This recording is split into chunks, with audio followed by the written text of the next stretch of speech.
Join the support group at hospice. Contact other local counselors that are available to you. Grief is part of life. Learning about it and connecting with supportive people when you experience grief can help you work through your grief rather than trying to avoid it or bypass the turmoil. A message from Radio Cayman's premier health show, For the Health of It. 9:30 Saturday mornings and repeated at 7 p.m. on Wednesdays. For the Health of It with Tara Bush. And so you see, I, the Burger King, received this tape to play with important instructions. I'm about to play it again. Let's turn it up. Good luck on your mission. This message will self-destruct in 5 seconds. What was that he said about something impossible? The King has completed one of his toughest missions yet and brought the Impossible Whopper to Cayman. The Impossible Whopper, just like the regular Whopper, but made from plants. Brand new on island and only at Burger King. 7 Mile Beach, Waterfront, Walkers Road, and Red Bay. For the Record is brought to you by Vamped Motors, the only authorized Ford and Toyota dealership serving the Cayman Islands. Coca-Cola, available across the Cayman Islands from Tortuga Distributors. Accept no substitutes. Taste the feeling with Coca-Cola. Brand Source Home Gallery, inspiring luxury. Caribbean Bakery, made Cayman fresh. Also brought to you by Ropers Enterprises, 122 Industrial Way. Products and services for better public health. Green Turtle. Take a ride on the Green Turtle Express today. Download the Green Turtle app, the future of mobile, saving lives today. The Ministry of Commerce, Planning and Infrastructure, and by West Bay Pharmacy, taking care of your health. This is For the Record with Ort Connor. Coming to you live from Radio Cayman Studio. For the Record. For the Record. For the Record. Hear from your government officials, independents, and the opposition on issues that matter to you. For the Record. Engage in an open dialogue between residents and lawmakers. For the Record. For the Record. For the Record. Informative, impartial, insightful. This is your talk show. 1-800-534-8255. Your calls, your input. This is For the Record. And now, your host, Ort Connor. Good morning and welcome to For the Record. Today is Friday, the 9th day of April, 2021, 5 days away from the general elections here in the Cayman Islands. It is my pleasure to have in the studio with me this morning Mr. Michael Miles, who's a candidate in the upcoming April 14th general elections. He's seeking to represent the electoral district of Prospect in our parliament. You've heard Mr. Miles on the show previously at least 2 times on For the Record. He's spoken about his 5 strategic goals. They are education, cost of living, healthcare, the environment, and as far as healthcare is concerned, in particular, mental health care as well, the environment, equality, advisory district councils, and accountability as well. So Mr. Miles is in the studio with me again this morning, and today he wants to basically concentrate on his attributes, his qualifications, his experience, those things that set him apart from all of the other candidates who are vying for the seat to represent the electoral district of Prospect. So, Mr. Miles, without any further ado, good morning, sir. Welcome back to For the Record. Thanks, O.C. I appreciate you having me again. And good morning to the listening public. You know, as I was telling you before the show started, last night I was on the ICCI forum, and they invited all candidates for Prospect, Prospect, Savannah, and I think Newlands and Bordentown and so forth. Okay. Probably about 5 of us, I think, showed up last night. One of the questions that was posed to us was, how will we engage young people? And I, you know, as I heard the other candidates discuss this, what dawned on me quite a bit is that until election, we don't really engage young people. We only engage young people during election because many of them are either turning 18 and we need their vote, or they're 18 and above. And we believe that, you know, the only way to get that vote is to go where they are. And we don't do enough. On a daily basis, I have the pleasure of working with a lot of young people through the Vocational Center, through Hope Academy, and through other programming or forums that I've developed over the years. And I think that this is going to be important going forward because I've built my life on serving young people, certainly their families as well. But I believe that if we don't start doing more, and these youngsters don't want a lot, they want to be listened to, they want to be heard, and they want us to act. I also did a forum at the CIS last week, Saturday, and we had anywhere between, I think, 9 to 10 people, 10 candidates there. And still, I hear these candidates, they get up and they talk about, you know, we need vocational programming, we need training programs. Everybody on the panel were all business people. And I make the comment that they were all business people because at not one day in the last year and a half of any one of those people reached out and said, you know, I'm going to sponsor a young person to come to your TVET Center or go to Kimon Career Academy. Not one of them. And they're all business people. And I then went back. It puzzled me that TVET has been on the books for 30 years, if not more. Over 60 people ran in 2017. I went back further. I went back to 2013. 50-something people ran in 2013. And as I started doing the research, TVET was also on the books for those as well. Now, I've developed a TVET Center that we can explode it. We've gone from having... We started off in August of 2019 with 2 young men who completed their PADI certification training. And we now have 200 people that's flowing through the center on a regular basis. None are sponsored by the folks, by the 50 people or the 49 people that is currently running. Let me rephrase that. I think Wayne Panton sponsored 1. Okay. But no one else have called me to say, hey, you know, how do I get my constituents in this? And yet we have thousands of our people that are unemployed. And it strikes me that these folks are getting up and talking about the creation of TVET. And what they're really talking about is building a building. They don't really talk about the quality of TVET, getting our people to become more employable or more competitive in the workforce. And I continue to find this strange because I don't believe that they're genuinely wanting TVET, because if they did, they'd put their money where their mouth is, just like I did. So that's one of the things that I think sets me apart from everyone else. You know, in addition to that, when I took over the Black Pearl Skate Park in 2013, it's another project that I saw that I believe that young people can be engaged differently. When I took over the park, it was a hellhole. It was drug infested. Young men, young women were skipping school to truant school to go and smoke marijuana in the park. We cleaned up the park, and now the park is a vibrant place that over the last 7-8 years have provided useful experience for young people between the ages of 12 years old and 20 years old who needed some place to be, who I were able to pay stipends to, and got good experience in customer service and dealing with their own peers. These are things that I believe that you don't need to be a politician or be a candidate to actually do for your community.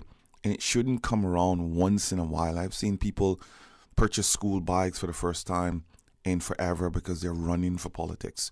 Or, you know, all of a sudden they're picking up trash because it's politics, you know, because now they need to be seen. I've seen pictures of folks that they would have never done that if they weren't running for politics. And I find that just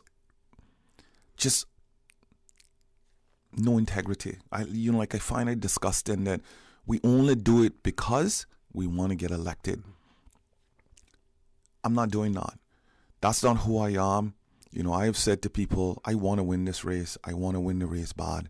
I'm doing everything I possibly can to ensure that people understand what my track record is. But it's not going to be at any cost. It's not going to be at the cost of my integrity. It's not going to be because I'm sitting around a kitchen table with some folks and I have to lie to them or promise something that I know I can't deliver on because I'm so desperate to get a vote. You're going to vote for me because you know I'm the right candidate. You know I have a proven track record. You know that I care. You know that I genuinely care. Anybody that walks through the doors of Inspire that needs my support, I'm going to support them. I'm going to serve. I'm going to do all I can. In the last 8 months or so, I've raised over $100,000 in scholarships. I've had to create a non-profit to ensure that Caymanians have access to scholarships. Now, I tell you this because this is the same country that's saying that technical vocational education training is important. Yet, one child has been sponsored by the Ministry of Education. And the only reason why he's been sponsored is because no other school, he was expelled from the public schools and no other schools would take him. Mm-hmm. And I find it's very strange that a country like ours, that over half of its labor, it's working in industries that really we don't need degrees in. We need training. We need retooling. And I find this disheartening that people are saying to me, hey, you know something, TVET's important, but there's no investment. And I say to the 49 other candidates, if you believe that TVET's invested, that you think that it's an important investment, then you don't need to be a candidate to actually get involved in it. Mm-hmm. You know, you don't need a candidate. You don't need to be a candidate to volunteer at a school, read to kids. You don't need to be a candidate for that. I think what people are doing is choosing the easier way. They would prefer to provide, you know, backpacks and school supplies and actually show up on a regular basis and actually tutor some kids or provide mentorship. You know how many young people I mentor? There's a young man that I'm working with now who have a traumatic brain injury. Phenomenal young man. I met him when I was canvassing. I've known his mother for years. Her and my sister were really good friends. But I met this kid, and 23 years old, he wants a shot at working. But he needs an organization that can understand him, that's patient with him. We finally found one, a friend of mine that I also, you know, have done some work with in the past. We got together, and now he started his employment yesterday. And I mean, speaking with him, you know, it was a wow moment for me because here's this kid who haven't worked in years, have found a home. We've placed about 13 to 14 youngsters since I've opened up the center in full-time employment. We've organized and coordinated apprenticeships. All of these things. I don't need to be a candidate to do this stuff. Drive. Will. There's a lot of organizations that will take our young people, but we have to also be there to support and mentor, encourage. We just can't just plop them out there and expect that they're going to do well. And I think that this is the part of that, you know, I've said that sets me apart from a lot of other folks, is that giving me the job means that you have a fighter. Giving me the job means that you have someone that is always going to be there to push the envelope for change, but good change. And this is what I told the youngsters from ICCI last night. We have to be able to push the envelope, and it's going to be hard. Do I expect to just walk into Parliament and make changes? No, but I'm gonna disrupt as much as I possibly can, because if every one of us, and this is what I've said to everyone, if all 19 candidates, because right now 50 candidates are all talking about TVET, none of them are actually doing it, you know, but they're talking about it. And you can hit the ground running. Absolutely. Because, Precisely. We can expand it. Whether it's at UCCI or ICCI or wherever. You don't need to build a building for this. I mean, I said to the minister in January of 2020, give me a classroom. Give me an empty room. That's what I need at this point in time. And give me 5 kids. They've yet to produce it. Right? It doesn't need to start with 100 people. When I started Inspire, we started with 2. We have 200. This Cayman's regiment has now signed up for us. We're teaching them how to cut down trees because they're going to be a emergency response unit. Was that hard? For me, it wasn't. It was about just finding the right mix. We started a program at Northwood a year ago. 11 of 13 people now have international credentials. When those men come out of the prison system, they can actually show that, you know something, I haven't wasted my years in prison. I've done something wrong. I've paid my debt. But I've also sought out professional development. That is what we're about. That's what I'm about. That's what I want to do. I spent an hour at Fairbanks yesterday speaking to the young ladies there. We didn't talk about what they did or didn't do or why they're in there. That doesn't concern me. What concerns me is that they want to do professional development. I like that part, right? So we are connecting them to professional development inside of the prison system, right? I've shared with Northwood, I'll bring my computers. I'll buy, laptops. I'll buy, tablets. I'll do whatever it takes in order to ensure that every Caymanian has access. This is what it's about for me. So whether I am a candidate, you elect me, or I'm just a regular Joe on the street, this is what you get from me all the time, 100-fold, pushing it hard, because I have come from a long lineage of the Grace Miles, who's been in my life for, 4 to 7 years plus, who've always challenged me to be the better man. The Gillis Seymours, who've known me since I was about 5 years old, who've been a mentor to me for probably almost 40 years. The Winston Chungs, the Jocelyn Morgans, the Everton Edwards. These are all people that have thoroughly invested in me. The teachers like Richard Marshall, that have poured a lot. I've known the man since, I was in Georgetown Primary School 40 years ago. Who've given a lot, not just to education, but to sport. His wife, Mrs. Marshall, right? Or his ex-wife, Mrs. Marshall. My point is that there's so many people that have poured into me. All they've asked is that I pour into someone else. And that's what I have said to a lot of folks. When people ask me what sets me apart, I'm not doing it because I'm a candidate. I'm doing it because it's just the right thing to do. Okay, that's an excellent spot for us to take a commercial break. Folks, please stay tuned. When we return, the conversation with Mr.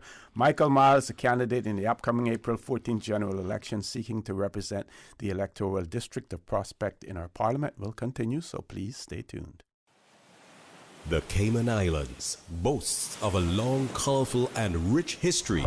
In tribute to our roots, Radio Cayman, the voice of the Cayman Islands, is pleased to bring you the Historical Vignette Series, brought to you by Rotary Central. For more than 110 years, Rotary members have used their passion, energy, and intelligence to take action on sustainable projects. The Cayman Islands, He hath founded it upon the seas. Captain Joseph Elliott Connolly, 1894-1972. Captain Joseph Elliott Connolly was a respected, dedicated, and loyal citizen of the District of East End and the Cayman Islands. He served as an elder and part-time pastor for the Gun Bay United Church for more than 50 years. His community benefited from his long service as postmaster over 40 years, police officer over 30 years, and lighthouse caretaker over 20 years. Earlier in his life, he went to sea on the schooners which ply the waters between Cayman, Tampa, Jamaica, and the Mosquito Keys. He was married to the former Geraldine Bodden, with whom he had 5 children. Radio Cayman's Historical Vignettes was brought to you by Rotary Central. For more than 110 years, Rotary members have used their passion, energy, and intelligence to take action on sustainable projects. Hello, West Bay. Hello, boys and girls. It's Rotary Central's Easter Extravaganza. The Easter story time will be at the Teacher Redley Powery Library in West Bay. The Rotary Central Easter Extravaganza, Saturday, April the 10th, commencing at 10:30 a.m. There will be the Easter story. In fact, many Easter stories. Easter goodie bags, Easter eggs, not forgetting the Easter bunny, and Easter snacks for all the children. Rotary Central Easter Extravaganza. Remember, Rotary opens opportunities.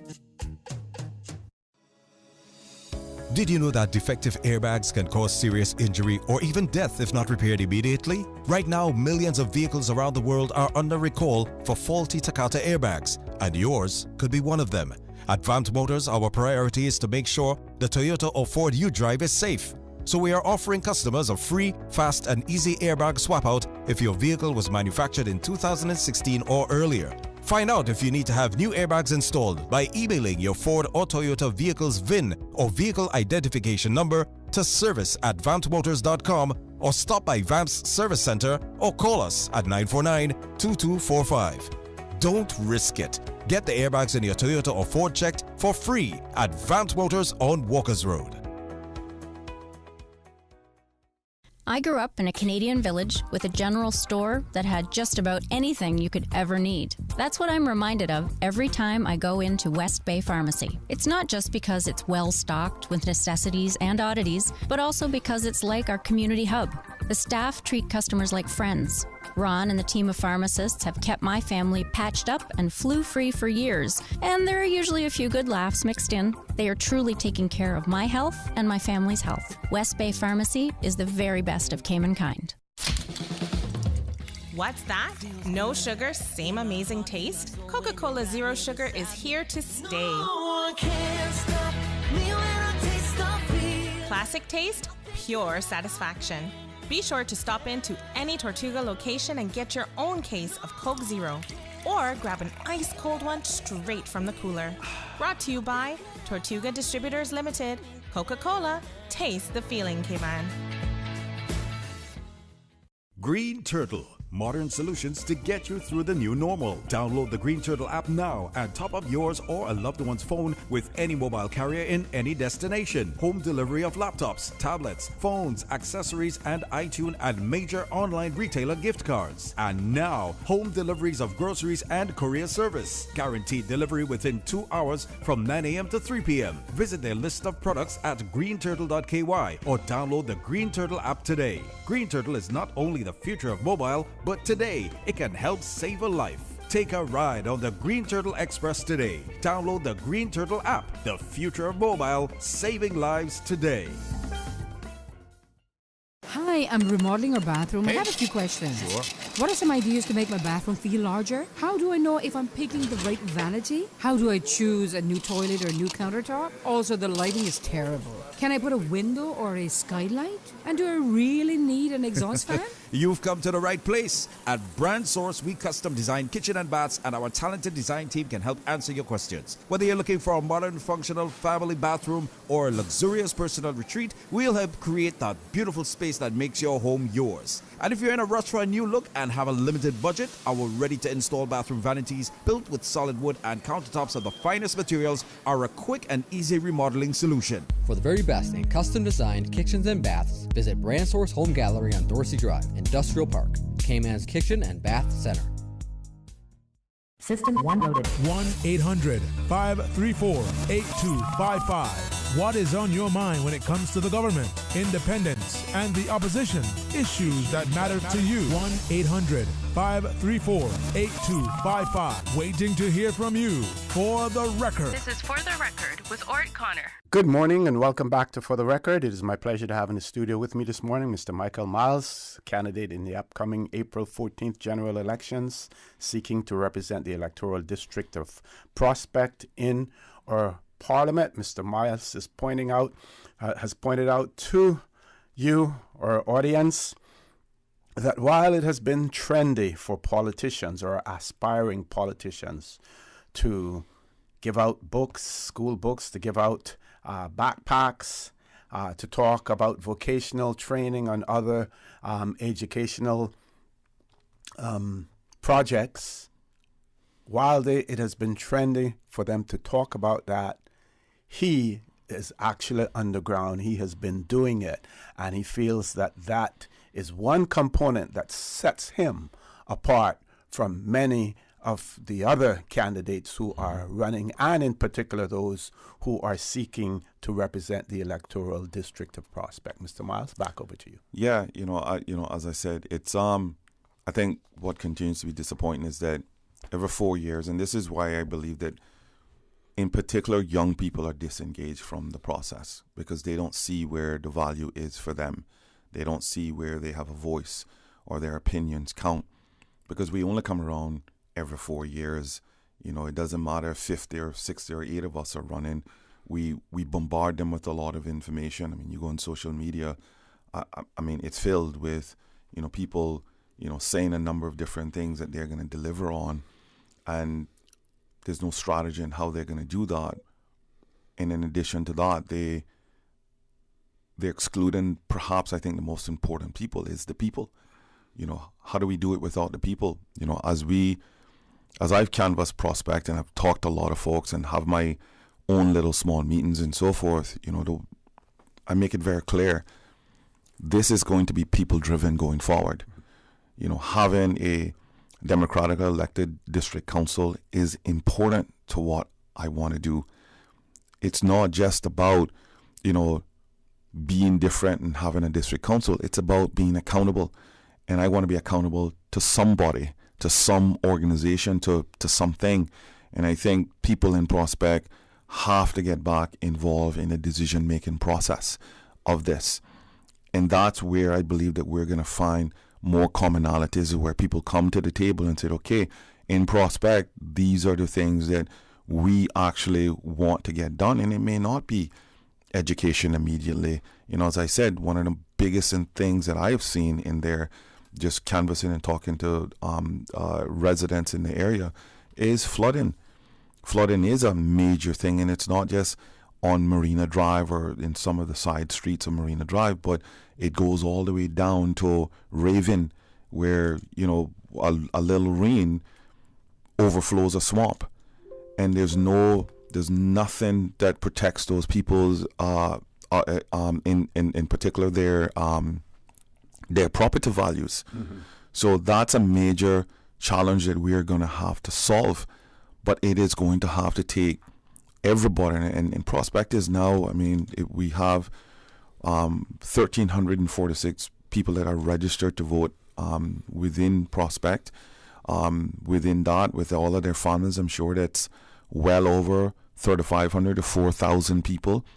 That's what it's going to take to push this stuff through. Because when I go into Parliament, I want to bring 4,000 people with me. I want to bring their needs and their priorities. It's not going to simply be about putting down more roads anymore, because that's not solving our problem. It's not going to reduce cost of living. Putting up more light poles isn't going to help people balance their budgets, right? We have to start looking at how do we give people more cash flow.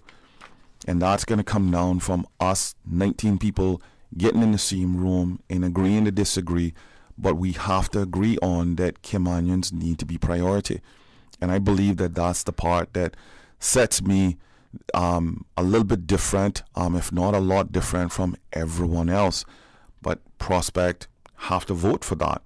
And that's why I'm asking Prospect to vote for me on April 14th, because this is the part. People are frustrated.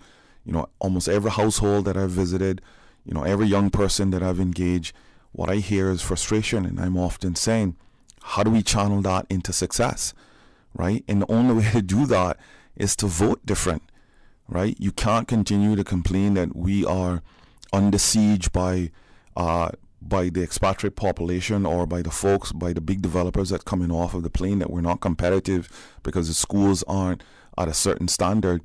You're going to have to vote for folks that want this to be changed, to be improved. And that's who I believe that, that's what I believe that I can bring to the table, because I've been doing it, for many, many years. And I've been doing it well. And I think people trust that. People understand that what I say is what what my word is, and is what I'm going to deliver on. And if I can't deliver on it, I'm going to come out and say, I just don't think that it's something that I can deliver on. You know, I believe that at this point in time, it's just not something that I can do. And I think people can respect that. Yes. And that's what I believe, or see, that the disengagement has come in, is that because we have too many politicians or candidates, you know, making too many promises, that after elections, they're gone. You know, I mean, when you look at it from 2017, look at the folks that didn't win. Did they make a mark in 4 years? They didn't. Did they deliver on TVET or better education? Were they advocates for any of this stuff? Many of them were not. I mean, some of them stayed in the game, but the majority of them faded into the background, right? And this is why I said that young people, they're not sleeping. They're watching us, right? They're watching to see what we do. They're watching to see how we take disappointment, right? When we're not elected, we don't really do a lot. So it tells our youngsters and many of our residents and citizens that vote, we're not really engaged in this process. I went to the Inclusion Came On had invited me, and I've dealt with the Special Needs Foundation for many years. Was certainly quite often when I worked at the Ministry of Education, but I became more and more acquainted with them when, you know, working for Hope Academy.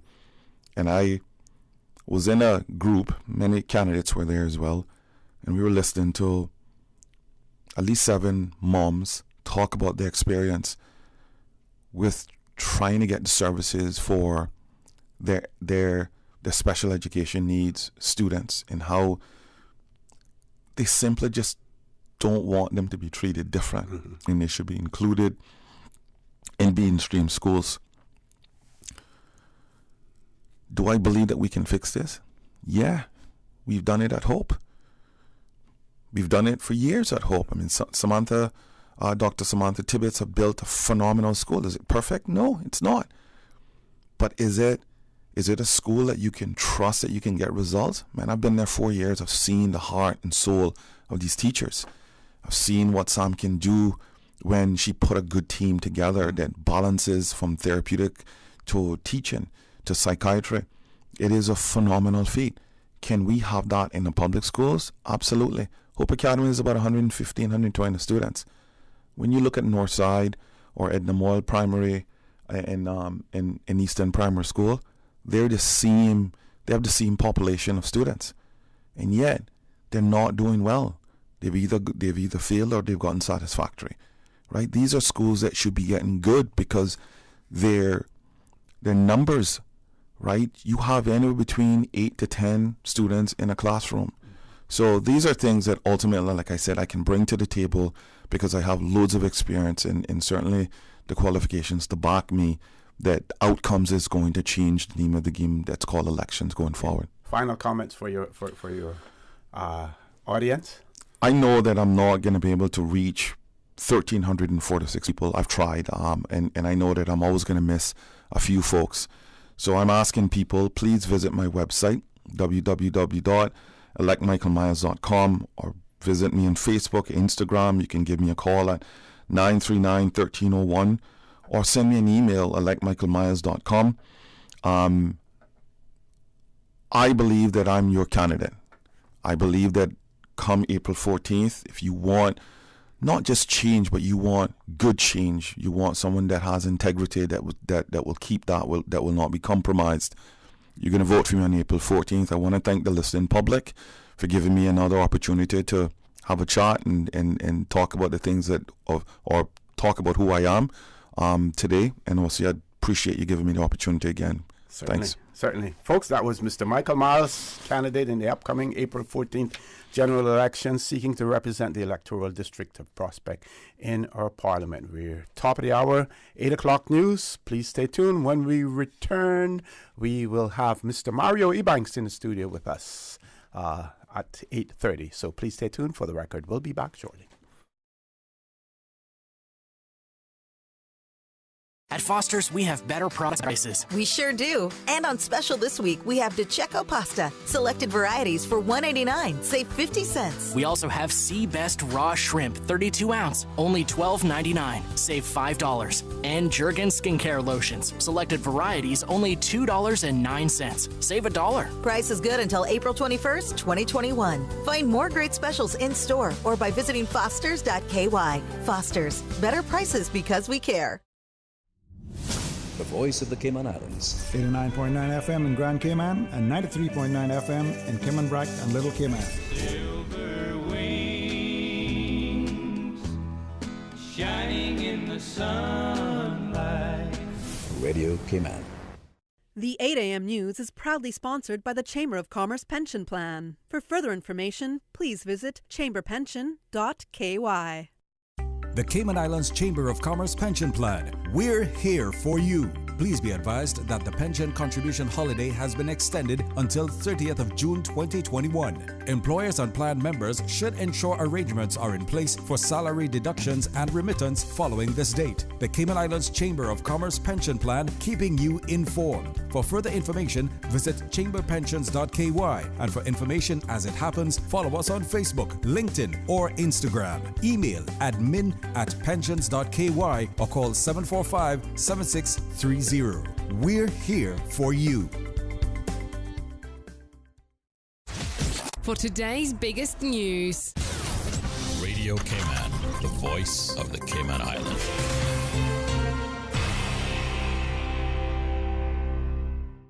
With your latest news, I'm Karsley Fuller. Radio Cayman has reached out to the governor's office awaiting an official statement with regards to the passing of Prince Philip. We will bring that to you as soon as it comes in. In the meantime, stay tuned to the international portion of this newscast to hear the latest on the passing of Prince Philip on the BBC World Service. In local news, the Customs and Border Control Service says the situation with the Cuban migrants on board the MV Bulk Freedom has been, quote, resolved. Thursday night, an infant reportedly ill with a fever was removed along with the parents. Hours later, the remaining migrants were also removed and escorted onshore to a government quarantine facility. Several migrants were picked up from a boat in distress by a passing vessel earlier this week. The same group had gone missing from Cayman on the weekend. Once back in Cayman waters, the group refused to disembark from the boat. The captain of the MV Bulk Freedom indicated that he was unwilling to transport the migrants to any other port. Overnight Wednesday, Customs and Border Control Service officers were alerted that the infant on board was ill. Officers made numerous offers to take the father and or mother and the child to the Georgetown Hospital for treatment. However, all offers were refused by the parents. And 5 young ladies are vying for the crown and title of Miss World Cayman Islands 2021. Each week, Radio Cayman has put the spotlight on each contestant, and Radio Cayman Chanda Gallego catches up today with contestant 5, 24-year-old Roshana Hides, representing the District of West Bay. You've entered the Miss World Cayman Islands 2021 pageant. What made you even decide to join the pageant, the Miss World Cayman Islands pageant? 2020 was really a year of self-reflection for me, and I think looking back at it, it was really chaotic and stressful for a lot of us. And it made me realize just how many people were struggling with the same things that I was, which is mental health, anxiety. We were in lockdown. It was a stressful time. So for me, I chose to bring to the forefront mental health. That's really what I want to do for this pageant and what I want to do in the pageant. Tune into Radio Cayman 6 p.m. news to hear more from contestant 5. This year's pageant is May 29th at the Harkwell Theatre starting at 6 p.m. Now with the check of international news, here's the BBC, which will take us out of the newscast. I'm Karsley Fuller from Radio Cayman's newsroom. BBC News. Buckingham Palace has announced that the Duke of Edinburgh has died. In a statement, the palace said it is with deep sorrow that Her Majesty the Queen announces the death of her beloved husband, His Royal Highness the Prince Philip, Duke of Edinburgh. His Royal Highness passed away peacefully this morning at Windsor Castle. Prince Philip, who was 99, was the longest-serving consort in British history.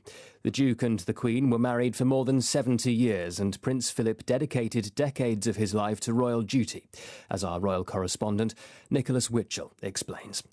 He has made such a huge contribution to the success of this reign. People have referred to the fact that she said at the time of the Golden Jubilee, he is my strength and stay. Remember, they're quite different in character. The Queen traditionally and instinctively cautious and quite a reserved person. Philip, by contrast, full of self-confidence, but together it really worked, this partnership between the two of them.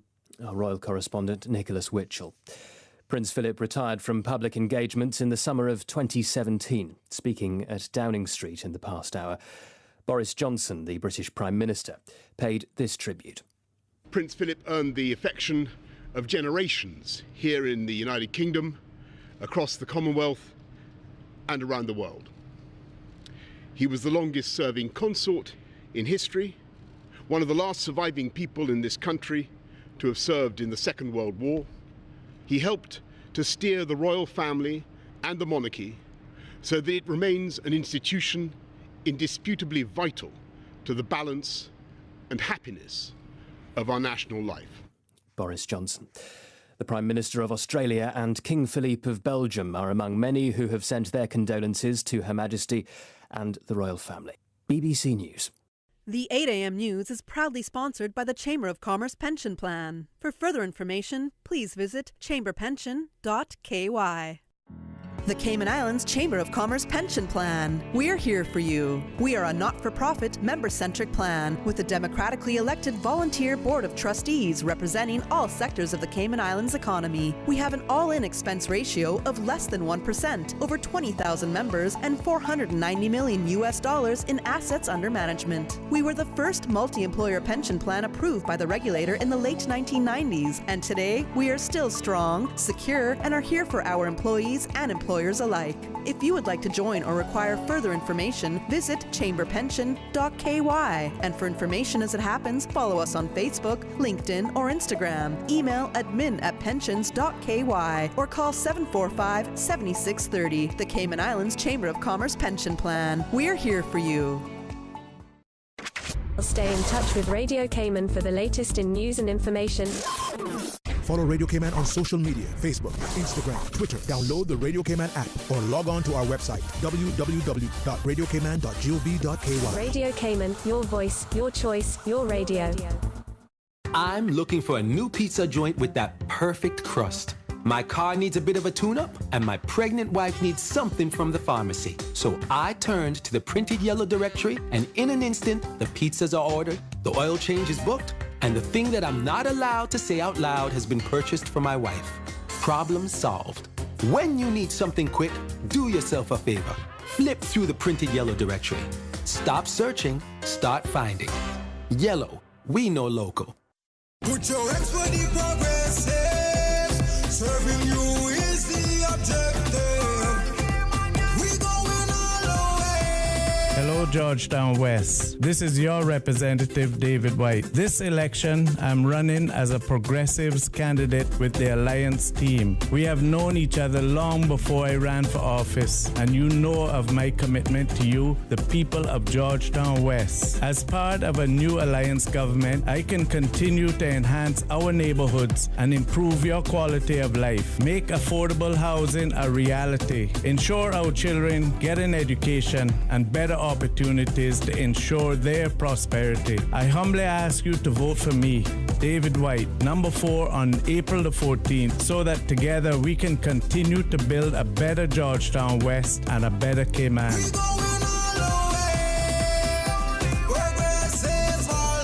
This is a paid advertisement by the Progressives. That thing we've been saying for 64 years, ignore it. Eat the KFC wings, drink the KFC gravy, fill up on fries. Just please forget the thing we normally suggest. You know, that thing you used to do with your tongue after finishing a delicious piece of our KFC chicken. We get it. It's not easy. There's a reason why it's been our slogan for over half a century. But the world's drastically changed of late, and as soon as we can embrace the change, the sooner we can all get back to doing what we do best. KFC. It's good.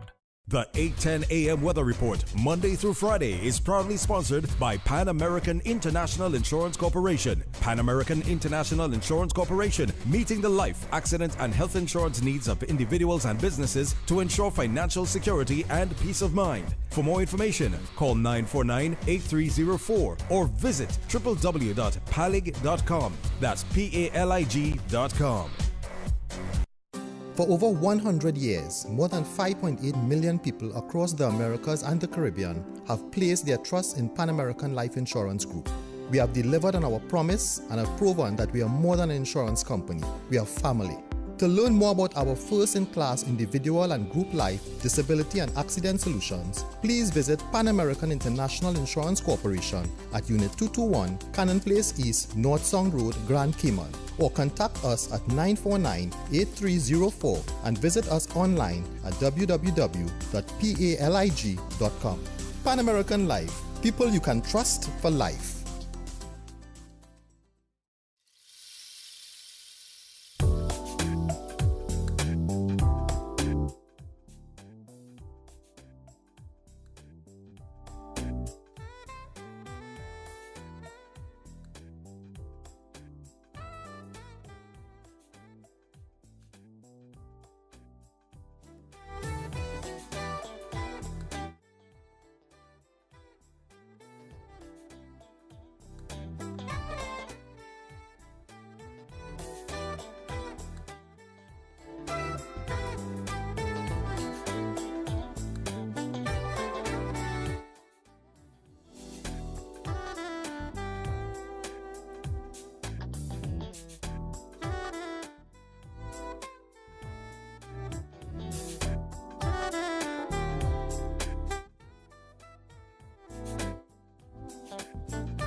For additional weather information, visit www.weather.gov.ky. As well, stay in touch with Radio Cayman for the latest in news and information. Radio Cayman, your voice, your choice, your radio. The 8:10 a.m. Weather Report, Monday through Friday, is proudly sponsored by Pan American International Insurance Corporation. Pan American International Insurance Corporation, meeting the life, accident, and health insurance needs of individuals and businesses to ensure financial security and peace of mind. For more information, call 949-8304 or visit www.palig.com. That's PALIG.com. For over 100 years, more than 5.8 million people across the Americas and the Caribbean have placed their trust in Pan American Life Insurance Group. We have delivered on our promise and have proven that we are more than an insurance company. We are family. To learn more about our first-in-class individual and group life, disability and accident solutions, please visit Pan American International Insurance Corporation at Unit 221, Cannon Place East, North Song Road, Grand Cayman, or contact us at 949-8304 and visit us online at www.palig.com. Pan American Life, people you can trust for life. During these unprecedented times, Radio Cayman, the voice of the Cayman Islands, is pleased to bring you the Cayman Strong Series. The Cayman Strong Series is brought to you by OnCourse Cayman. Visit oncourse.ky to view a full list of wellness services and their qualified team. OnCourse Cayman, health, wellness, and happiness.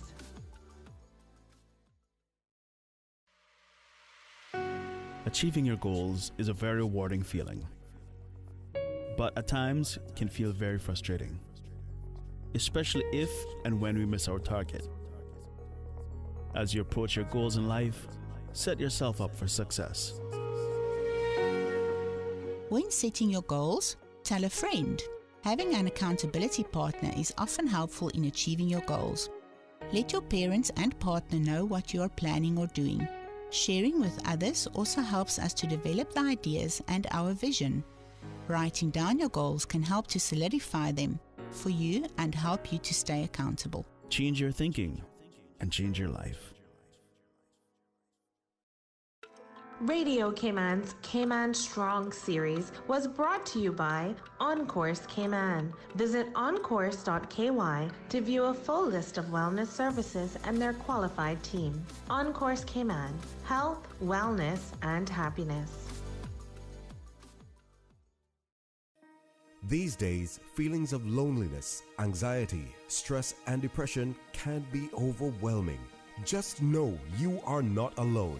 OnCourse Cayman offers private mental health services for children, teens, adults, and groups. Visit oncourse.ky to view a full list of wellness services and their qualified team. On Course Cayman. Health, wellness, and happiness. The traffic report is brought to you by Subway. Planning a meeting, event, or office celebration? Visit subway.ky to place your catering order today. Things just got a bit hotter on Island. Come in today and order the new spicy Korean subs at Subway. They're sweet, spicy, and especially satisfying. Stop in and try the pulled pork with spicy Korean sauce, or the chicken with spicy Korean sauce. And you can message WhatsApp at 929-4658. Order online or use Let's Eat or the Bento app. The spicy Korean subs at Subway in 2 flavors, extra saucy and extra spicy. Subway, eat fresh.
The traffic report is brought to you by Subway.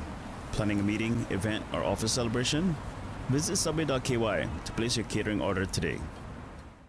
Radio Cayman will be carrying the open forum discussion from the Prospect headquarters of Miss Sabrina Turner, candidate in the upcoming election for the electoral district of Prospect, Friday, April 9th from 7 to 9 p.m. Get up, stand up for your right. Green Turtle. Modern solutions to get you through the new normal. Download the Green Turtle app now and top up yours or a loved one's phone with any mobile carrier in any destination. Home delivery of laptops, tablets, phones, accessories, and iTunes and major online retailer gift cards. And now, home deliveries of groceries and courier service. Guaranteed delivery within 2 hours from 9 a.m. to 3 p.m. Visit their list of products at greenturtle.ky or download the Green Turtle app today. Green Turtle is not only the future of mobile, but today it can help save a life. Take a ride on the Green Turtle Express today. Download the Green Turtle app, the future of mobile, saving lives today. Have you been offered new appliances, cash, home repairs, or groceries in exchange for your vote? If so, you are a victim of voter influence. The Anti-Corruption Commission, in connection with the Elections Office, encourages you to take a stand and act against corruption today. As a voter, you should not encourage corruption or tolerate the corruption of others. During this election season, vote responsibly and with integrity. It's time for a change, Cayman. Be that change. For more information, visit the Commission website at anticorruptioncommission.ky. This PSA is endorsed by the Anti-Corruption Commission and the Elections Office. For the record, with Ort Connor. Initiating system. For information that matters. For the record, with Ort Connor.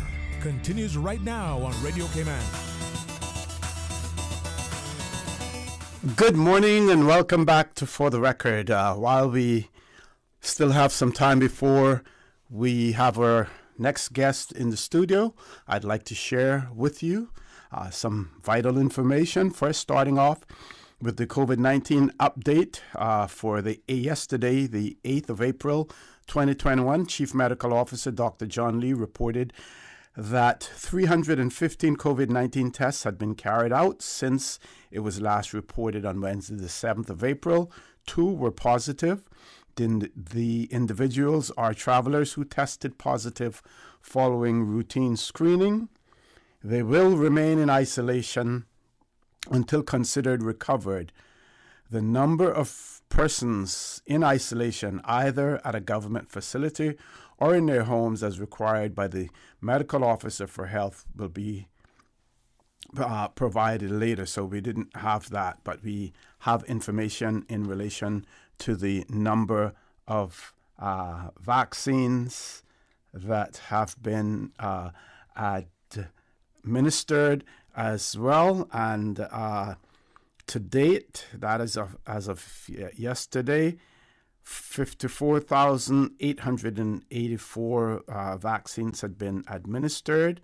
So far, 31,459, which represents 48% of the estimated population of 65,000, have received at least one dose of the Pfizer BioNTech vaccine, with 36% having completed the 2-dose course. At the last count, the proportions of those in each age bracket under 60 who have had at least one dose are as follows: 28% of those aged 16 to 30, 41% of those aged 30 to 40, 49% of those aged 40 to 50, 71% of those aged 50 to 60. But we are still, and these are my words now, we are still hearing about the vaccine hesitancy, and we see that certainly in the numbers as well, where those in the oldest age bracket are the ones who that bracket has a higher percentage of persons who have received the vaccine. In addition to that, the Health Services Authority has put out a notice and have announced that effective Monday, the 12th of April, the COVID-19 vaccination clinic at Owen Roberts International Airport will be offering dose 1 and dose 2 vaccines to all persons 16 years and over, regardless of surname. Photo ID showing the date of birth is still required. However, persons no longer need to provide identification to demonstrate they are ordinarily and legally resident. And the operational hours at the Owen Roberts International Airport COVID-19 vaccine clinic have also been extended to better accommodate the public's varying work schedule. And they're asking you to check the schedule at hsa.ky/public-health/coronavirus for new clinic hours. So that is extremely important. But we like I said, the vaccine hesitancy is there amongst residents in the Cayman Islands. That includes persons who are either permanent residents, Caymanians, or on work permits.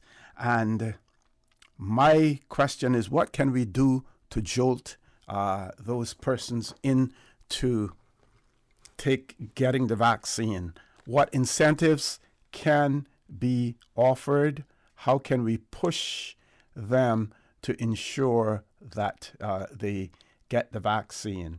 Well, maybe one way of doing it is just HSA has now pointed out you need to have identification, but you do not need to provide any evidence that you legally and ordinarily resident in the Cayman Islands.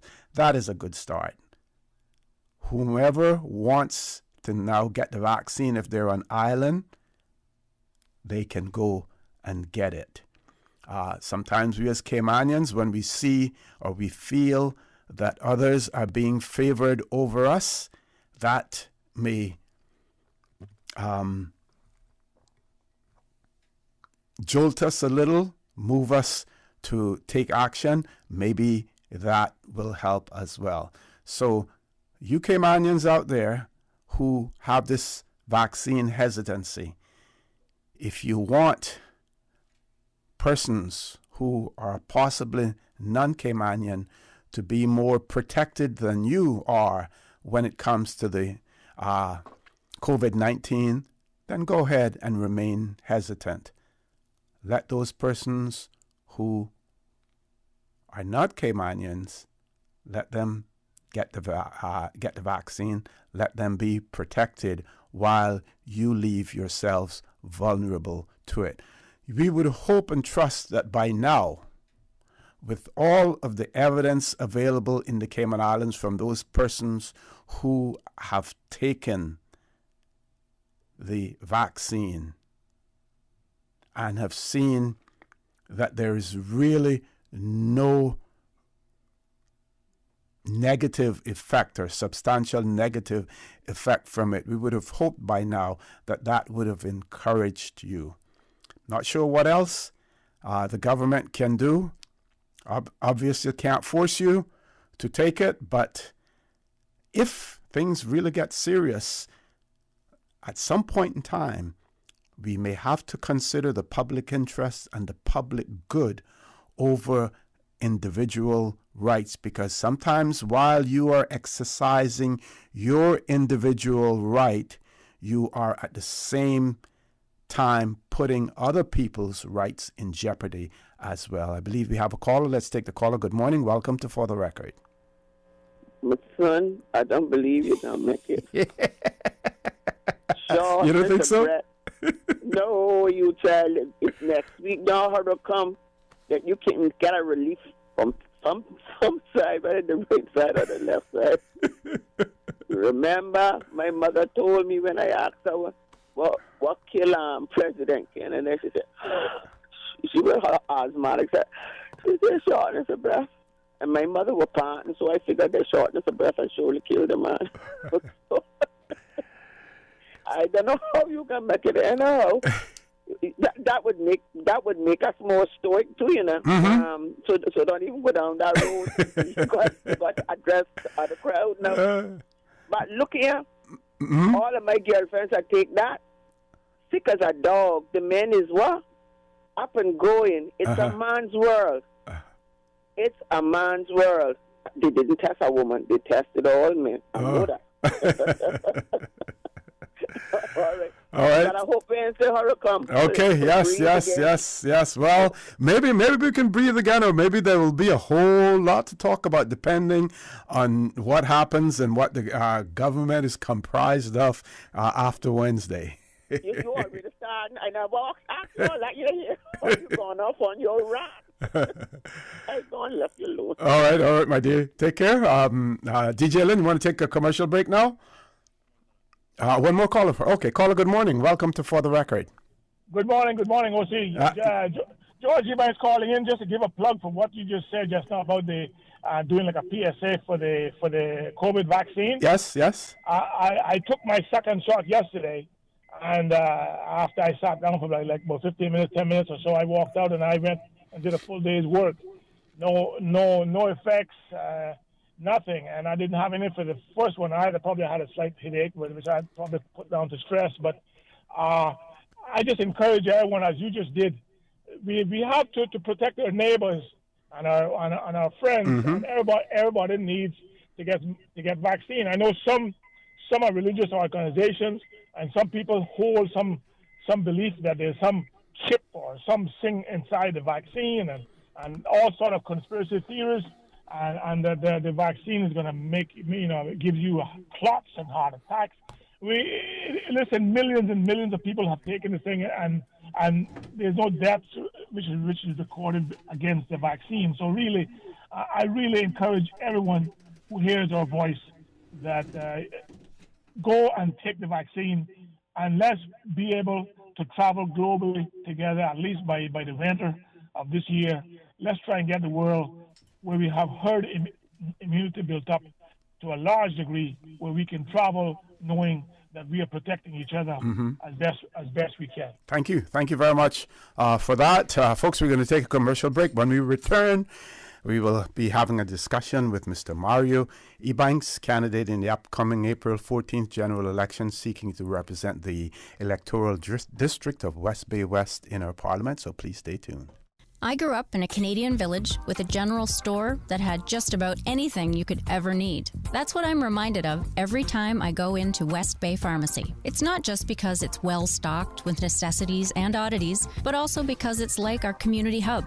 The staff treat customers like friends. Ron and the team of pharmacists have kept my family patched up and flu-free for years, and there are usually a few good laughs mixed in. They are truly taking care of my health and my family's health. West Bay Pharmacy is the very best of Cayman kind. There's nothing like the smell of freshly baked bread. The warm, inviting aroma, the fresh and natural taste. Just like homemade.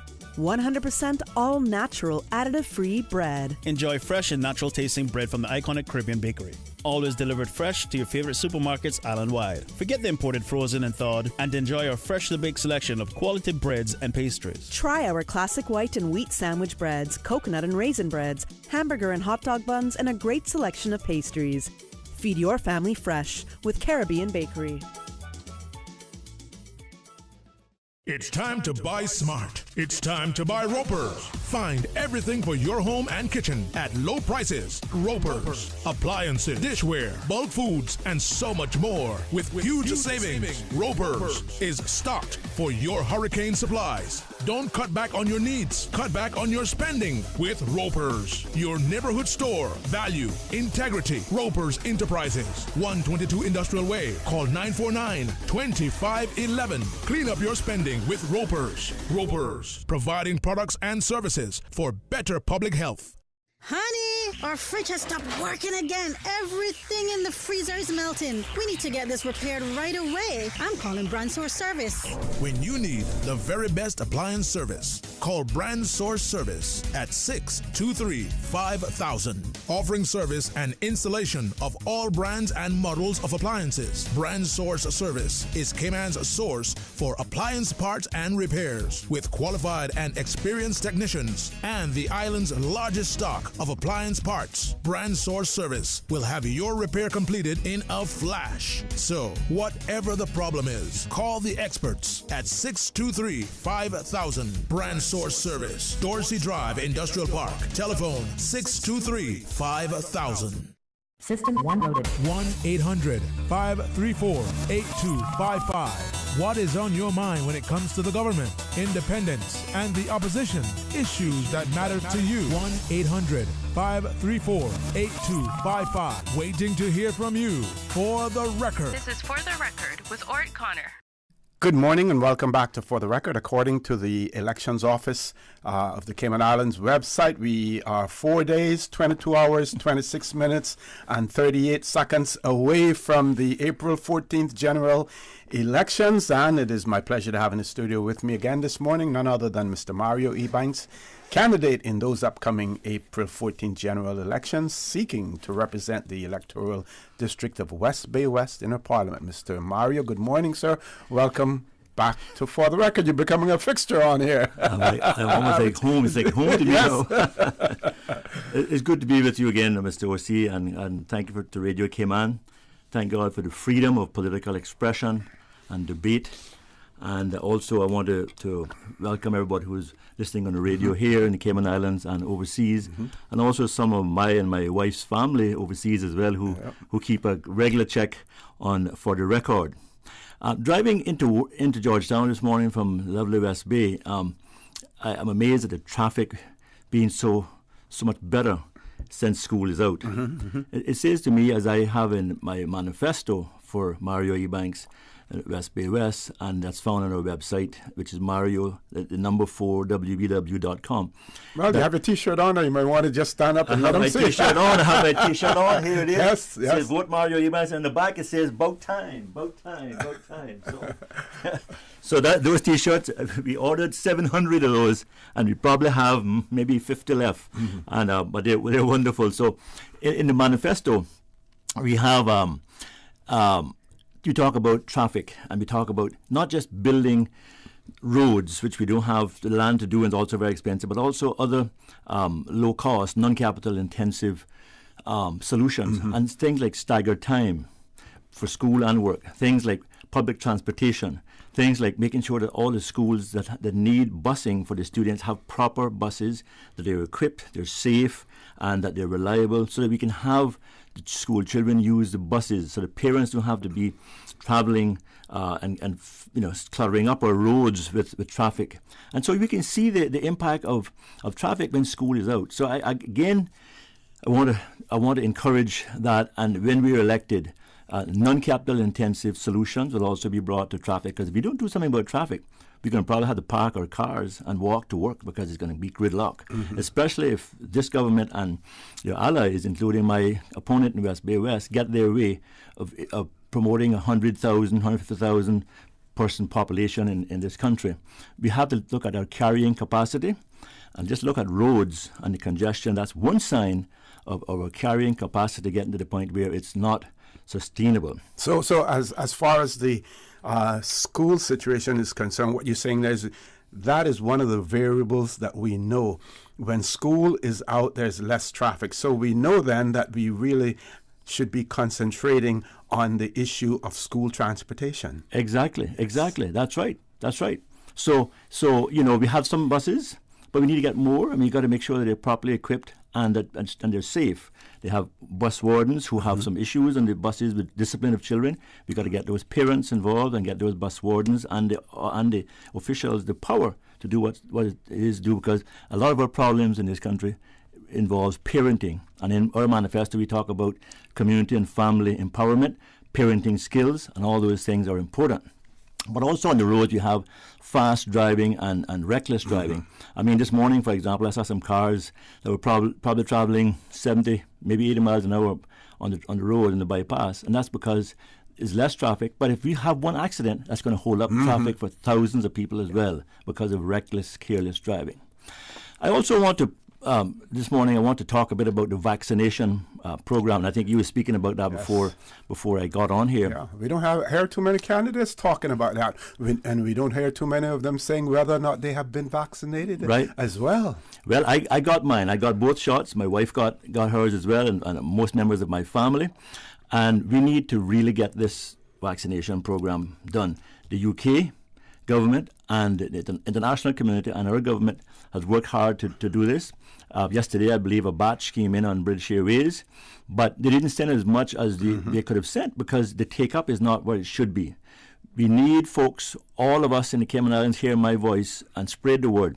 Spread the word this weekend and the next few days about electing Mario Eubanks and other independents in the election next Wednesday, but please spread the word about getting vaccinated and doing that, because there's been a great partnership between the government and the Airports Authority with the vaccination station at the airport.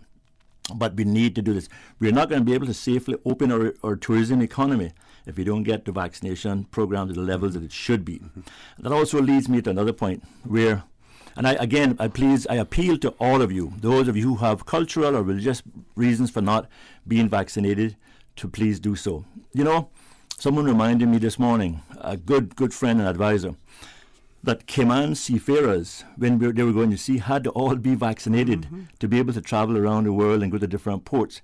That helped us to become one of the most well-known, famous and successful seafarers in the world, vaccinations. So I think we need to do it. The other thing is important to note in terms of vaccinations is that St. Vincent and the Grenadines, as you may have heard, they're going through some volcanic eruptions at this point. Actually, and people are being evacuated. And they're also vaccinating people overnight, around the clock, so that they can go to other countries, because if they don't get vaccinated, they can't go. Again, that's another reason why we should get vaccinated. We are living in a tsunami area. We're living in a volcanic region as well. But I don't want to scare people to death about this, right? But vaccinations is very important. If we're going to reopen our economy, we have to do it. The vaccinations are safe. I took 2 of mine. I feel okay. I probably feel a little better, but I think we need to do it. So let's move on, folks. Let's get this done. Let's get the elections over with on Wednesday. Let's remove those people who have been there too long, but let's get our economy reopened. I also want to, and I know it's been in the BBC News this morning, which I listen to most mornings, that the Prince Philip, the Duke of Edinburgh, died at age 99.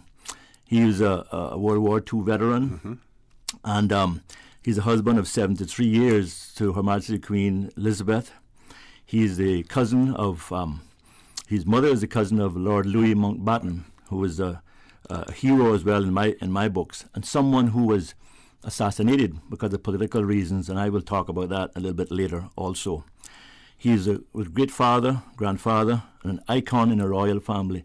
And when the Queen visited here in 1983, and I believe 1994, he came with the Queen. So he has been on Cayman soil as well, and we give sympathies to the entire royal family. And I see all of our flags in Cayman now flying at half mast. So I also want to give that those words out as well. I know the government will be doing a similar thing, and the Prime Minister Johnson did a message this morning also. Last night's meeting for the committee to elect Mario Ebanks West Bay West, we had a wonderful meeting last night at the Ed Bush Stadium parking lot. We had a great crowd, a great audience there, people in their cars, people watching on YouTube, listening on Radio Cayman, also on Instagram, Facebook, around the world. And we had a great lineup again of guest speakers, wonderful people, 3-4 ladies that were dynamic. We had a good friend of mine, Danny Dilbert, who was dynamic. We had our MC, Mr. Sheen Ebanks, dynamic young man, a businessman, a Christian. And we had one of my godson really, Nathaniel Kelly, did the Cayman song, the national song, on saxophone, and that was wonderful. And we had another good friend, Julie Hunter, who did the prayer and the scriptural charge to us. It was a wonderful meeting. And I spoke last night, as I told you when I came on Wednesday, about a topic that I feel strongly about, and about a message, reigniting that shining city on a hill. Mm-hmm. And I went into a number of areas that we can reignite our islands as a shining city, because we are 3 little islands in the Caribbean, shining brightly in the middle of the Caribbean Sea. But if we're not careful, we're going to stamp those lights out. And in my campaign, in our message, let's do what we got to do to bring her back, to reignite that bright shining city on a hill. And you can listen to the replay on Radio Cayman and YouTube and also social media. But I was very happy about the message. God inspired me to bring that message. I love talking about the shining city, and I think we can do that, and we will. And so I want to now move to something less shining, and unfortunately I have to do that. But when my opponent was on your show on Wednesday, because he refused to come to debate me on the debates face to face, but he follows me around in the West Bay and also on Radio Cayman, and he continues to spread lies and have hate speech and just talk about stuff that are just obsolete. But he made a statement. He said that there's a circle on my forehead, and that, to me, the impression of that and the perception of that is that that's a bullseye. And that was reckless of him. I don't know what he meant, but we can only imagine, because I know what he meant in 2005, and that same kind of threat was made when I ran in 2005. And, we had a president of the United States, Donald Trump, who incited a insurrection, and people destroyed and invaded the Capitol building. And because of words that people use, especially politicians, words that they use can incite all kind of action. So when you talk about putting a circle in somebody's forehead, that's a serious thing for somebody to say. It's reckless, it's criminal, and also it's irresponsible, and it sends a signal that kind of person should be as far as possible from any high office in this country. And we plan to do that next week, Wednesday, with my opponent. He's on a suspended sentence because of crimes that he committed last year with the assault. He was charged. He was pleaded guilty. He was sentenced, and he's now on a suspended sentence. And for him to make those kind of statements, and for him to get on the Facebook and WhatsApp and all kind of social media, and on the campaign trail and on this radio and publicly, and I have it recorded, making those kind of statements, it's really irresponsible. I'm thinking about what to do about it. But I want to say to him, and I want to say to all of the candidates, let's not get into violence and that kind of hate speech and threats on the campaign trail. We don't need that. Mm-hmm. That will definitely stamp out that bright, shining city on a hill if we have that kind of behavior. And I say to him, shame, shame, shame. You should know better. But we know that you are on your way out, and you are trying to do all you can do to stay in power. But after 36 years, my friend, it's time to go. Okay, DJ Lynn, you want to take that break now? Folks, we're going to take a commercial break. When we return, the conversation with Mr. Mario Ebanks, a candidate in the upcoming April 14th general election, seeking to represent the electoral district of West Bay West in our parliament. So please stay tuned. For the record, we'll be back shortly. With Logic, you get more things you do want, like faster fiber internet, more TV, entertainment, and better customer service. And you get less of the things you don't want, like waiting, boredom, and disappointment.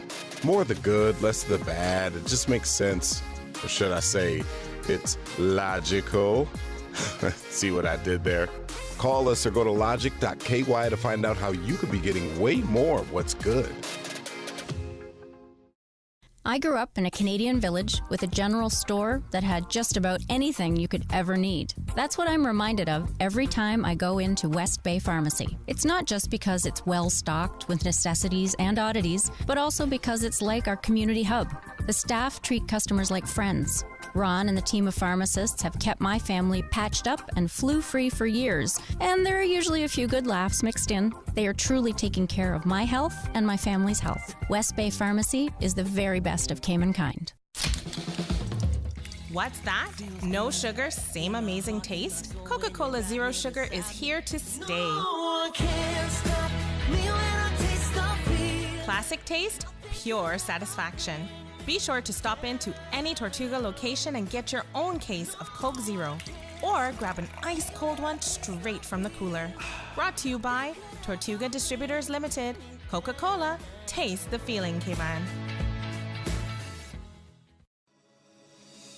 Did you know that defective airbags can cause serious injury or even death if not repaired immediately? Right now, millions of vehicles around the world are under recall for faulty Takata airbags, and yours could be one of them.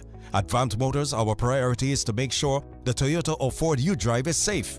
So we are offering customers a free, fast, and easy airbag swap out if your vehicle was manufactured in 2016 or earlier. Find out if you need to have new airbags installed by emailing your Ford or Toyota vehicle's VIN or vehicle identification number to service@vantmotors.com or stop by Vamp's Service Center or call us at 949-2245. Don't risk it. Get the airbags in your Toyota or Ford checked for free at Vant Motors on Walkers Road. For the record, with Ort Connor. Initiating system. For information that matters. For the record, with Ort Connor. Continues right now on Radio Cayman. Good morning and welcome back to For the Record. In the studio with me this morning, Mr. Mario Ebanks, candidate in the upcoming April 14th general elections, seeking to represent the electoral district of West Bay West in our parliament. Back over to you, Mr. Ebanks. Thank you very much. Your show is so popular that everybody seems to want to advertise on it, and so our time gets cut a little bit, but so be it. I guess you have to make the money as well. So in my statement of shared values and beliefs, which is found on our website, which is mario4wbw.com, I have a statement of shared values and beliefs, and it has 15 points. And one of those points, point number 11, says willingness to resign as a member of parliament if elected, if evidence of corruption or public misconduct is presented and proven. That's a commitment that I'm making, Mr. O.C., in my statement of shared values and beliefs. And it also then dovetails into a pledge that I signed on the 7th of April that was by the Anti-Corruption Committee and the Elections Office, a candidate's pledge. And it talks about, the last paragraph says, I pledge to do my part as a responsible candidate by saying no to corruption and reporting any incidents of corruption or election-related offences to the Anti-Corruption Commission or the Elections Office. I have signed this pledge, and I mean it. I have signed it. Now, I really also appreciate very much the radio ads that the Anti-Corruption Committee or Commission has been putting out on Radio Cayman. I think Ms. Harris and her team are doing an excellent job. I hope that everybody, candidates and voters, listen to those messages. I've been telling people from the time I declared as a candidate, I cannot be buying things for you, giving you money or stuff, because if you're in my constituency, that is treating, and that's a crime. And if I got to get in by buying votes, I don't want to get in. I want to earn the vote, right? So this pledge and my statement of shared values confirms my commitment to being statesman, to being fair and to getting elected fairly and ethically, and not by buying fridges and TVs and beds and furniture and stuff. The days of that kind of stuff should be over. And if we don't do that, that bright shining city on the hill is going to be stamped out, and the lights are going to go out forever. But I got to ask the question, did my opponent in West Bay West sign that pledge? Did he sign this pledge as well? Did he sign this pledge? I don't think he did, because if he did, all the lies he's been telling would be total contradictory to that statement. But I want to say to him, will he say no? Will he say no to secret sweetheart deals to large developers? Because if he says no to that, that's a good thing. But we know that he doesn't say no to that. And I gave you a letter, Mr. O.C., I gave you a letter when I came on Wednesday, a letter that was written by my opponent on October the 7th, 2004, to a Mr. Stanley Thomas, who is a large developer. And this letter it was a letterhead for Windsor Development Corporation, Box 321 West Bay, Grand Cayman. And it was sent from the ministry. It was sent at 3:47 p.m. on October 15th, 2004, from the Ministry of Tourism, Environment, Development and Commerce, of which my opponent in West Bay West was the minister, and he was also he was a minister of tourism. And the letter says, and I'll read it because a lot of people have been asking me about this letter which I gave to you on Wednesday, and they want to know about it. So I'll read it, and you can hear it for yourself, and you have a copy, Mr. O.C. It says, "Dear Stan, per our last conversation regarding the balance of the funds that remain outstanding on the West Bay 7 Mile Beach transaction, I have ensured that all of the proposed rezoning issues have been agreed and approved by Cabinet. Please forward, in brackets wire, the remaining balance of US $350,000 to Windsor Development Corporation account, as I now need to move forward from this project. Windsor Development Corporation, account number 879-8563, KO Royal Bank of Canada, Cayman Islands. Stan, I look forward to seeing you shortly and trust that all is well with you. Sincerely, W. McKeever Bush." So that's the kind of person that we have running this country, who wants to be premier again, and who is running around this country telling lies about me and others. And if he is re-elected, in my opinion, you're going to get some more of that same kind of behavior.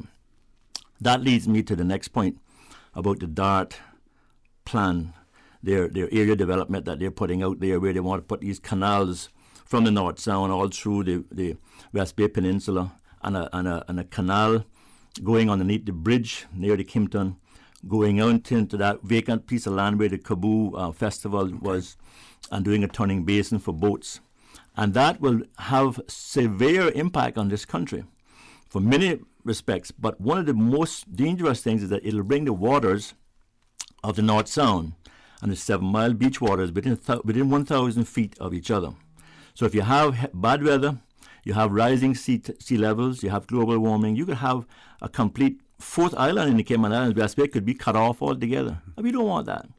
I have called on the DART organization to withdraw that plan, and I do so again. And I know that my opponent will not want to say that, and he can't say that. And if he's re-elected, him and his colleagues are going to push those kind of projects on this island. So I want to say to West Bay West voters, say no to Mr. McKeever and the canal from the North Sound to 7 Mile Beach, which is going to split or cut West Bay off potentially. Say no to his 20 to 50-story buildings or towers, which he wants to promote, and he has done so publicly on a number of occasions. Say no to lies and threats of campaign violence, such as what he said about me on your show on Wednesday. Say no to income tax, because he runs around with some kind of an answer story about Mario Ebanks with income tax, and trying to fool people with lies. He's not fooling anybody. He's fooling himself. He, my opponent, is the only person in this election, in this campaign, that has put forward an income tax plan for Cayman. He did that in 2010. But what he did then, he called it a community enhancement fee, which was income tax. it was income tax, and he knows it, but he goes around spreading lies. And if he looks at my website, and I think he can read, if he looks at my website, he'll see that there's nothing there about income tax, but he's making it up. First of all, he was trying to blame the person who nominated me, Mr. Troy Leacock, for it, because Troy had something on his website about making sure that rich developers and investors pay impact fees for their developments, and my opponent called that income tax now all of a sudden. And then when Troy threatened him, and I think Troy's lawyer is going to be pursuing it as well for defamation and for lies, then he dropped Troy's name and put my name on it. But it's pure lies. He is the only person that has proposed income tax. My opponent, Mr. McKeever, was the only person that proposed income tax in this country. He called it, in his cute way of doing things, community enhancement fee, but it was income tax. But yet he says it was me. So those kind of behaviors, say no to him next Wednesday and 14th of April. But say yes to Mario Ebanks for West Bay West.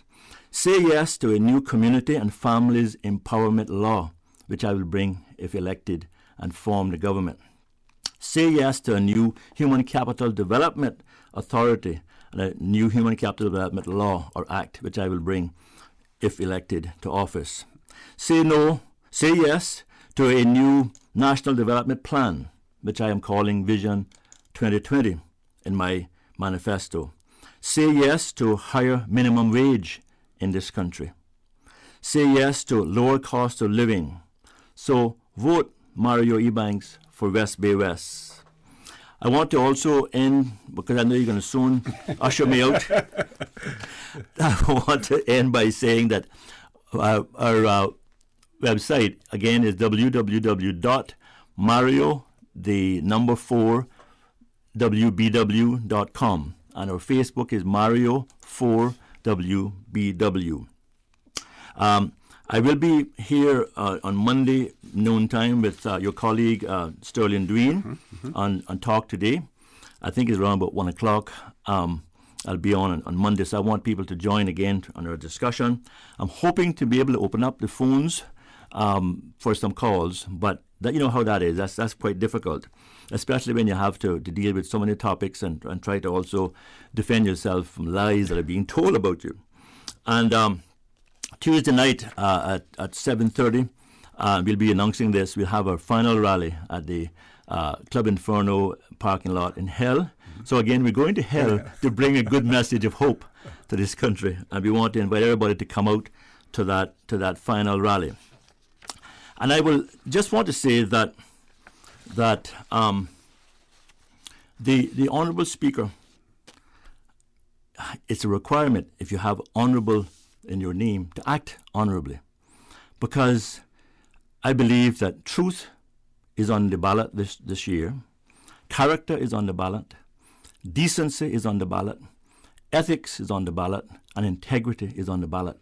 So when you go to vote on Wednesday the 14th, when you go to vote on Wednesday, remember, it's not just what you get today, the $25 or the $50 or the TV. Look at what you're going to get in 4 years. If you can make the country a better place, everybody will be better. And the rising tide will rise all the boats. And it's not about handouts, it's about a hand up. It's not about buying your vote, but it's about earning your vote. I have framed my campaign, Mr. O.C., as a good shepherd. I've used the words in the Bible in regard to the good shepherd. The good shepherd knows his sheep, and his sheep know them, and they hear his voice. The good shepherd lays down his life for his sheep. I also believe strongly in the words of Frost. The woods are lovely, dark and deep, and I have promises to keep, and miles to go before I sleep, and miles to go before I sleep. Me and my wife, we don't have any biological children. We don't have any biological children. God, that's what God said for us. But all of Cayman is our children. And I want all of our children, all of my children, to be protected and to have a great future. So I am pledging the rest of my life, as I always did, to the service of humanity, the service of mankind. I ask people, give me a chance. I will not let you down. On 14th of April, vote candidate number 2, Mario Ebanks, West Bay West, and your future will be secure, all of my children. Together, we will win. God bless you. Thank you very much. Folks, that was Mr. Mario Ebanks, a candidate in the upcoming April 14th general election, seeking to represent the electoral district of West Bay West in our parliament. Top of the hour, headline news at 9 o'clock. When we return, we will have another candidate in the studio with us as well, former minister, former member of parliament, Mr. Wayne Panton. So please stay tuned for the record. We'll be back shortly. Satisfaction is guaranteed 24 hours a day, whether it's music or information. From Grand Cayman to Cayman Brac to Little Cayman, we've got you covered. You ever hear a thing like that? Radio Cayman in the Cayman Islands. Today's biggest news. Radio Cayman. It's only 2 species that we have, on the island. Generations present. Your voice, your choice. It is in the best interest of the people of these islands. Local, regional, international. This is Headlines from Radio Cayman's newsroom. Today's biggest news. Government reported the results of 315 COVID-19 test results on Thursday. 2 came back positive. Travelers who will remain in isolation until considered recovered. So far, more than 54,000 vaccines have been administered locally. Prince Philip, the lifelong companion of Britain's Queen Elizabeth II, has died. Buckingham Palace made the announcement this morning. He was 99. The Duke of Edinburgh died at Windsor Castle following a recent stay in the hospital. And a doctor at the trial of ex-police officer Derek Chauvin in Minneapolis has said George Floyd died from a lack of oxygen during his arrest. Contradicting the defense, Dr. Martin Tobin said fentanyl did not cause Mr. Floyd's death, adding even a healthy person would have died. 45-year-old Chauvin was filmed kneeling on Mr. Floyd's neck for more than 9 minutes during his arrest last May. The ex-officer is on trial for murder and has denied the charges against him. Those are your headlines. I'm Karsley Fuller. For the latest in news and information, follow Radio Cayman on social media, Facebook, Instagram, Twitter. Download the Radio Cayman app or log on to our website, radiocayman.gov.ky. The Ministry of Education provides funding to assist Caymanian children who turn 3 years old before September the 1st to attend an early childhood centre. This funding is available through the Early Childhood Assistance Program, ECAP. Parents and guardians are now invited to submit ECAP applications for the upcoming 2021 to 2022 academic year. Application forms are available at the Government Administration Building, early childhood centres across the island, or online from the Ministry's website at www.education.gov.ky. For further information, please call the Early Childhood Unit at 244-3155. Completed application forms may be emailed to ecap@gov.ky, that's ECAP@gov.ky, or delivered to the Government Administration Building. Did you know that defective airbags can cause serious injury or even death if not repaired immediately? Right now, millions of vehicles around the world are under recall for faulty Takata airbags, and yours could be one of them. At Vant Motors, our priority is to make sure the Toyota or Ford you drive is safe. So we are offering customers a free, fast and easy airbag swap out if your vehicle was manufactured in 2016 or earlier. Find out if you need to have new airbags installed by emailing your Ford or Toyota vehicle's VIN or vehicle identification number to service@vantmotors.com or stop by Vamp's Service Center or call us at 949-2245. Don't risk it. Get the airbags in your Toyota or Ford checked for free at Vant Motors on Walkers Road. There's nothing like the smell of freshly baked bread. The warm, inviting aroma, the fresh and natural taste. Just like homemade. 100% all-natural, additive-free bread. Enjoy fresh and natural tasting bread from the iconic Caribbean Bakery. Always delivered fresh to your favorite supermarkets island-wide. Forget the imported frozen and thawed and enjoy our freshly baked selection of quality breads and pastries. Try our classic white and wheat sandwich breads, coconut and raisin breads, hamburger and hot dog buns, and a great selection of pastries. Feed your family fresh with Caribbean Bakery. Green Turtle. Modern solutions to get you through the new normal. Download the Green Turtle app now and top up yours or a loved one's phone with any mobile carrier in any destination. Home delivery of laptops, tablets, phones, accessories, and iTunes and major online retailer gift cards. And now, home deliveries of groceries and courier service. Guaranteed delivery within 2 hours from 9 a.m. to 3 p.m. Visit their list of products at greenturtle.ky or download the Green Turtle app today. Green Turtle is not only the future of mobile, but today it can help save a life. Take a ride on the Green Turtle Express today. Download the Green Turtle app, the future of mobile, saving lives today. It is truly important to our country that the voices of all the people in the Cayman Islands are heard on Election Day. Your vote counts. April 14th, 2021. Exercise your democratic right and vote. A public service announcement from your #1 community station, Radio Cayman. For the record, with Ort Connor. Initiating system. For information that matters. For the record, with Ort Connor. Continues right now on Radio Cayman. Good morning and welcome back to For the Record. No guest in the studio. We've had some scheduling issues. We're trying to see whether or not we can actually arrange an interview via a phone link.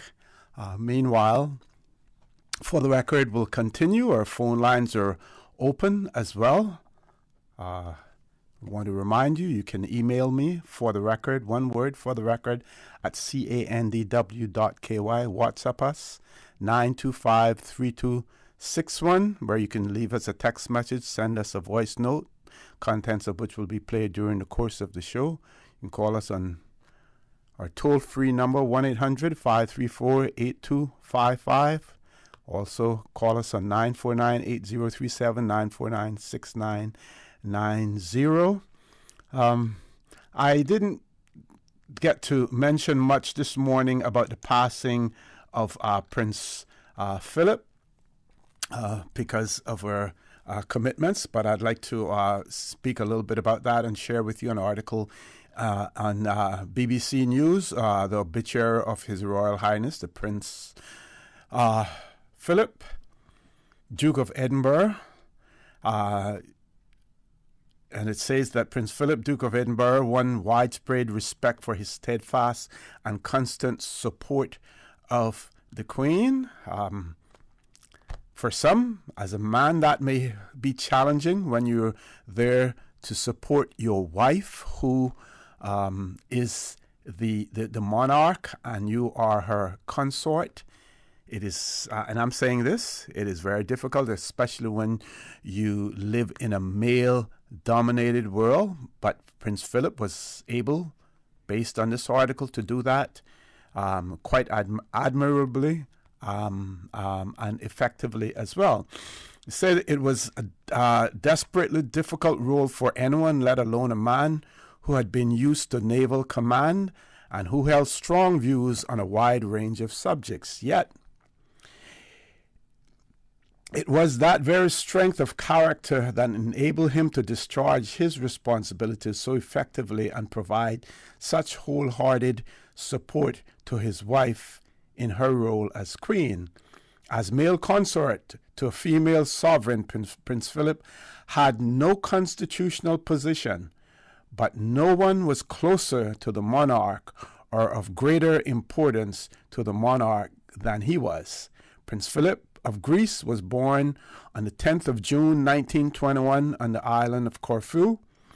His birth certificate shows the date as the 28th of May 1921, as Greece had not adopted the Gregorian calendar. So he has two birth dates that are mentioned.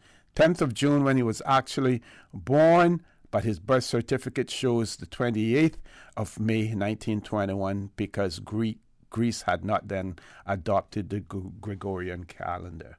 His father was Prince Andrew of Greece, a younger son of King George I of the Hellenines.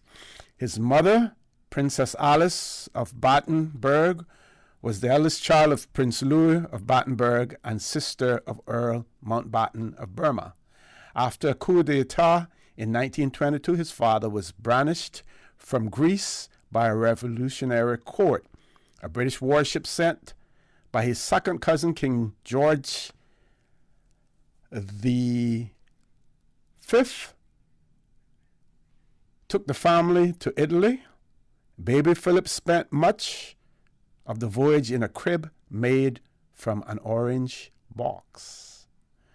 He was the youngest child, the only boy in a family of sisters, and his early childhood was spent in a loving atmosphere. The prince began his education in France, but at the age of 7 came to live with his Mountbatten relatives in England, where he attended a prep school in Surrey. By this time, his mother had been diagnosed with schizophrenia and had been placed in an asylum. The young prince would have little contact with her. In 1933, he was sent to Schloss Salem in southern Germany. I hope I didn't, destroy those words there, which was run by educational pioneer Kurt Hahn. But within months, Hahn, who was Jewish, was forced to flee Nazi persecution. The article goes on to talk about Prince Philip's seafaring tradition. Hahn moved to Scotland, where he founded Gordonstoun School, to which the prince transferred after only 2 terms in Germany. Gordonstoun Spartan regime, with its emphasis on self-reliance, was the ideal environment for a teenage boy who had separated from his parents, felt very much on his own. With war looming, Prince Philip decided on a military career. He wanted to join the Royal Air Force, but his mother's family had a seafaring tradition, and he became a cadet at the Britannia Royal Naval College in Dartmouth. While there, he was delegated to escort the 2 young princesses, Elizabeth and Margaret, while King George VI and Queen Elizabeth toured the college. According to witnesses, Prince Philip showed off a great deal, but the meeting made a deep impression on the 13-year-old Princess Elizabeth. Philip quickly proved himself an outstanding prospect, passing out at the top of his class in January 1940 and seeing military action for the first time in the Indian Ocean. He transferred to the battleship HMS Valiant in the Mediterranean Fleet, where he was mentioned in dispatches for his part in the Battle of Cape Matapan in 1941. As the officer in charge of the ship's searchlights, he played a crucial role in this decisive night action. I found another ship, and it lit up the middle part of it, whereupon it practically disappeared instantly under a salvo of 15-inch shells at point-blank range, he told BBC Radio 4 in 2014. By October 1942, he was one of the youngest first lieutenants in the Royal Navy, serving on board the destroyer HMS Wallace. The article goes on to talk about his engagement. Throughout this period, he and the young Princess Elizabeth had been exchanging letters, and he was invited to stay with the royal family on a number of occasions. It was after one of those visits over Christmas 1943 that Elizabeth placed a photograph of Philip in naval uniform on her dressing table. Their relationship developed in peacetime, although there was opposition to it from some courtiers, one of whom described Prince Philip as rough and ill-mannered. But the young princess was very much in love, and in the summer of 1946, his suitor asked the king for his daughter's hand in marriage. However, before an engagement could be announced, the prince needed a new nationality and a family name. He renounced his Greek title, became a British citizen, and took his mother's anglicized name, Mountbatten. The day before the marriage ceremony, King George VI bestowed the title of His Royal Highness on Philip, and on the morning of the wedding day, he was created Duke of Edinburgh, Earl of Merioneth, and Baron Greenwich. The wedding took place in Westminster Abbey on the 20th of November 1947. It was, as Winston Churchill put it, a flash of color in a grey post-World War Britain. This section is about his career being curtailed. The Duke returned to his naval career and was posted to Malta, where for a while at least the couple could live the life of any other service family. Their son Prince Charles was born at Buckingham Palace in 1948, and a daughter, Princess Anne, arrived in 1950. They were later joined by Prince Andrew, 1960, and Prince Edward, 1964. On the 2nd of September, 1950, he achieved the ambition of every naval officer when he was appointed to his own command, the sloop HMS Magpie. But his naval career was about to be curtailed. The worsening health of George VI meant his daughter had to take on more royal duties and needed her husband by her side. Philip took leave from the Royal Navy in July 1951. He never returned in an active role. The Duke was not a man to carry regrets, but he did say in later life that he was sorry he had been unable to continue his career in the Navy.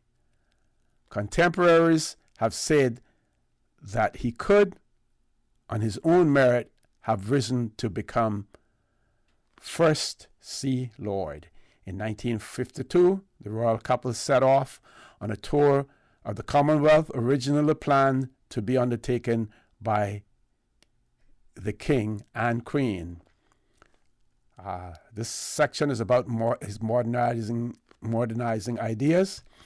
It was while they were staying at a game lodge in Kenya in February that word came through the king that the king had died. He had suffered a coronary thrombosis, a fatal heart blood clot. It fell to the prince to break the news to his wife that she was now queen. A friend later described Prince Philip as looking as if half the world had dropped on him. Deprived of his naval career, he had to create a new role for himself, and Elizabeth's accession to the throne raised the whole question of what that was to be. As the coronation approached, a royal warrant proclaimed that Prince Philip would have precedence after the Queen on all occasions, yet he was never to have any constitutional position. The Duke was full of ideas about how best to modernize and streamline the monarchy, but became increasingly disillusioned by the entrenched opposition from a number of the palace old guard. We're going to take a commercial break now, and if time allows, I will share with you the remainder of this article on the BBC website, so please stay tuned. For the record, we'll be back shortly. What's that? No sugar, same amazing taste? Coca-Cola Zero Sugar is here to stay. Classic taste, pure satisfaction. Be sure to stop into any Tortuga location and get your own case of Coke Zero. Or grab an ice-cold one straight from the cooler. Brought to you by Tortuga Distributors Limited. Coca-Cola, taste the feeling, K-Man. Whether you're finishing a new condo, upgrading your rental property, or simply renovating, make Roper's Enterprises your first stop. Quality furniture at a fraction of the price. Find everything for your home and kitchen at low prices. Roper's, your neighborhood store. Value, integrity. Roper's Enterprises, 122 Industrial Way. Your home deserves a quality finish. Visit their showroom or shop online at ropers.ky. Ropers, providing products and services for better public health. Hi, I'm remodeling our bathroom. I have a few questions. Sure.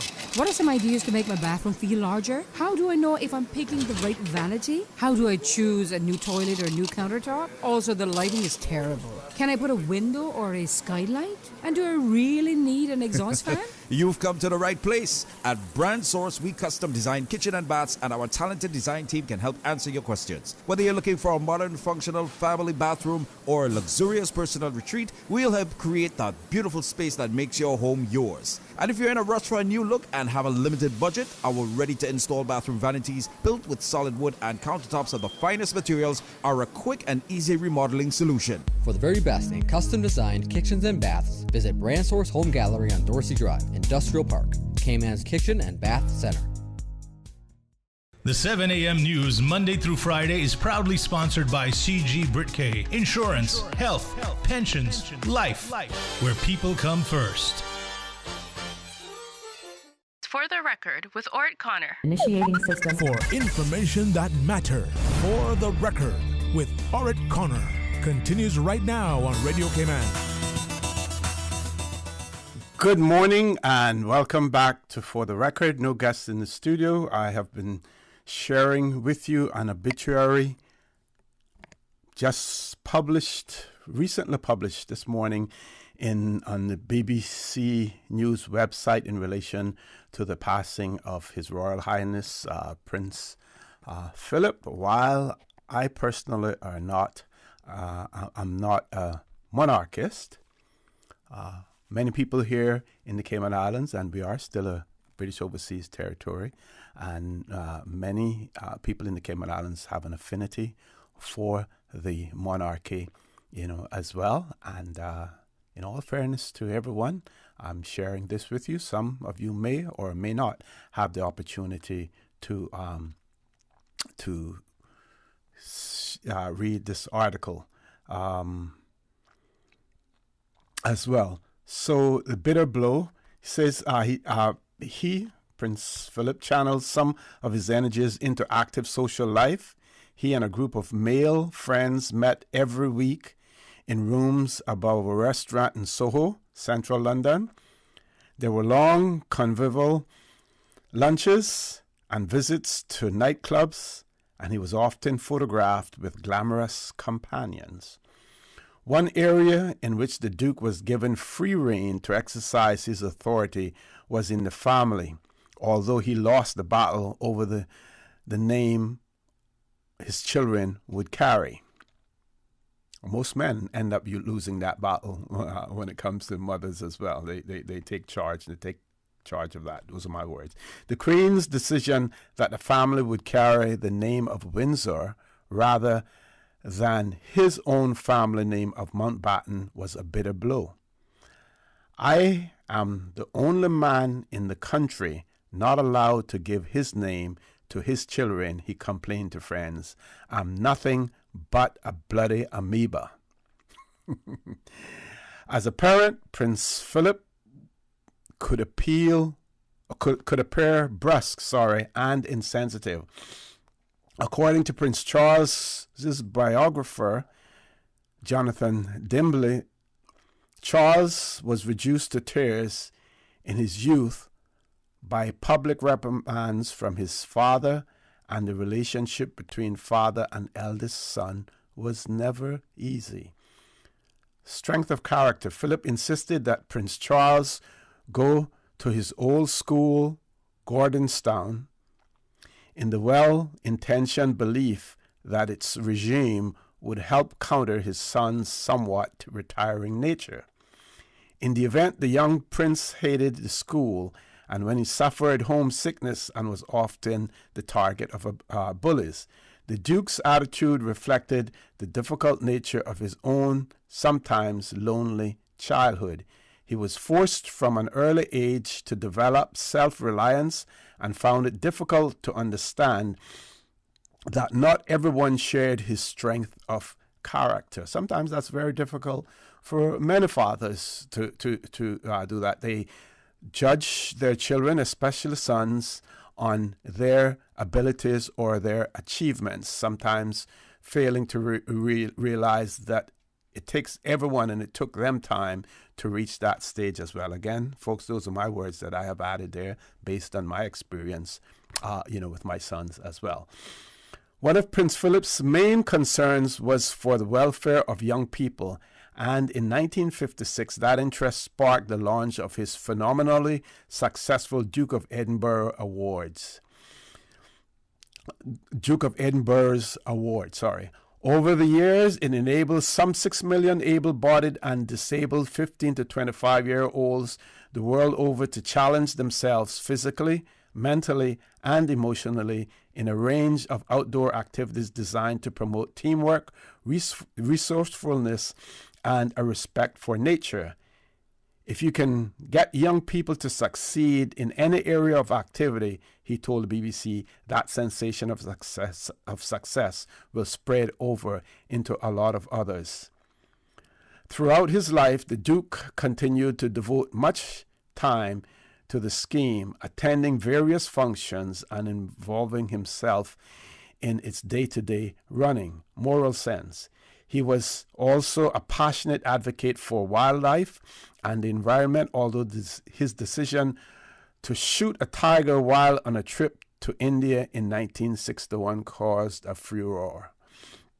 The publication of a photograph in which the tiger was displayed as a trophy only made matters worse. However, he threw his considerable influence and energy behind the World Wildlife Fund, later to become the World Wildlife Fund for Nature, and seemed a natural choice as its first president. I think it's marvelous we have such a fantastic variety of life on the planet, all independent, he told the BBC interviewer. I think also that if we humans have the power of life or death or extinction or survival, we ought to exercise it with some sort of moral sense. Why make something extinct if you don't have to? He upset some conservationists when he defended grouse shooting. If you have a game species, you want it to survive because you want to have some next year. Exactly like a farmer. You want to crop it. You don't want to exterminate it. His forthrightness. But he was widely praised for his commitment to preserving the world's forests and campaigning against overfishing in the oceans. Prince Philip also took a keen interest in industry, visiting factories and becoming patron of the Industrial Society, now known as the Work Foundation. It was to a group of industrialists, in 1961 that the Duke displayed characteristic bluntness when he told them, "Gentlemen, it's time we pulled our fingers out." I need not say any more about that part. This tendency to be forthright was interpreted by some as boorishness and sometimes got him into trouble. He certainly gained a reputation for misjudging situations, particularly when he was abroad. He made one of his most controversial comments while accompanying the Queen on a state visit to China in 1986. He made what he thought was a private remark about slitty eyes. The tabloids went into a frenzy, and although it seemed to cause little concern in China, on a visit to Australia in 2002, he asked an Aboriginal businessman whether you still throw spears at each other. This heading is about tensions. While he was heavily criticized in some quarters for such remarks, others saw them as reflecting someone who was his own man and who had refused to become bound by political correctness. Indeed, many saw his so-called gaffes as nothing more than an attempt to lighten the atmosphere and put people at their ease. Throughout his life, Prince Philip maintained an enthusiasm for sport. He sailed, played cricket and polo, excelled at carriage driving, and was president of the International Equestrian Federation for many years. The tension with his eldest son resurfaced when the publication of Jonathan Dimbley's biography by Prince Charles. The Duke of Edinburgh, it was said, had pushed Charles into his marriage to Lady Diana Spencer, yet the Duke was more solicitous than many critics would allow during the difficult years when his children's marriages were disintegrating. He took the lead in attempting to understand the problems promoted perhaps by his own memories of the difficulties of marrying into the royal family. I'm going to pause there to take a call. Still more of this article left, and I hope I will be able to share it with you before the show is over. Let's go to the phone lines. Caller, good morning. Welcome to For the Record. Good morning, Mr. Rossi. Good morning, sir. You see, this issue of the Cuban refugees, and it is not the first time that those type of refugees run away from the detention center. And it seems there is people who are involved in human trafficking those and allowing them to escape from there. And there is need to be somebody to be held responsible. And number one, the guards need to be arrested immediately, the ones around and responsible about this detention center. But were they at a detention center, or weren't they living outside of the detention center, and they had bracelets, tracking bracelets attached to their ankles? They weren't living at a detention center, I don't think. And the other thing is, how in the world? I mean, what is what is Cayman Island want? Why they want those immigrants who don't want to stay in Cayman in their own will? They said they want to go out of Cayman and they don't want to stay in here. Mm-hmm. And in the same time, the immigration department give one of them and the mother, the child, the father. Father has refugee status. He's considered to be a refugee in the Cayman Islands. They give them refugee status. Yeah, only the father. And they don't want even that, and they don't want to stay. Mm-hmm. What is the reason? The Cayman, they call them the whatever you call them, those new forces for the sea. Mm-hmm.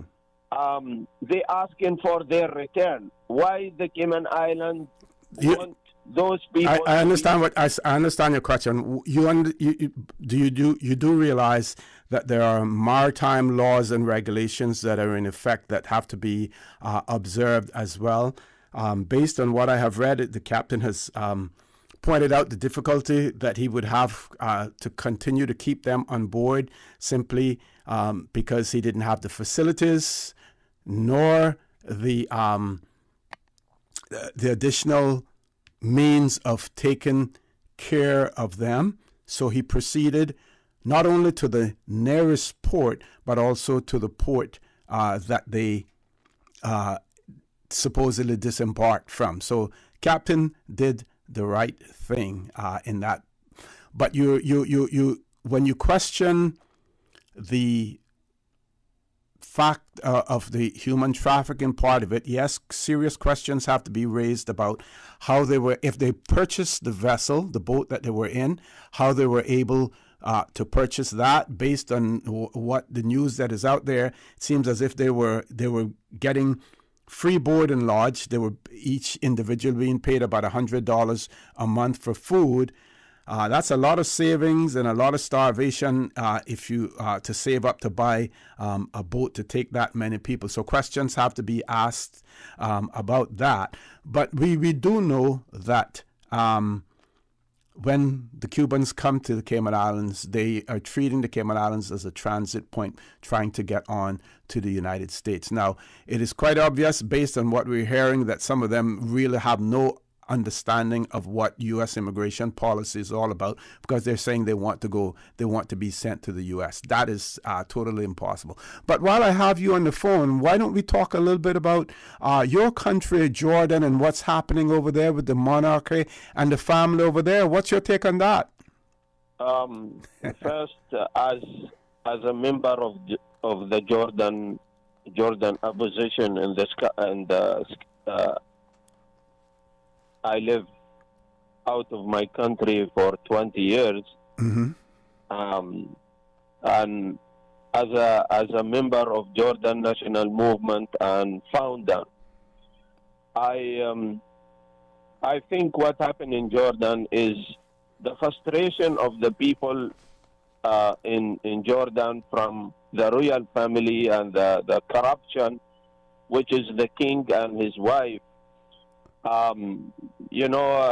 Billions of dollars being stolen and put in even accounts in the Cayman Island, and we trying to find those accounts here to freeze the assets and yes, and we in Jordan live under a dictatorship of a king who mistreat his people. He is involved in gambling problems, which spending millions of dollars from the taxpayers' money, and the people of Jordan are demanding the removal of this king. And as we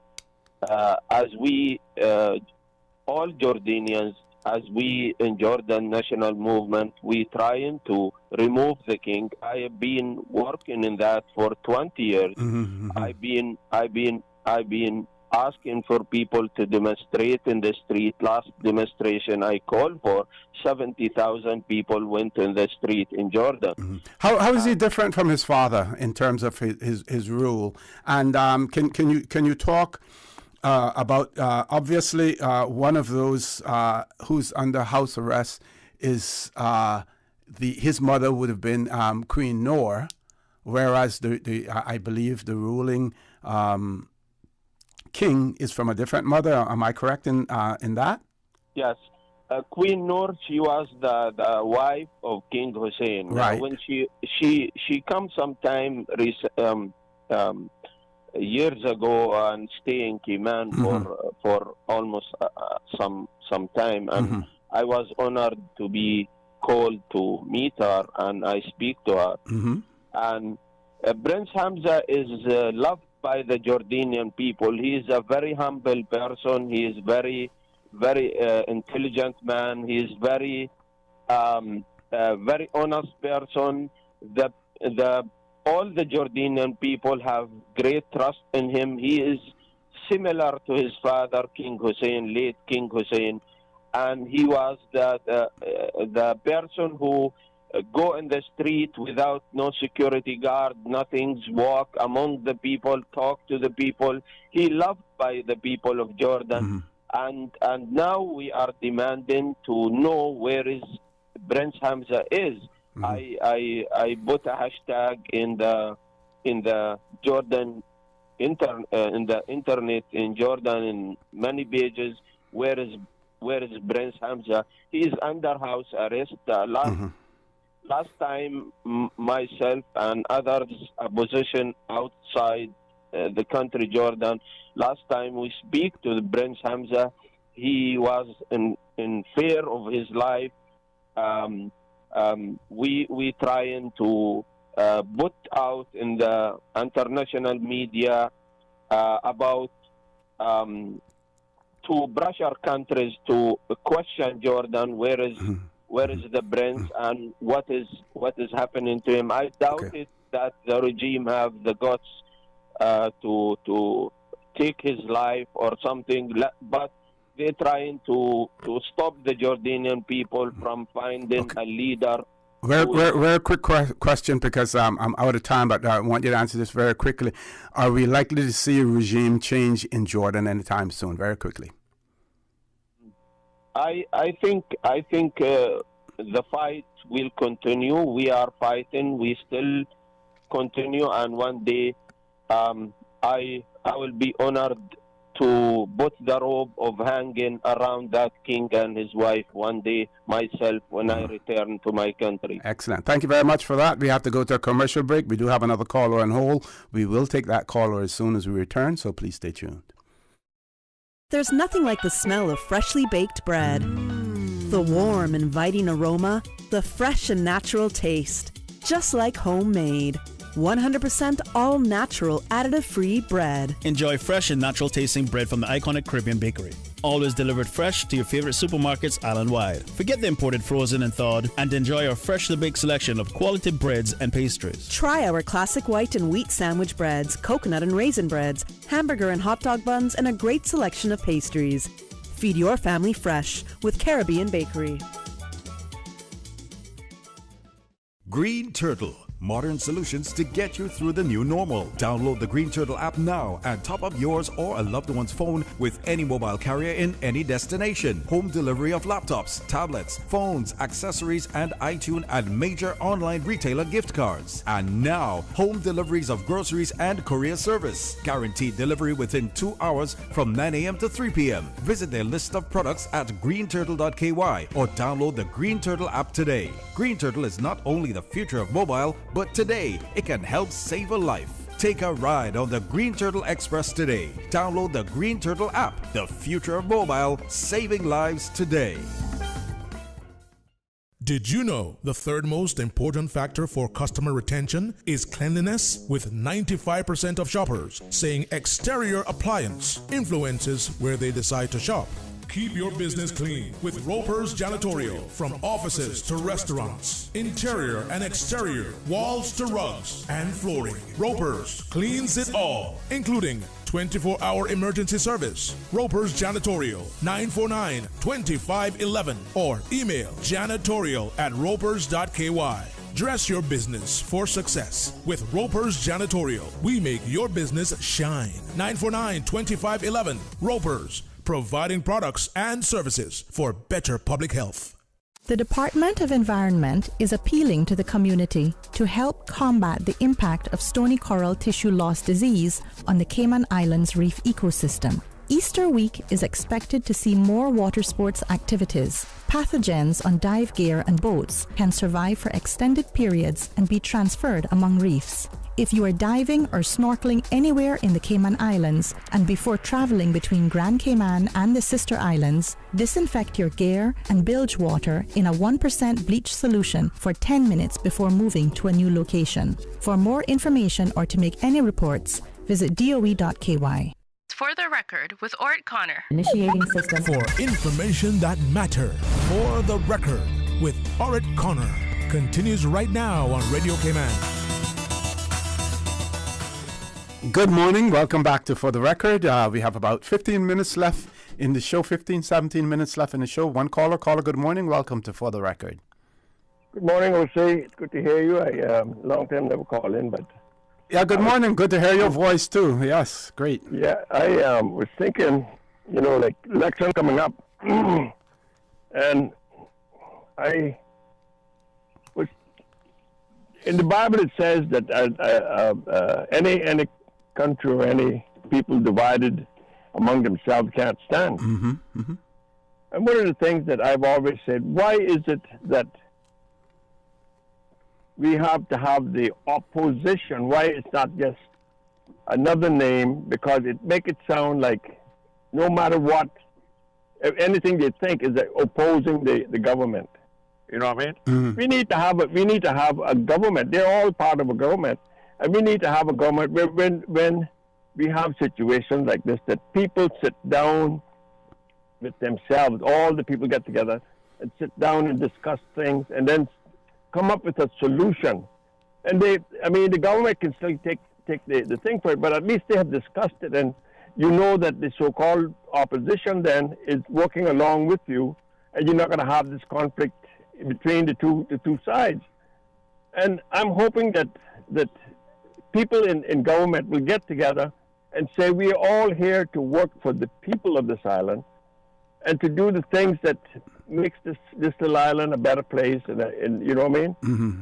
And I get a little upset sometimes when I hear people talking about the opposition, and it just doesn't sound right. You know what I mean? It's like God loves us all, so let's work together, and God will bless us all. But isn't it human nature for people who have different opinions, different views, to want to have their view prevail over the other? And they always say, but you have a good point, because there's an argument, there's an old cliche that says, politics is the art, part of politics is the art of compromise, being able to compromise. Yeah, yes? yeah. Huh?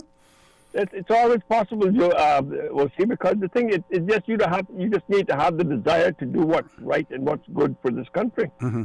Mm-hmm. You know, when we start being like, because first of all, egos plays a big part in this. When you got people in there with egos so big you don't know what to do with them, and they're going to have it their way come hell or high water. Okay. You see, and these are the things that are destroying us. I could talk for a long time, but I'm going to have you talk a little bit more. Any predictions for your district of West Bay? Any predictions to make? I'm very hopeful that we're going to have some good change in West Bay. Like?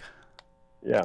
That's that's a little bit general. There are names you can call, because there are only so many people who have been nominated, and it's all public record. Let me put it this way. I went to Mario's meeting last night, and that's not to say that anybody, but there was a big crowd. I like what he said.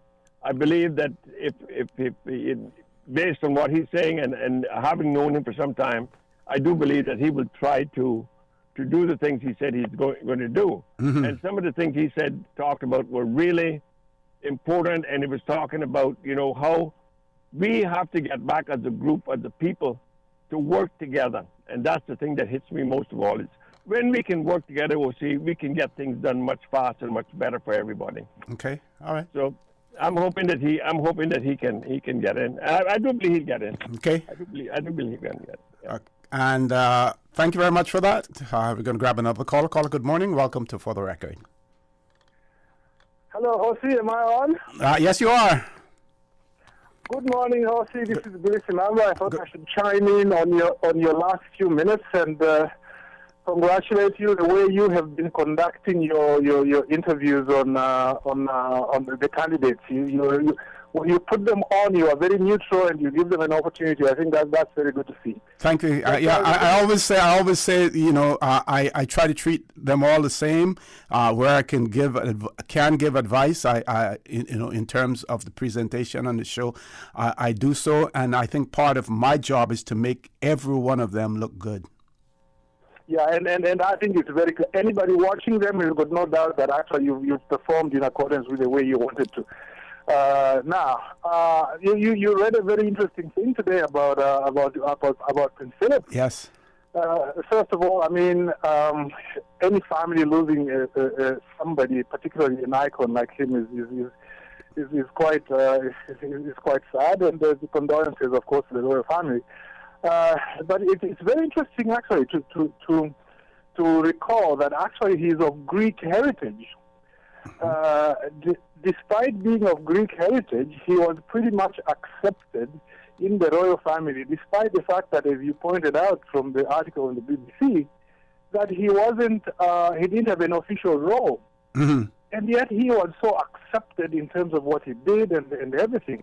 And it makes you wonder why Meghan Markle, a decent young lady, by all accounts, somehow why she couldn't fit in and just be accepted and to let her be. Mm-hmm. And I find that very interesting. I mean, it reminds me how certain people, for example, were not able to accept Barack Obama as a duly elected president and so on. And what is the reason?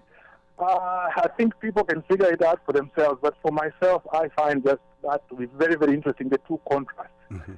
Second little point, The debates, of course, if I can go back to them, they've been high quality. I've watched the chamber debates as well. Mm-hmm. But you know, one of the things that I think should be discussed a little more is the judicial accountability. I know some candidates have said something about it.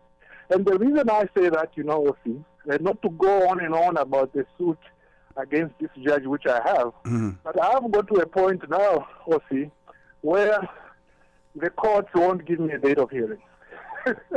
I've filed all the documents and everything, and now the courts are just refusing to give me a date of hearing. And I have nowhere to go. I've complained to the Chief Justice, he has ignored it. I've complained to the governor, they've ignored it.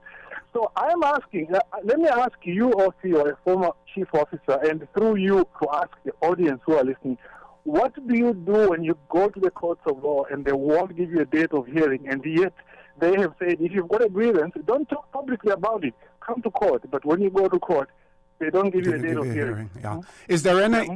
More than 1 month ago, sorry.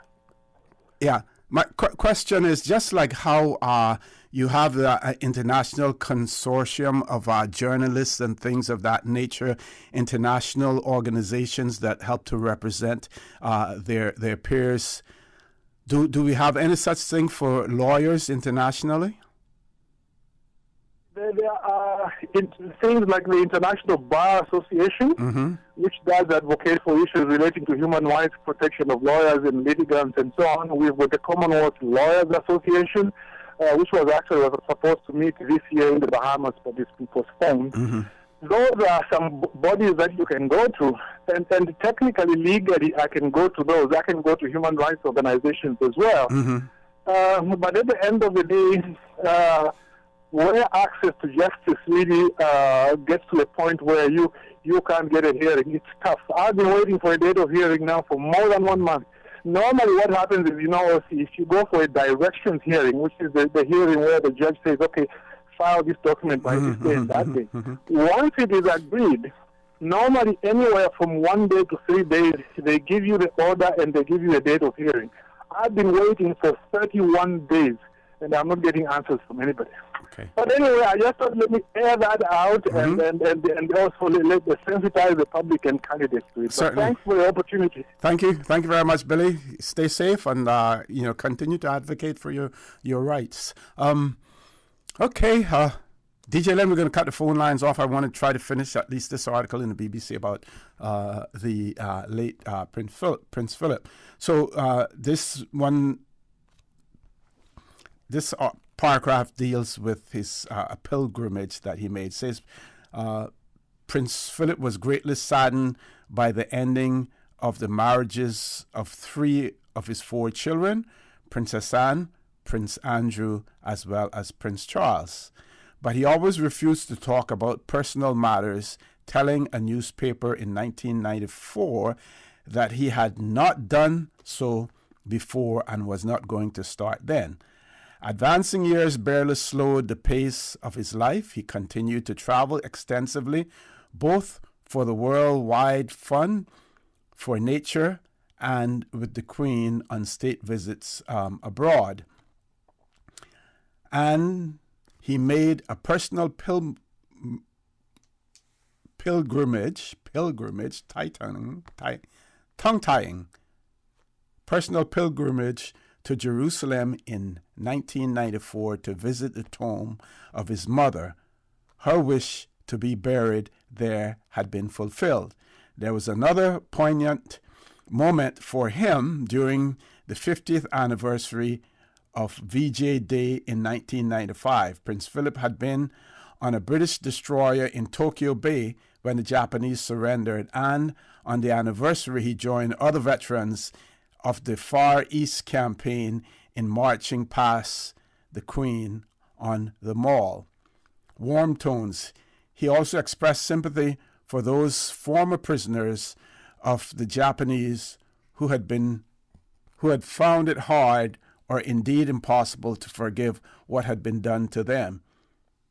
His brusqueness mellowed a little in later years, prompted by the public's sometimes hostile attitude to the royal family after the death of Diana, Princess of Wales. In 2007, letters between the Duke and the Princess were published in an attempt to refute claims that he had been hostile to his daughter-in-law. Dubbed the Dearest Pa letters, they showed that he had been a source of great support to Diana. In fact, underlined by the warm tones in which she wrote to him. Muhammad Al-Fayed, the father of Diana's last companion, Dodi, even suggested at the inquest into her death that she had been murdered on Prince Philip's orders, an allegation the coroner strongly rejected. His no-nonsense approach. Prince Philip, Duke of Edinburgh, was a strong-willed and independent man who found himself at the center of British society. He was a natural leader whose role forced him always to take second place. A man with a combative temperament that frequently sat uneasily with the sensitivities of his position. "I've done what I think was my best," he once told the BBC. "I can't suddenly change my whole way of doing things. I can't change my interests or the way I react to things. That's just my style." Retirement from public life. The Duke retired from public life in August of 2017 after decades supporting the Queen and attending events for his own charities and organizations. Buckingham Palace calculated that he completed 22,219 solo engagements since 1952, and Theresa May, the then Prime Minister, thanked him for a remarkable life of public service. Philip celebrated his 70th wedding anniversary later that year. A hip replacement operation did not stop him driving his carriages around the grounds of Windsor Castle, and he survived a serious car accident while driving near Sandringham in January of 2019.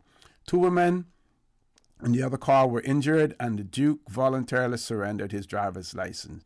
During the coronavirus pandemic, Philip and the Queen moved to Windsor Castle and were given a vaccine in January of 2021. This one is under my strength and stay. Philip was successful in using his position to make a huge contribution to British life, and played his part in helping the monarchy come into terms with changing social attitudes over the years. But his greatest achievement was undoubtedly the constancy and strength of his support for the Queen in the long years of her reign. He believed his job was, as he told his biographer, to ensure the Queen can reign. At a speech given at a celebration to mark the couple's golden wedding anniversary, the Queen paid tribute to her husband, the longest-serving royal consort in British history. He is someone who doesn't take easily to compliments, but he has quite simply been my strength and stay all these years, and I and his whole family and this and many other countries owe him a debt greater than he would ever claim or we shall ever know. So that, folks, is the biography as well as the obituary of His Royal Highness the Prince Philip, Duke of Edinburgh, as presented by BBC News only less than a few hours ago as well. So much more we could talk about. I wanted to talk about the Cuban refugee situation, whether or not the Cayman Islands need to, as I've said repeatedly, go back to Cuba, renegotiate the return of Cuban refugees, Cuban migrants to the Cayman Islands. Do we need to adopt a policy similar to what the U.S. has done when we intercept them at sea? I believe that we have a large enough vessel now in our Coast Guard that we can simply get an agreement with the Cubans to keep them on board that vessel, return them to Cuba the same way that the U.S. has been doing.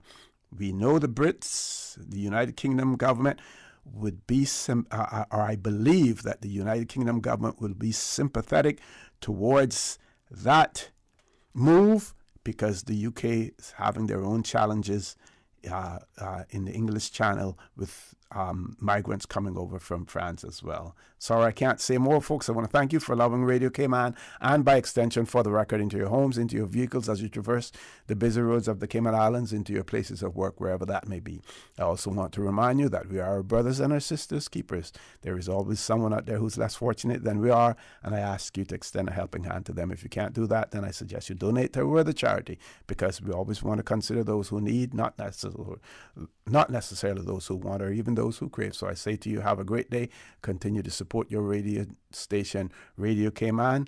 Come Wednesday, the 14th of April, if you are registered to vote, and if you have not already voted, get out there and vote. Let your voice be heard, and do not let anyone dictate to you for whom you should vote. You make that decision on your own, based on what you have heard, based on what you have seen, based on what you know about the candidates as well. So we ask the good Lord to bless these three beautiful, wonderful Cayman Islands. Have a great weekend. Stay safe. For the Record is brought to you by Vamped Motors, the only authorized Ford and Toyota dealership serving the Cayman Islands. Coca-Cola, available across the Cayman Islands from Tortuga Distributors. Accept no substitutes. Taste the feeling with Coca-Cola. Brand Source Home Gallery, inspiring luxury. Caribbean Bakery, made Cayman fresh. Also brought to you by Ropers Enterprises, 122 Industrial Way. Products and services for better public health. Green Turtle. Take a ride on the Green Turtle Express today. Download the Green Turtle app, the future of mobile, saving lives today. The Ministry of Commerce, Planning and Infrastructure, and by West Bay Pharmacy, taking care of your health. Community radio with a different appeal. The voice of the people. Security through adversity. Stuck on you. Radio for all time. You're listening to Radio Cayman, the voice of the Cayman Islands. Today's biggest news. Radio Cayman. It's only two species that we have, on the island. Generations present. Your voice, your choice. It is in the best interest of the people of these islands. Local, regional, international. This is Headlines from Radio Cayman's newsroom. Today's biggest news. A high-pressure system over the southeastern United States will continue to support moderate winds and slight to moderate seas over the Cayman area for the next 24 hours. Our forecast calls for partly cloudy to cloudy skies with a 30% chance of showers and temperatures rising to the low 80s. Buckingham Palace has announced that Prince Philip, Queen Elizabeth II's husband, has died at the age of 99. In a statement shortly issued after midday in the UK, the palace said, quote, His Royal Highness passed away peacefully this morning at Windsor Castle. The Duke of Edinburgh, who was the longest-serving consort in British history, had returned to Windsor Castle on March 16th after a month in hospital. Prime Minister Boris Johnson said he, quote, inspired the lives of countless young people. And 19 officers were injured Thursday night, bringing the number hurt in a week of violence across Northern Ireland to 74. Police deployed water cannon for the first time in 6 years after coming under attack again in Belfast. Crowds rioted on both sides of gates that separate a loyalist area and a nationalist area in West Belfast. Petrol bombs, fireworks, and stones were again used to attack police, who have faced rising disorder since March 29th. Those are your headlines. I'm Karsley Fuller. For the latest in news and information, follow Radio Cayman on social media, Facebook, Instagram, Twitter. Download the Radio Cayman app or log on to our website, radiocayman.gov.ky. RC Fusion. Brought to you by TC Paint Shop. The TC Paint Shop is the authorized dealer for Sherwin-Williams in the Cayman Islands. 943-0565, 27 Godfrey Nixon Way. We are so looking forward to serving you soon. RC Fusion. RC Fusion. The Georgetown Farmers Market. It's time you start eating local. The market at the Cricket Grounds. Proudly Caymanian and 100% fresh. RC Fusion. RC Fusion. Also brought to you by Green Clean Home Care Services, serving you the eco-clean way. Visit greencleancayman.com or book your appointment by calling 936-2427. know you're gonna dig this. We've arrived at a great moment in time. It's the weekend. Aloha Friday. I've been waiting for you for a long time. You just saved me. It's the weekend. Looking to have a good time. Moving and grooving and forgetting the week that was. Friday. No work till Monday. Don't drink and drive. Don't drive and drink. Either way, make it safe for everybody.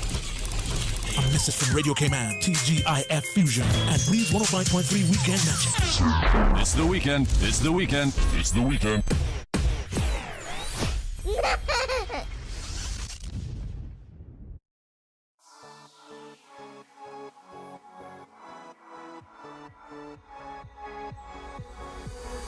Break your silence over my chest. Let it follow, and I'll do the rest. Kiss me, kill me, I want nothing less. I'm not afraid of the lonely, no.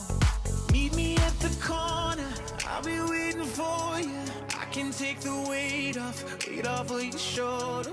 I don't care what hour, if it's rain or shower. Whatever you ask of me, you don't have to worry. There's no such thing as too much. That's too much. There's no such thing as too much. That's too much. There's no such thing.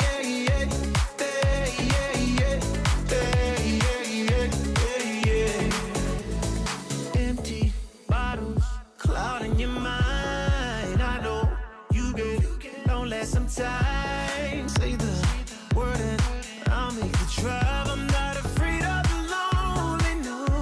So meet me at the corner, I'll be waiting for you. I can take that weight off of your shoulder.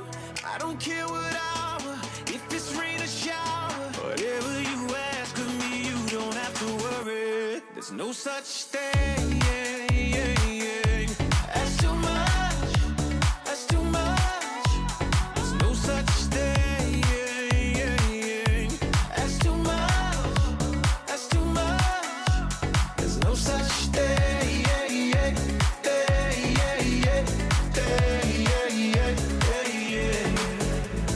I hate the thought of you with tears in your eyes, and I hate the thought of losing you. You to the lies. By the way you're talking, something ain't right, and I know that you're tired. There's no such thing as too much. That's too much. There's no such thing as too much. That's too much. There's no such thing.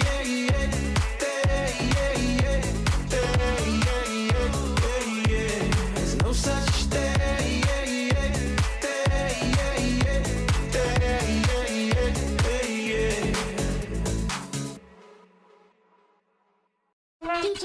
TGIF Friday.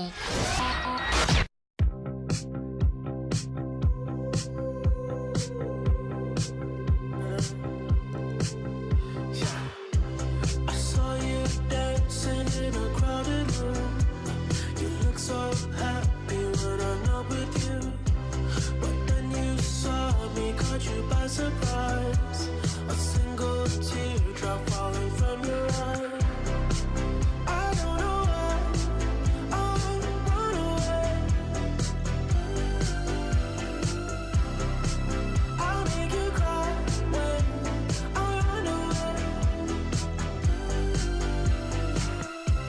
You could have asked me why I broke your heart. You could have told me that you fell apart. But you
rhythm with the music, don't stop for life. Glitter in the sky, glitter in my eyes, shining just the way I like. If you're feeling like you need a little bit of company, you met me at the perfect time. You want me, I want you, baby, my sugar boo. I'm levitating, the Milky Way, we're renegading. Yeah, yeah, yeah, yeah, yeah. I got you, moonlight, you're my starlight. I need you all night. Come on, dance with me. I'm levitating. You, moonlight, you're my starlight. I need you all night. Come on, dance with me. I'm levitating. I believe that you're for me. I feel it in our energy. I see it's written in the stars. We can go wherever, so let's do it now or never, baby. Nothing's ever too far. Glitter in the sky, glitter in our eyes, shining just the way we are. I feel like we're forever every time we get together, but whatever, let's get lost on Mars. You want me, I want you, baby, my sugar boo. I'm levitating, the Milky Way, we're renegading. Yeah, yeah, yeah, yeah, yeah. I got you, moonlight, you're my starlight. I need you all night. Come on, dance with me. I'm levitating. You, moonlight, you're my starlight. I need you all night. Come on, dance with me. I'm levitating. You can fly away with me tonight. You can fly away with me tonight. Baby, let me take you for a ride. Yeah, yeah, yeah, yeah, yeah. I'm levitating. You can fly away with me tonight. You can fly away with me tonight. Baby, let me take you for a ride. Yeah, yeah, yeah, yeah, yeah. My love is like a rocket, watch it blast off. And I'm feeling so electric, dance on ass off. And even if I wanted to, I can't stop. Yeah, yeah, yeah, yeah. My love is like a rocket, watch it blast off. And I'm feeling so electric, dance my ass off. And even if I wanted to, I can't stop. Yeah, yeah, yeah, yeah. You want me, I want you, baby, my sugar boo. I'm levitating, the Milky Way, we're renegading. I got you, moonlight, you're my starlight. I need you all night. Come on, dance with me. I'm levitating. You can fly away with me tonight. You can fly away with me tonight. Baby, let me take you for a ride. Yeah, yeah, yeah, yeah, yeah. I'm levitating. You can fly away with me tonight. You can fly away with me tonight. Baby, let me take you for a ride. Yeah, yeah, yeah, yeah, yeah. I got you, moonlight, you're my starlight. I need you all night. Come on, dance with me. I'm levitating. You, moonlight, you're my starlight. I need you all night. Come on, dance with me. I'm levitating. Where the world sees challenges, I see community. Where most see change, I envision opportunities. Hi, I am Raul Nicholson Co., your best choice for West Bay South. Please join me for my final meeting at Heritage Square, located in West Bay at the 4-way stop on April 13th at 7:30 p.m. I am ready and committed to serve the people of West Bay South. Looking for a cleaning company with integrity, high standards, and values their clients and their most treasured space called home? Call Green Clean Home Care Services. Their trusted professional cleaning technicians are certified with over 15 years of experience, specializing in internationally green certified residential and small office cleaning, using eco-friendly hypoallergenic products at competitive rates. They are a safer clean. Protect your family, pets, and employees' health today and join them in keeping our environment cleaner and healthier, one job at a time. Visit greencleancayman.com or book your appointment by calling 936-2427 or email info@greencleancayman.com. Make your health a priority. Green Clean Home Care Services, serving you the eco-clean way. Friends and voters of Georgetown South, this is Barbara Connolly, your Progressives and Alliance candidate. Over the last 4 years, I have worked diligently to make Georgetown South a better place to live. I rededicate myself to the betterment of all my constituents as a member of a new government, a government that has workable plans and programs to safely reopen our country and create greater employment opportunities for our young people, and Alliance government will provide affordable housing, grow our economy, and look after our elderly and vulnerable families. I ask you to vote for Barbara Connolly on the 14th of April 2021 so that with God's help I may continue to serve you. This is a paid advertisement by the Progressives. We can tell you that those letters represent a proven understanding of the real estate market in the Cayman Islands. But it also means so much more than that. Our trained Sariba agents are committed to ethics, integrity, and excellence of practice. It's all about confidence, knowing you are working with a qualified Sariba agent. As members of Sariba, your trust is our promise. To find a Sariba agent today or to search thousands of listens, visit Sariba.com. Sariba, the mark of excellence in real estate. The following is a paid political message from Dr. Frank McPhail, Georgetown candidate East. But Dr. Frank cares. Yes, he cares.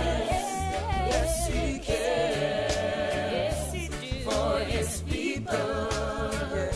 Dr. Frank cares. Yes, he cares. Yes, he cares. For his nation.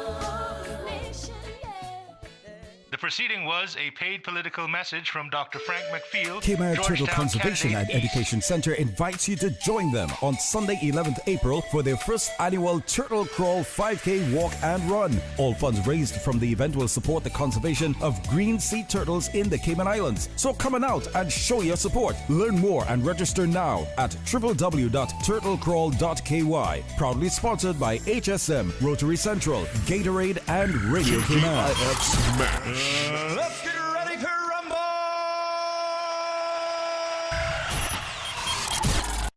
Yeah, yeah, yeah, yeah, yeah.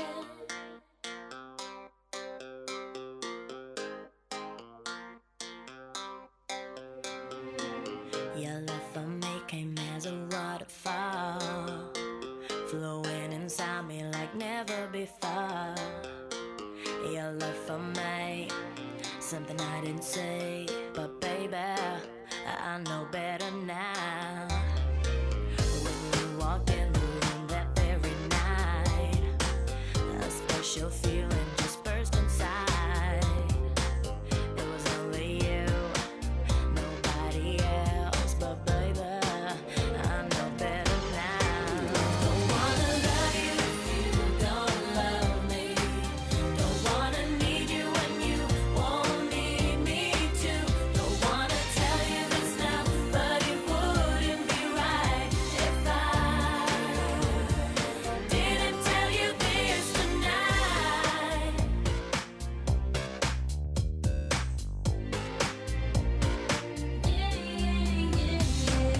And now you're back inside my house again. I'm trying deeply to explain, 'cause baby I wanna get it on, and baby you're the one for me. And now that I've got you all alone, after all this talking on the phone, I should be strong. There's nothing wrong. I'll tell you this is where you belong.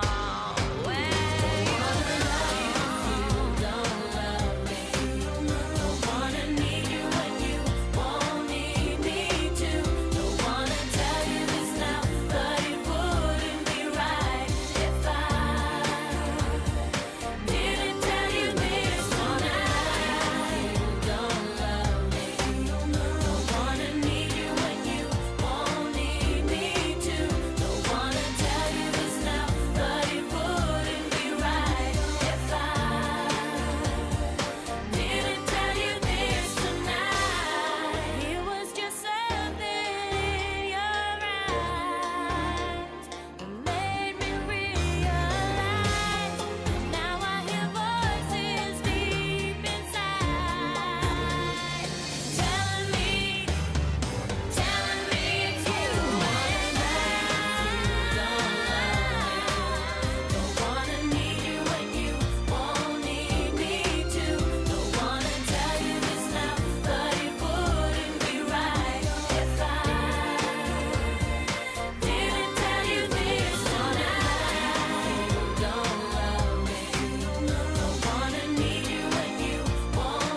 falling too fast to prepare for this. Tripping in the world could be dangerous. Everybody circling as vultures. Negative, nepotist. Everybody waiting for the fall of man. Everybody praying for the end of times. Everybody hoping they could be the one. I was born to run, I was born for this. Whip, run me like a racehorse. Pull me like a ripcord. Break me down and build me up. I wanna be the slip. Word upon your lip. Rather that you rip. Break me down and build me up. Whatever it takes. 'Cause I love the adrenaline in my veins. I do whatever it takes.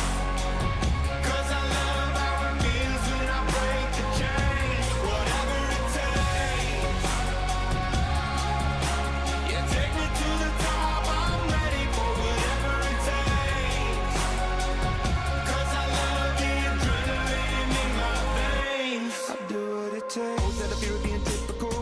Looking at my body feeling miserable. Always hanging on to the visual. I wanna be invisible. Looking at my years like a martyrdom. Everybody needs to be a part of them. Never be enough from the prodigal son. I was born to run, I was born for this. Whip, run me like a racehorse. Pull me like a ripcord. Break me down and build me up. I wanna be the slip.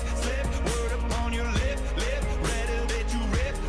Break me down and build me up. Whatever it takes. 'Cause I love the adrenaline in my veins. I do whatever it takes. 'Cause I love how it feels when I break the chains. Whatever it takes. Yeah, take me to the top. I'm ready for whatever it takes. 'Cause I love the adrenaline in my veins. I do what it takes. Hypocritical, egotistical. Don't wanna be the parenthetical, hypothetical. Working onto something that I'm proud of. Out of the box, an epoxy to the world and the vision we've lost. I'm an apostrophe. I'm just a symbol to remind you that there's more to see. I'm just a product of the system of catastrophe. And yet a masterpiece. And yet I'm half diseased. And when I am deceased, at least I go down to the grave and die happily. And leave the body of my soul to be a part of me. I do what it takes. Whatever it takes. 'Cause I love the adrenaline in my veins. I do whatever it takes. 'Cause I love how it feels when I break the chains. Whatever it takes. Yeah, take me to the top. I'm ready for whatever it takes. 'Cause I love the adrenaline in my veins. I do what it takes. You're strong! Because we despise weakness. There's no way out of it now. The weekend is here. Check this out. Here comes the music.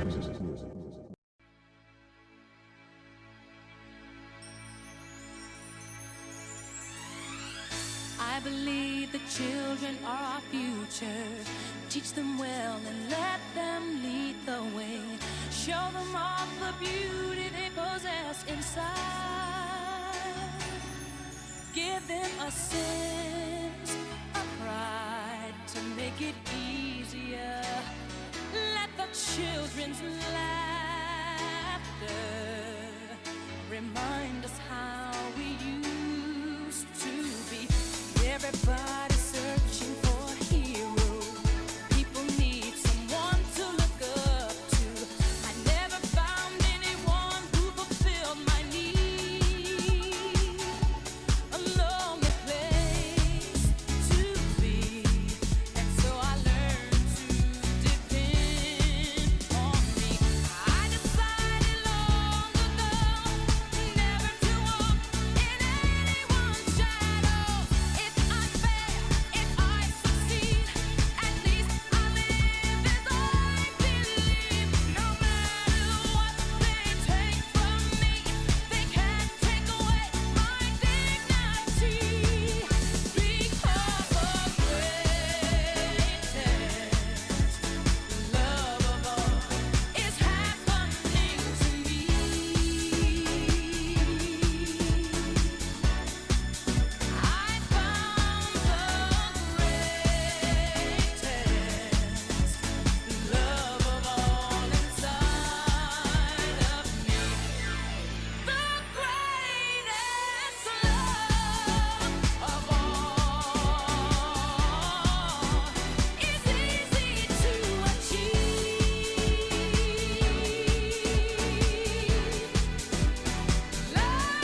that special place that you've been dreaming of.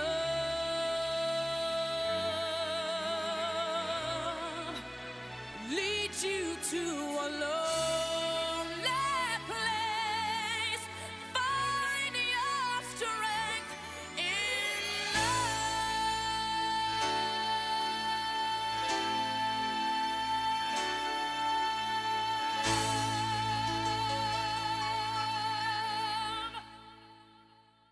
Everyone is invited to come out to a public meeting by Ezard Miller on Tuesday, April 13th at the Ronald Forbes Playing Field, Old Man Bay at 6:30 p.m. That's a public meeting by Ezard Miller on Tuesday, April 13th at the Ronald Forbes Playing Field, Old Man Bay at 6:30 p.m. All are invited. Have you ever heard the saying, you are what you eat? If you are proud to be Caymanian, then it's time you start eating local. Shopping local is better for the environment, offers fresher foods for your family, and supports the local economy. The farmers market at the cricket grounds offers the freshest and local produce, not to mention local preserves and crafts. Start feeding your family the best in locally harvested produce. You are what you eat, so start eating quality local healthy fruits and vegetables. Be proud to be Caymanian. Shop local at the farmers market at the cricket grounds today. The following is a paid political message from Dr. Frank McPhail, Georgetown candidate East. But Dr. Frank cares. Yes, he cares. Yes, he cares. Yes, he do. For his people. Yeah. Dr. Frank cares. Yes, he cares. Yes, he cares. For his nation.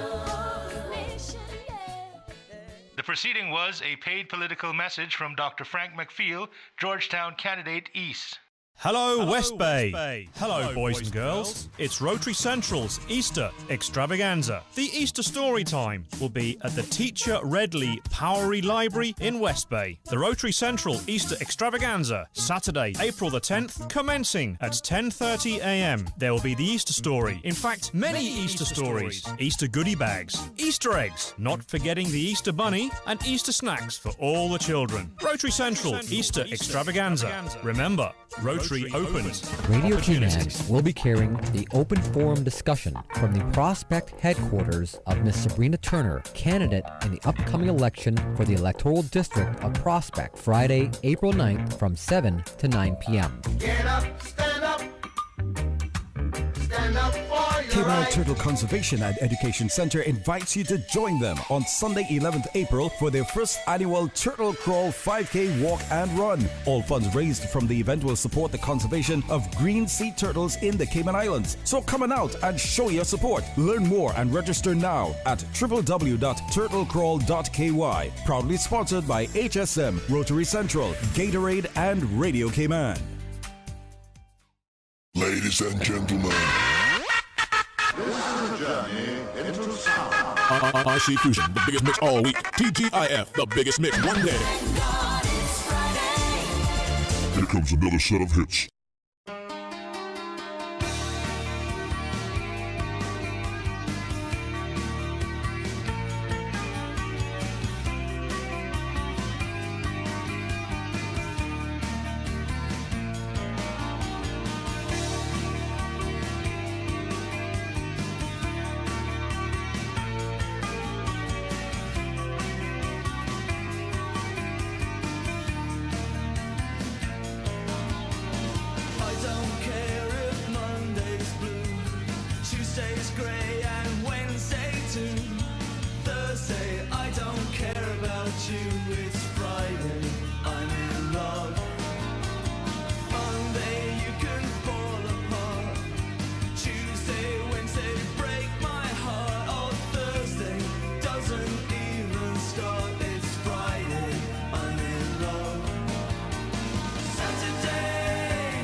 That's just the way it is, baby.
Don't drink and drive. Don't drive and drink. Either way, make it safe for everybody. What are you? It's TGIF.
Slight feet up the street, bend your back, shift your arm, then you pull it back. Like it's hard to know. So strike a pose on a Cadillac. If you wanna find all the cops, they're hanging out in the donut shop. They sing and dance. They spin the club cruise down the block. All the Japanese with their and the party boys call the Kremlin. And the Chinese know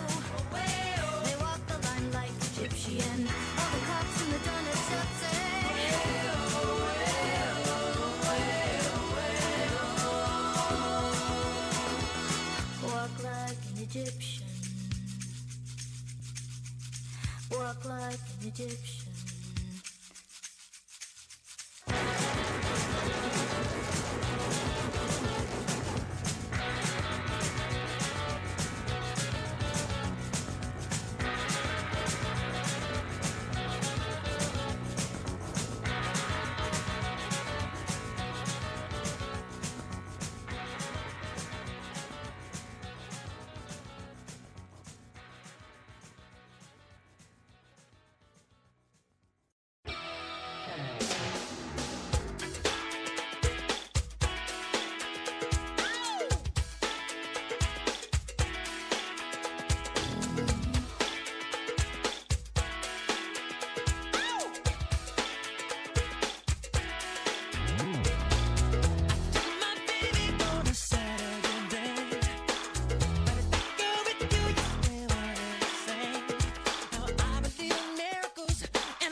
The gangs, clubs, and nations, causing grief in human relations. It's a turf war on a global scale. I'd rather hear both sides of the tale. See, it's not about races, just places, faces. Where your blood comes from is where your space is. I seen the bright get duller. I'm not gonna spend my life being a color. Tell me you agree with me when I saw you kicking dirt in my eye. You're thinking about my baby. It don't matter if you're black or white.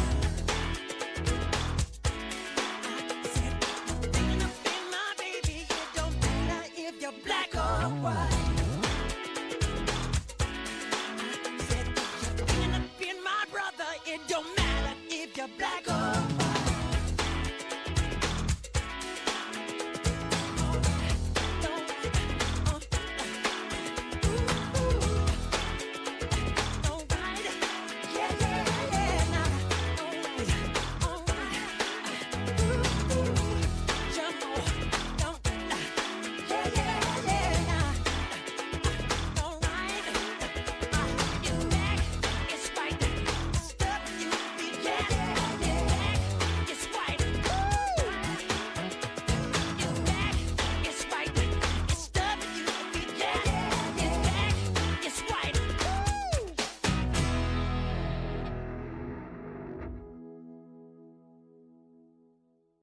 Looking for a cleaning company with integrity, high standards, and values their clients and their most treasured space called home? Call Green Clean Home Care Services. Their trusted professional cleaning technicians are certified with over 15 years of experience, specializing in internationally green certified residential and small office cleaning, using eco-friendly hypoallergenic products at competitive rates. They are a safer clean. Protect your family, pets, and employees' health today and join them in keeping our environment cleaner and healthier, one job at a time.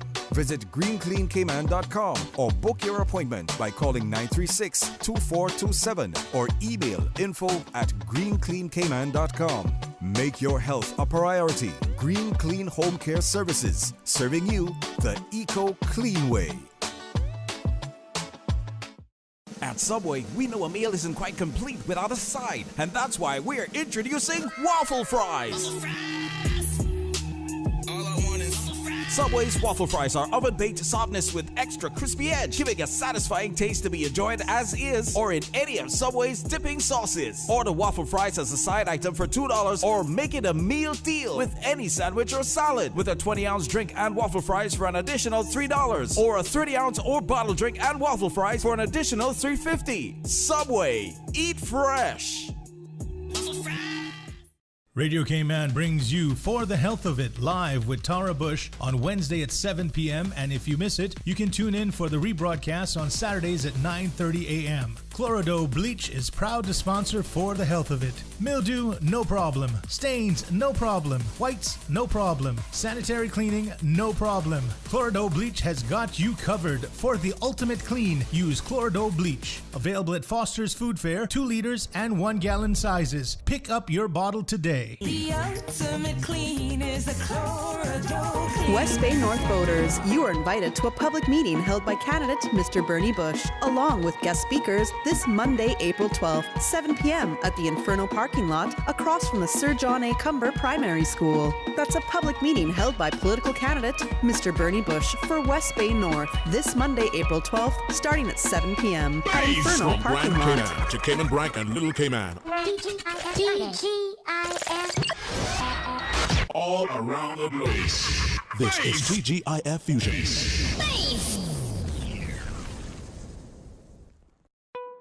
Work Jobs Cayman has a new look.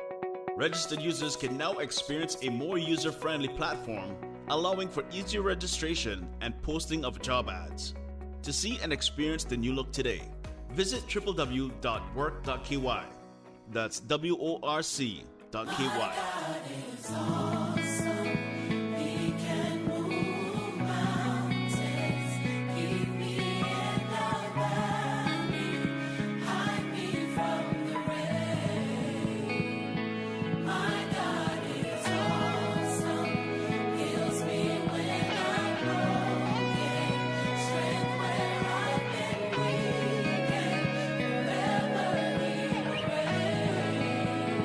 Somebody lift your hands as we celebrate the greatness of our God. He's great and he's greatly to be praised. It's a little worship song that says this: our God is awesome. My God is awesome. He can move a mountain, keep me in the valley, hide before the rain. Come on, our God is awesome. My God is awesome. He heals me when I'm broken. Heals me when I'm broken. Strength where I've been Strength where I've been weak. Forever he will reign. Ever He will reign. Come on, if you believe it, lift your voice and sing. My God is awesome. Yeah, yeah, awesome. Oh, awesome. My God is awesome. Savior of the whole world. Giver of salvation. By His stripes I am healed. My God is awesome. Today I am forgiven. His grace is why I'm living. Praise His holy name. My God is awesome. Yeah. Awesome. Yeah. Awesome.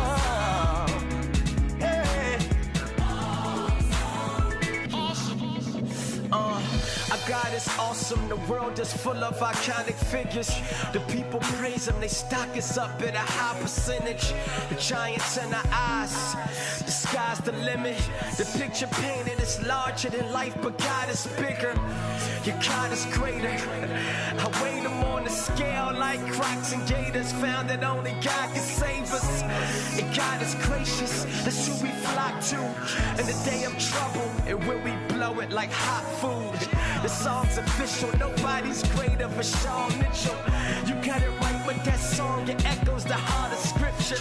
Yeah, they wonder why we so serious. It's cause Jesus Christ is awesome, man, period. Okay, my Jesus, the Son, Christ, the King of Kings, and He's God on earth. My Our Messiah born and raised to give us all a second birth. And from heaven he came down to free all that were bound. Oh God, the 4 and 20 fell down, casting down their crowns, saying, Thou art worthy, Lord, to receive glory, honor, and power. So every man, woman, boy, and girl, let's make this declaration around the world. He's mighty. He's mighty. He's mighty. He's mighty. Awesome. Come on and lift your voice and testify. Come on and say, He's holy. He's holy. He's holy. He's holy. Awesome. Come on and lift your voice and say, come on and say, He's great. He's great. He's great. He's great. Awesome. Hallelujah. Come on and say, come on and say, deliverer, deliverer, deliverer, deliverer.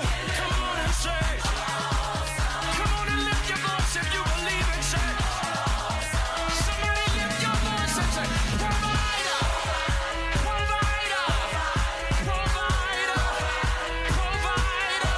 Awesome. Hallelujah. Lift your voice. Somebody let him know. Protector, protector. Has he looked out for you? Protector. Awesome. Everybody say awesome. Let's get out of here.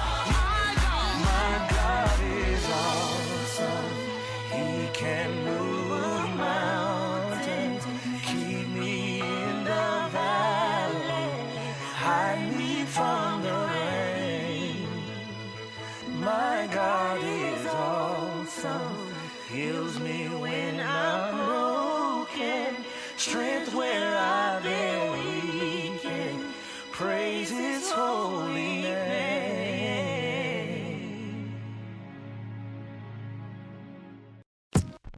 Our Father.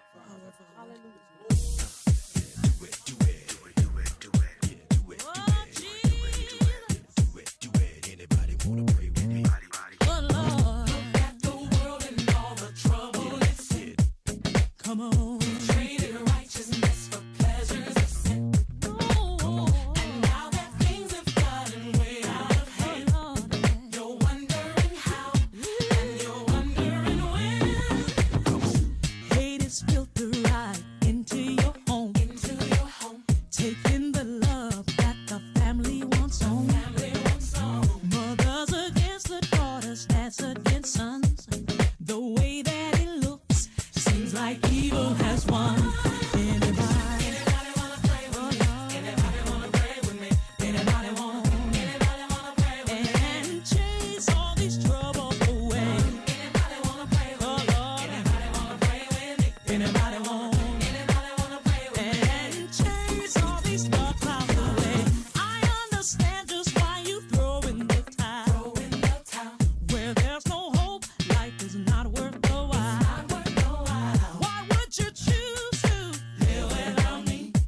coming through. On bended knees, these petitions get heard. From the throne room to packed arenas, you heard. Known for that, must commence to rocket fat. Crowd react, believe I pray for that. Yo, I keep my stance on the rock like this. So if 2, 3 or more decide to lock wrists, you better come strong, faith long in this. Cause with Rich and CC, you know God in the business.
Today's biggest news. Radio K-Man. It's only 2 species that we have, on the island. Generations present. Your voice, your choice. It is in the best interest of the people of these islands. Local, regional, international. This is Headlines from Radio K-Man's newsroom. Today's biggest news. The Customs and Border Control Service says the situation with the Cuban migrants on board the MV Bulk Freedom has, quote, been resolved. Thursday night, an infant reportedly ill with fever was removed along with the parents. Hours later, the remaining migrants were removed and escorted on shore to a government quarantine facility. Duke of Edinburgh, Queen Elizabeth II's husband, has died at the age of 99. Buckingham Palace said His Royal Highness passed away peacefully this morning at Windsor Castle. It was with deep sorrow that the Queen announced the death of her beloved husband. Prince Philip had recently spent a month in hospital with an infection and was treated for a heart condition. People have been asked not to gather and leave flowers outside Windsor Castle and Buckingham Palace because of the pandemic. They have also been asked to stay away from his funeral at St. George's Chapel. Prime Minister Boris Johnson says he, quote, helped to steer the monarchy so that it remains an institution, quote, vital to national life. And a top Russian official has warned that Moscow could intervene to help Russian-speaking residents in eastern Ukraine if Ukraine launches an all-out assault on separatists there. Russian-backed separatist rebels and Ukrainian troops have been clashing in the east of the country. Russia has also been building up troops on the border with Ukraine. The official said that Russian forces could intervene to, quote, defend Russian citizens. Those are your headlines. I'm Kersley Fuller. For the latest in news and information, follow Radio K-Man on social media, Facebook, Instagram, Twitter. Download the Radio K-Man app or log on to our website, radiokman.gov.ky. The following is a paid political message from Dr. Frank McPhail, Georgetown candidate East. But Dr. Frank cares. Yes, he cares. Yes, he cares. Yes, he cares. For his people.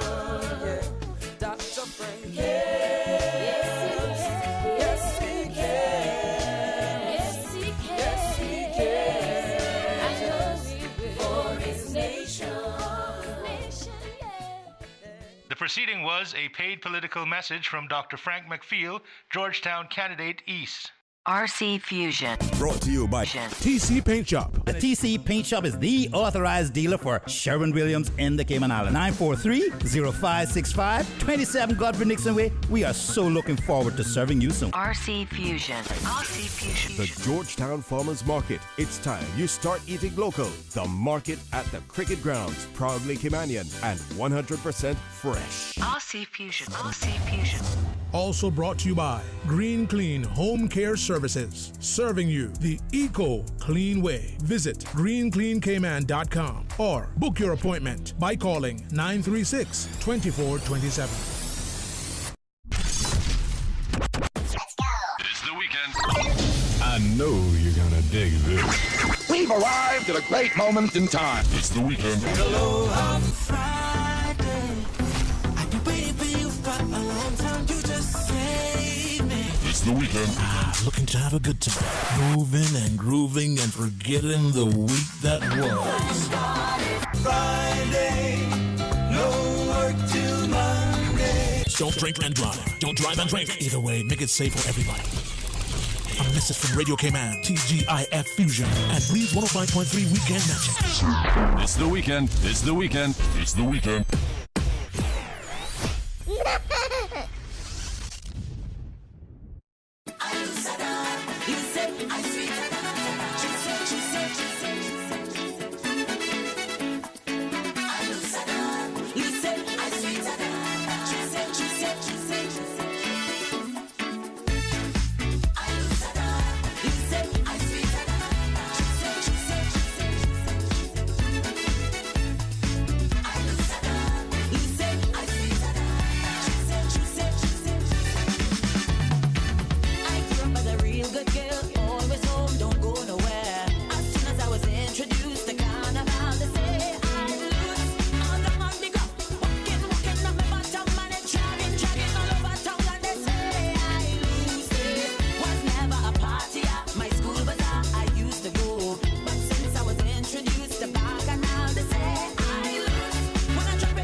Hey.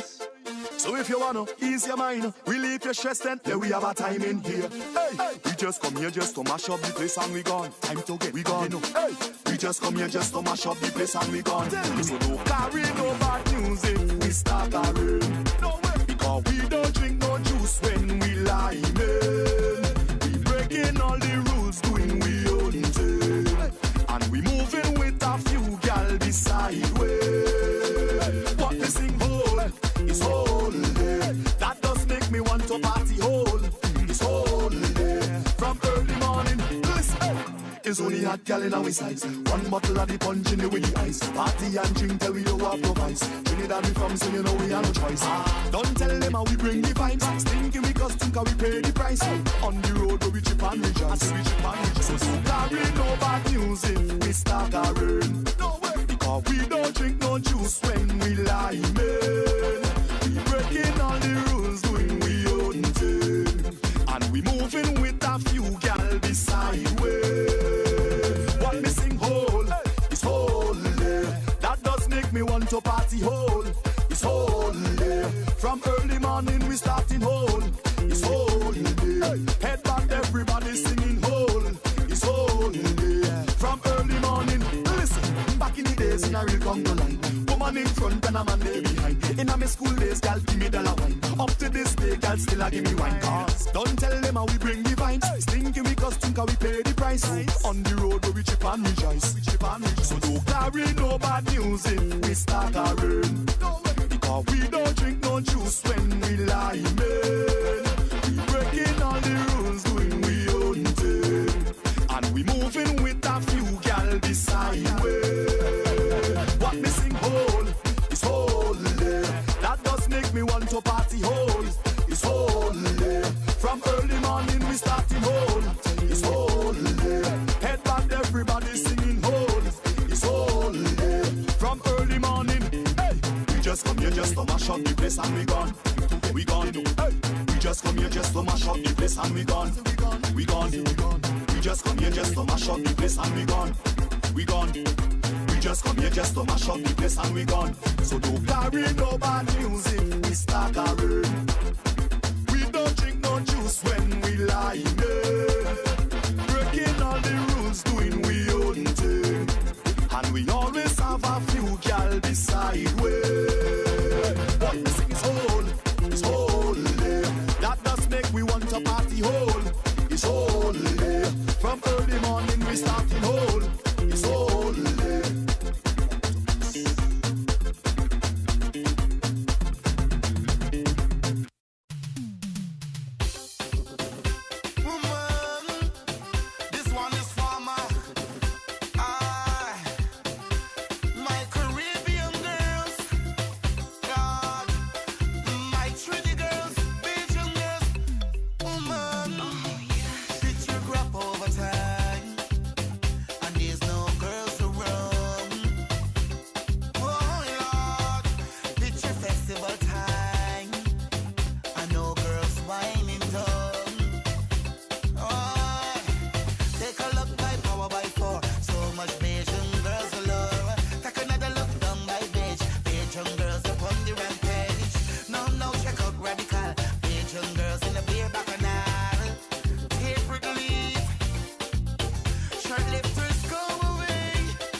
Have you ever heard the saying, you are what you eat? If you are proud to be Caymanian, then it's time you start eating local. Shopping local is better for the environment, offers fresher foods for your family, and supports the local economy. The Farmers Market at the Cricket Grounds offers the freshest in local produce, not to mention local preserves and crafts. Start feeding your family the best in locally harvested produce. You are what you eat, so start eating quality local healthy fruits and vegetables. Be proud to be Caymanian. Shop local at the Farmers Market at the Cricket Grounds today.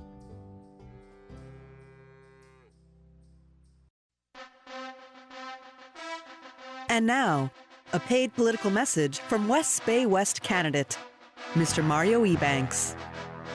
Do you want ethical and effective leadership? Do you want a member of parliament with a servant's heart who is always trustworthy? Do you want someone who is seasoned, energetic, and prepared for the challenges ahead?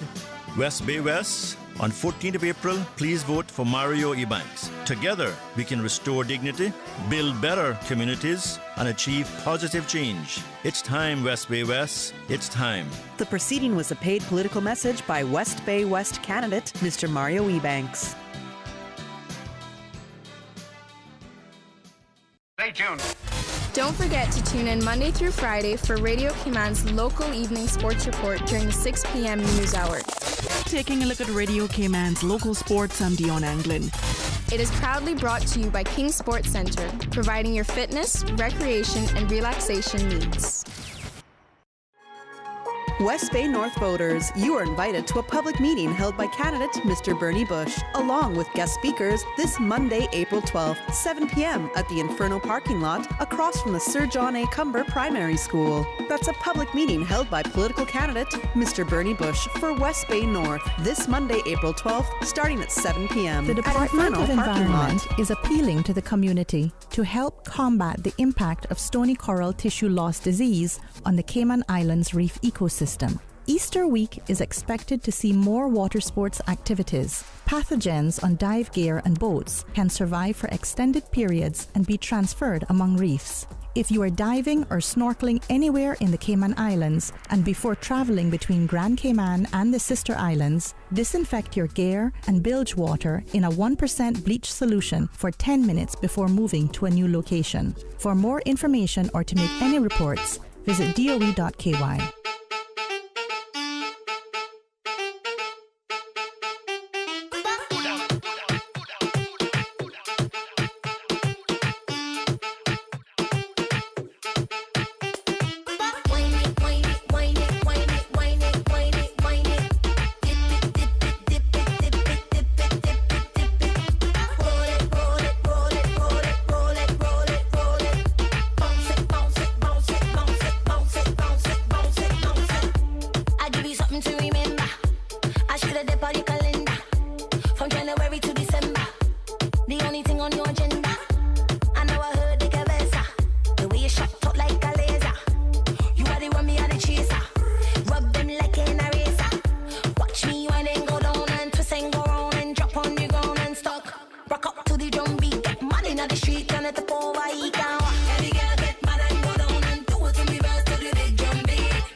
turn it up over, he can walk. Every girl get mad and go down and do it to me verse to the big drum beat. Girl, you for one up your waist and make up your face to the big drum beat. Sweat from your head to your feet. Put the one up on repeat. If I tell you for back up the tongue, I'll jump bring it down on the big drum beat. Whine it, whine it, whine it, whine it, whine it, whine it, whine it. Dip it, dip it, dip it, dip it, dip it, dip it, dip it. Roll it, roll it, roll it, roll it, roll it, roll it, roll it. Bounce it, bounce it, bounce it, bounce it, bounce it, bounce it, bounce it, bounce it. Ooh, la la la, is the rhythm beating inside me? Ooh, ay ay ay, carnival you come again. Yeah. I have no time to waste, partner. I on the case, cause fit is what I want. You see me, I roam in this place and wine with no shame, cause come now to get on. So this vibe it don't set, so meet me out on the road getting wet. Yeah, that's where you will find me. So much girl inside of this fit. It's me and them man are not tired yet. Boy, I come out to walk, I come out to jam, yes. So meet me in the islands, winding down in a van. Woman, man, since the one just how we like it. And everybody you meet, partying in the street. It's carnival and it's sweet, I stay right there. Watch how she grind on me, watch how she whine on me. Spending she time on me, time of her life. Watch how she whine on me, taking she time on me. Raising her vibes in me, I love my life. Yeah, I dripping with sweat, but you ain't seen nothing yet. No, I don't want no regret, I do it my way. You know this time for we, ooh, I'm feeling so free. You can come down with me, cause you're invited. So, there's no holding back now. Seize this moment and make it your own. Yeah, you know where to find me. Boy, if you want to follow, take a chance like if there's no tomorrow. Yeah, we come out the jam, we come out the festa. So meet me in the islands, winding down in a van. Woman, man, since the one just how we like it. And everybody you meet, partying in the street. It's carnival and it's sweet, I stay right there. Watch how she grind on me, watch how she whine on me. Spending she time on me, time of her life. Watch how she whine on me, taking she time on me. Raising her vibes in me, I love my life. Ooh, la la la, is the rhythm beating inside me? Ooh, ay ay ay, carnival you come again. So meet me in the islands, winding down in a van. Woman, man, since the one just how we like it. And everybody you meet, partying in the street. It's carnival and it's sweet, I staying right there. Watch how she grind on me, watch how she whine on me. Spending she time on me, time of her life. Watch how she whine on me, taking she time on me. Raising her vibes in me, I love my life. Meet me in the islands, winding down in a van. Woman, man, since the one just how we like it.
Looking for a cleaning company with integrity, high standards, and values their clients and their most treasured space called home? Call Green Clean Home Care Services. Their trusted professional cleaning technicians are certified with over 15 years of experience, specializing in internationally green certified residential and small office cleaning, using eco-friendly hypoallergenic products at competitive rates. They are a safer clean. Protect your family, pets, and employees' health today and join them in keeping our environment cleaner and healthier, one job at a time. Visit greencleancayman.com or book your appointment by calling 936-2427 or email info@greencleancayman.com. Make your health a priority. Green Clean Home Care Services, serving you the eco-clean way. Radio Cayman will be carrying the open forum discussion from the Prospect headquarters of Miss Sabrina Turner, candidate in the upcoming election for the electoral district of Prospect, Friday, April 9th from 7 to 9 p.m. Get up, stand up. Hello, West Bay. Hello, boys and girls. It's Rotary Central's Easter Extravaganza. The Easter story time will be at the Teacher Redley Powery Library in West Bay. The Rotary Central Easter Extravaganza, Saturday, April the 10th, commencing at 10:30 a.m. There will be the Easter story. In fact, many Easter stories. Easter goodie bags, Easter eggs, not forgetting the Easter bunny, and Easter snacks for all the children. Rotary Central Easter Extravaganza. Remember, Rotary opens opportunities. And now, a paid political message from West Bay West candidate, Mr. Mario Ebanks.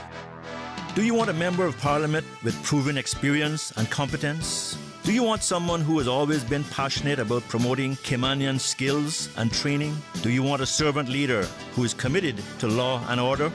West Bay West, on 14th of April, please vote for Mario Ebanks. Together, we can restore dignity, build better communities, and achieve positive change. It's time, West Bay West. It's time. The proceeding was a paid political message by West Bay West candidate, Mr. Mario Ebanks.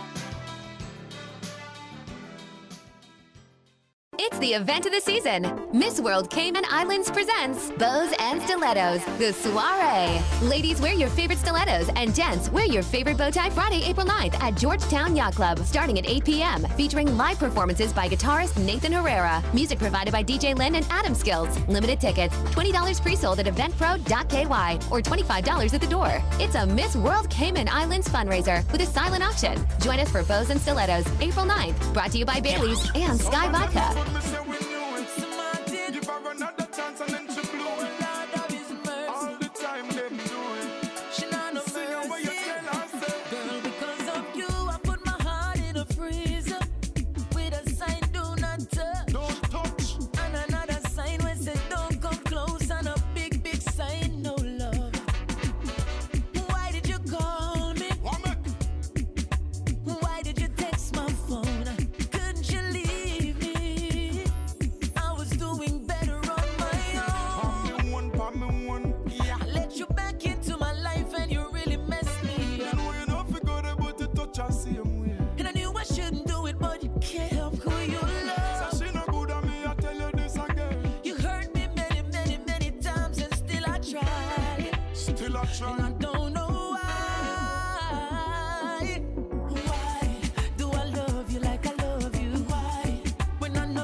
I'm on your side of town.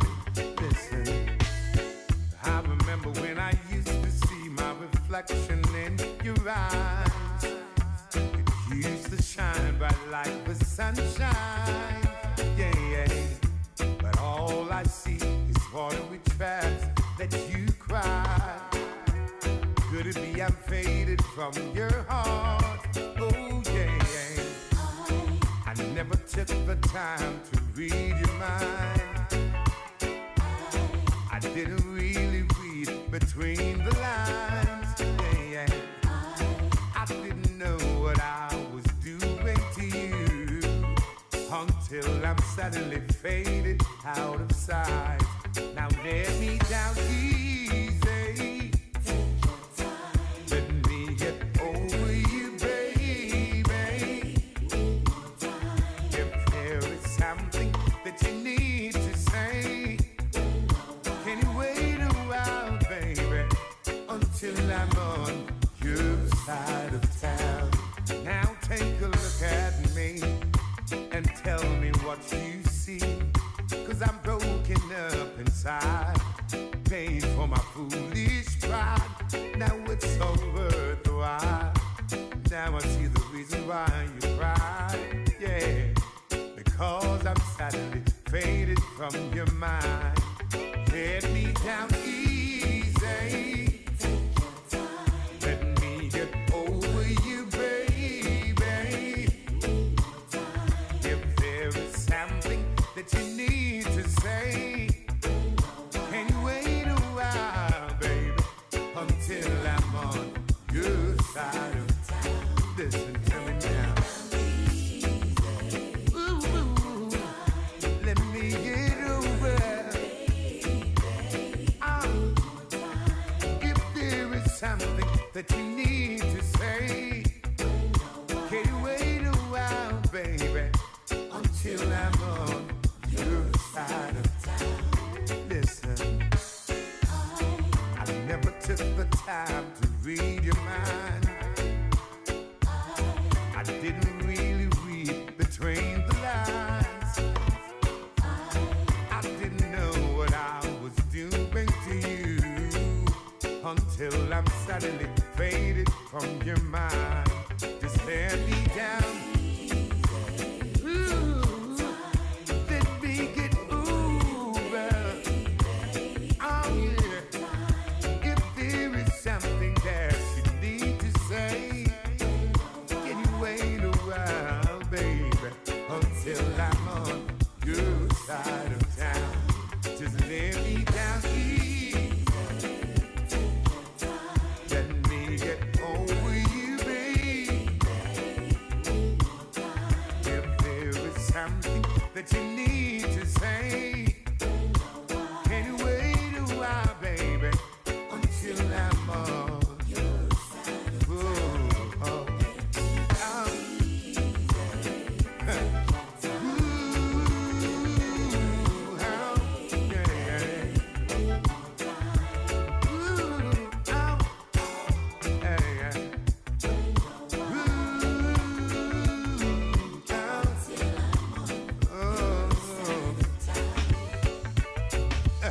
Cause I remember when I used to see my reflection in your eyes. It used to shine bright like the sunshine. Yeah, yeah. Now all I see is watery tracks that you cry. Could it be I'm faded from your heart? Oh, yeah, yeah. I never took the time to read your mind. I didn't really read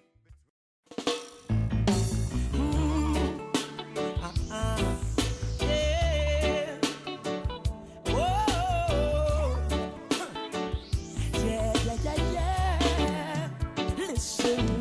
Ooh, many did try but could not steal my heartland. Many did try. Many did try but couldn't get her love. Some fool did try to trick her with this money. Turn around and wonder what she is made of.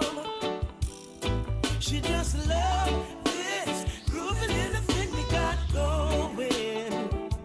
And it will last as long as our hearts are beating. The woman just loved this groovy little thing we got going. And it will last as long as our hearts are beating. Oh, many did try, but she would not leave me. Many did try to tell her lies about me. Sometimes the things they say, Jah knows it hurt me. With a smile, she just ignored their silly tries. Oh, she just loved this groovy little thing we got going.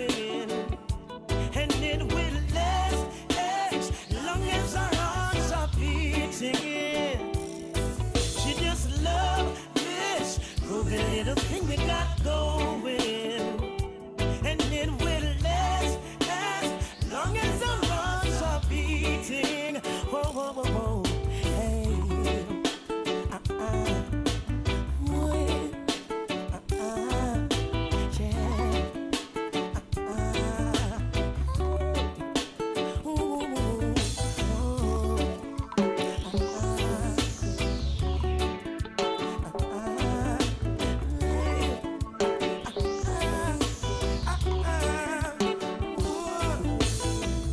Many did try but could not steal my honey. Many did try. Many did try but couldn't get her love. Some fool did try to trick her with this money. Turn around and wonder what she is made of. No, she just loved this groovy little thing we got going. And it will last as long as our hearts are beating. The woman just loved this groovy little thing we got going. And it will last as long as our hearts are beating.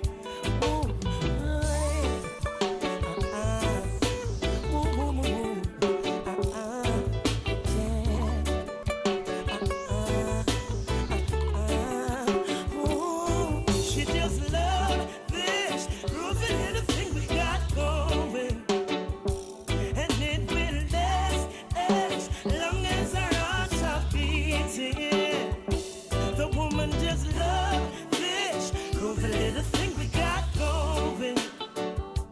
And it will last as long as our hearts are beating. The woman just loved this groovy little thing we got going.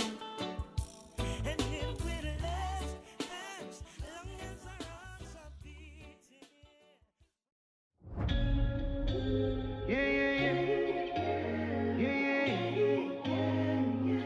Better know they can't stop this now.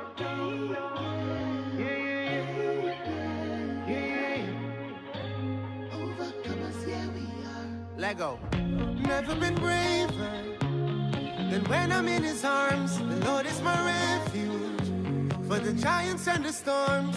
I hold up my head high.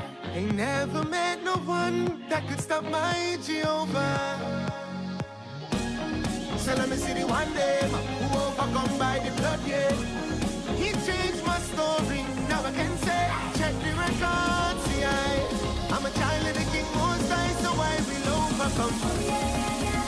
We can't be stopped, so let's go get 'em. Overcome time, whole place I go turn up. Burn I got time, you can't stop me, no.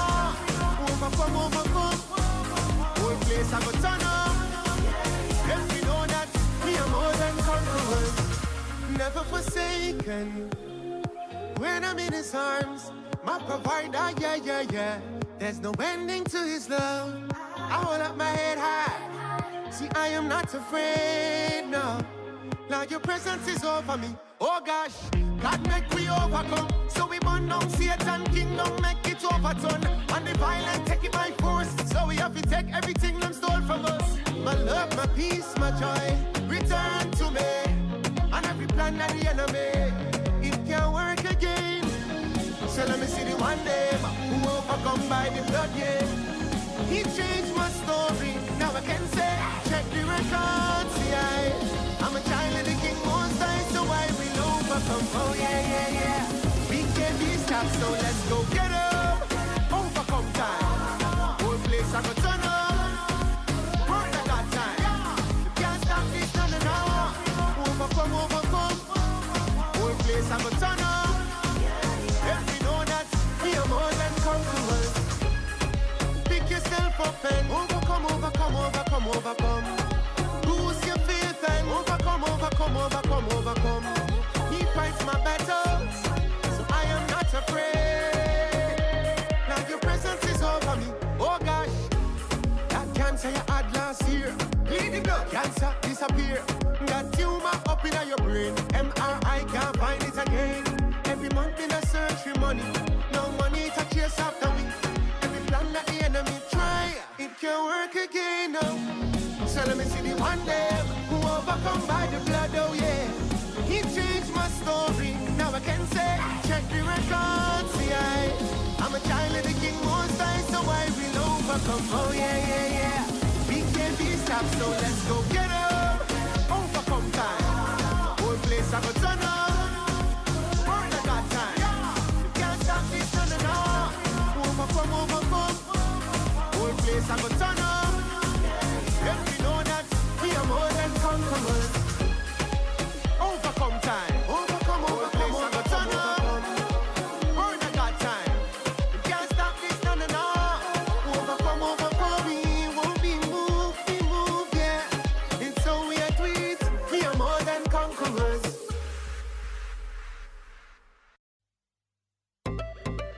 Hey, Maya and Helen, boy, this is the end time general. Hey, here would be say me, God you been good to me, oh yeah. Here we go, hey. God, you are with me. You never leave me. God, keep me sheltered. You are my blanket all night, always providing. Hey, You never leave me hungry, never forsake me. You're a good father. I want you to hold me, close to you, yeah. I want you to hold me, close to you, Father. I want you to hold me, close to you, Father. I want you to hold me, close to you, Father. I want you to hold me, close to you, yeah. I want you to hold me. I just want to sing louder, louder, louder. I just want to shout louder, louder, louder. Turn up the beat now. Louder, louder, louder. I just want to praise because it's been so good to me. Send your praises higher, higher, higher. Lift up the praises higher, higher, higher. Come on, we go now higher, higher, higher. Whoa, The Lord's been good to me. Must be the way He keeps me from Sunday till Sunday, day one till one day when I see His face, and you can't stop me. He never failed me. Come, let me sing together. Come, let me go. Must be the way He keeps me from Sunday till Sunday, day one till one day when I see His face, and you can't stop me. He never failed me. Come, let me sing together, oh yeah. Hey, I just want to sing louder, louder, louder. I just want to shout louder, louder, louder. Turn up the beat now. louder, louder, louder. I just want to praise because it's been so good to me. Send your praises higher, higher, higher. Lift up the praises higher, higher, higher. Come on, we go now higher, higher, higher.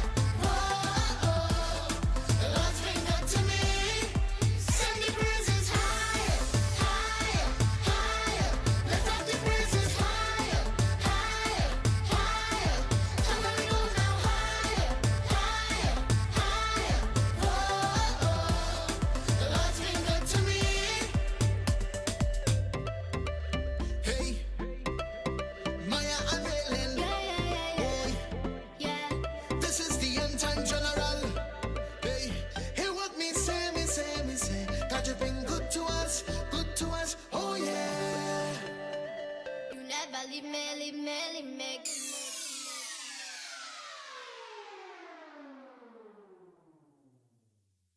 Miller's Plumbing, with over 47 years of experience. They will get the job done for you on time, the first time. Call them at 949-4709 for a free estimate.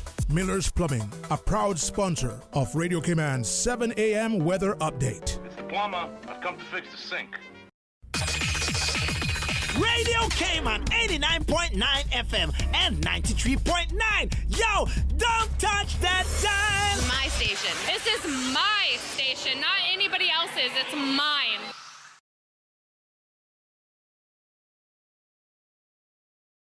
During these unprecedented times, Radio Cayman, the voice of the Cayman Islands, is pleased to bring you the Cayman Strong Series. The Cayman Strong Series is brought to you by OnCourse Cayman. Visit oncourse.ky to view a full list of wellness services and their qualified team. OnCourse Cayman, health, wellness, and happiness.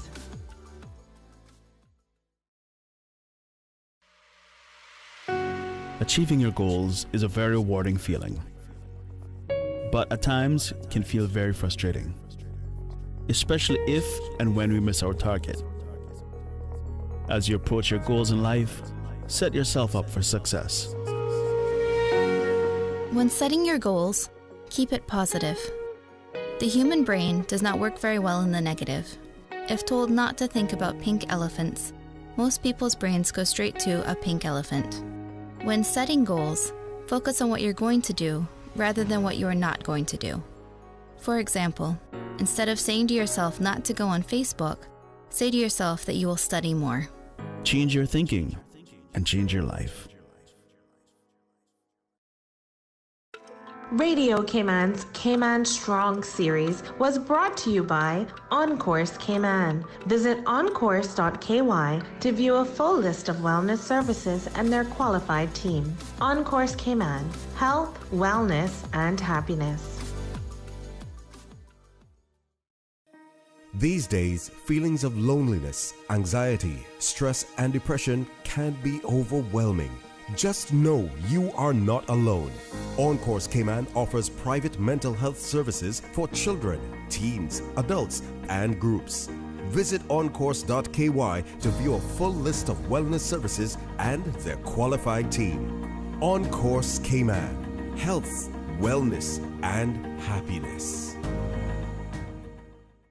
Cayman Brack, Saturday night is your night to get on board the Progressives Alliance train. Be at Kirkconnell's Market in Stake Bay at 7 p.m.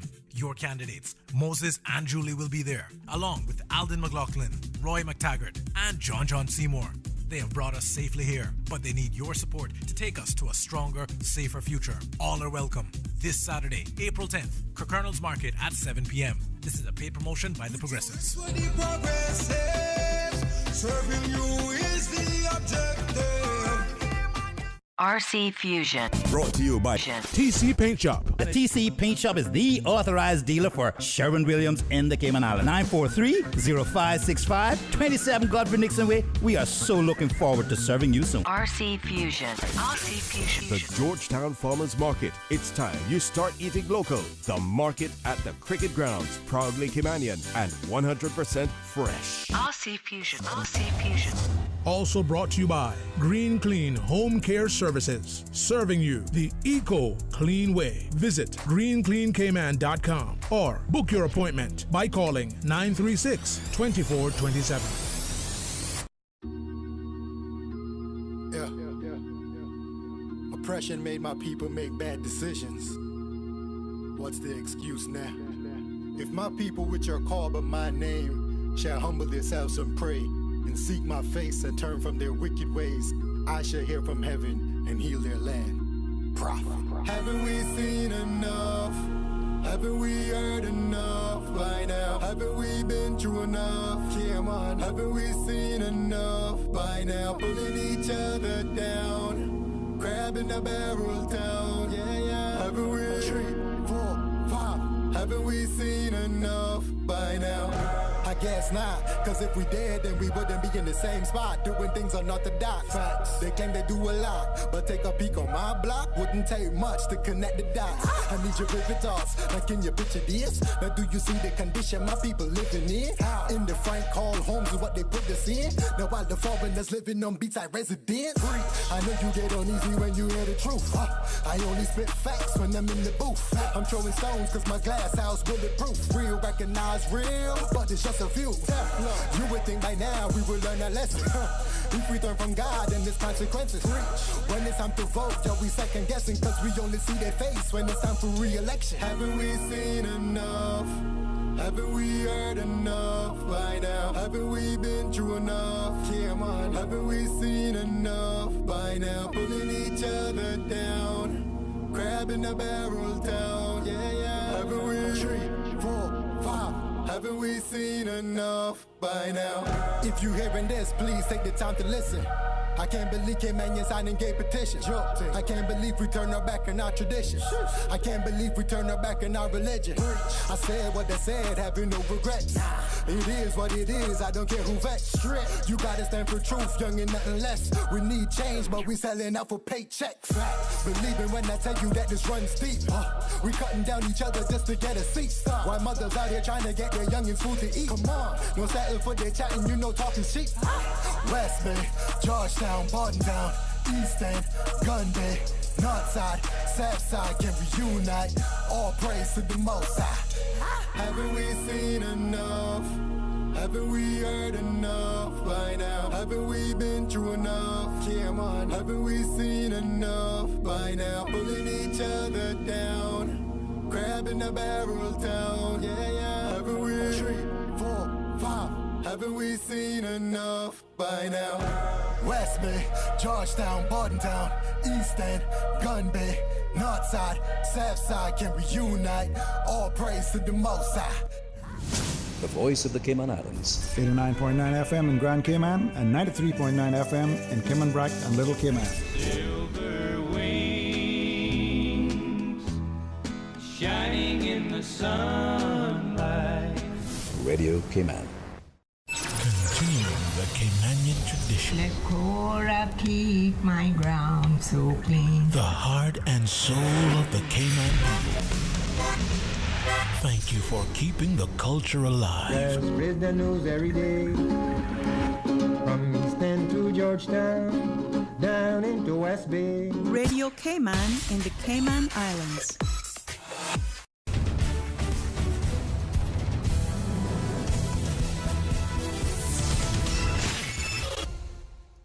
With your latest news, I'm Kersley Fuller. The Speaker of the House expresses his sadness at the passing of His Royal Highness, the Duke of Edinburgh, Prince Philip.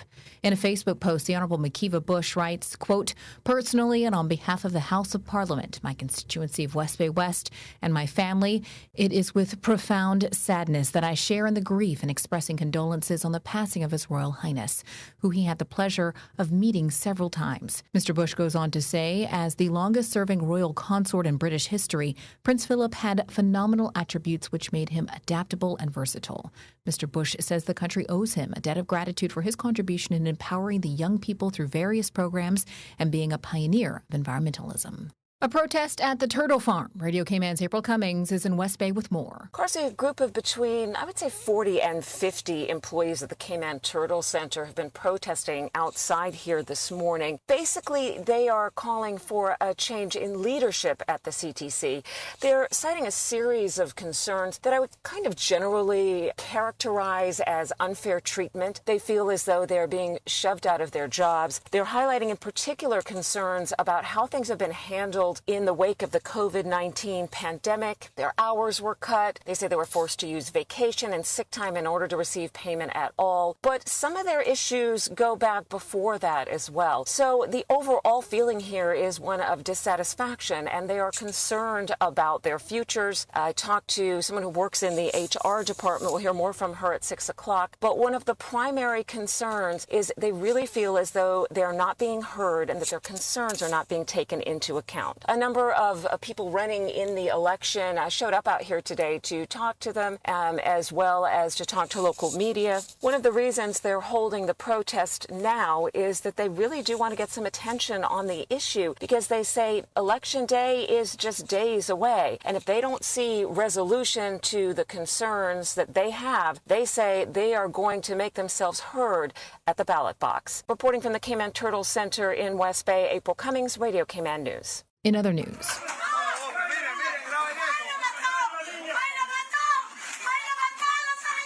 audio there from News Channel America TV Canal 41 purported to be footage from inside the MV Bulk Freedom, where several migrants have been staying after they were picked up from a boat in distress by a passing vessel earlier this week. In a written statement issued Thursday night, Customs and Border says the situation with the Cuban migrants on board the Bulk Freedom had been, quote, resolved. Thursday night, an infant reportedly ill with a fever was removed along with its parents. Hours later, the remaining migrants were removed and escorted on shore to a government quarantine facility. The group had gone missing from Cayman on Sunday. After the group was rescued by a passing vessel and returned to Cayman, they refused to disembark. The captain of the MV Bulk Freedom indicated he was unwilling to transport the migrants to any other port.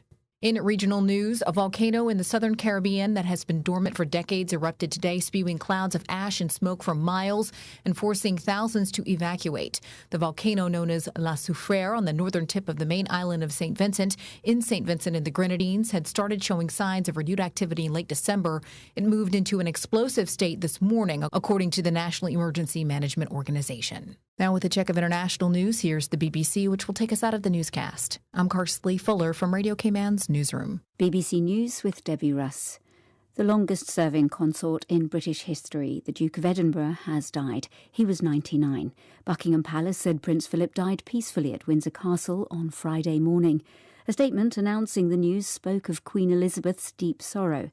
The couple had been married for 73 years. An outspoken former naval commander, the Duke had to learn to adapt to his royal position, a role that required providing quiet support for his wife.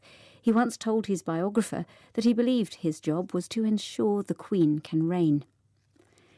Prince Philip returned to Windsor Castle in mid-March after spending a month in hospital, where he underwent an operation for a heart condition. People have been laying flowers outside the castle's gates, as well as at Buckingham Palace. But coronavirus restrictions mean they're not being allowed to gather in large groups. The Union flag at the palace is flying at half-mast, as well as at buildings across the UK. BBC News.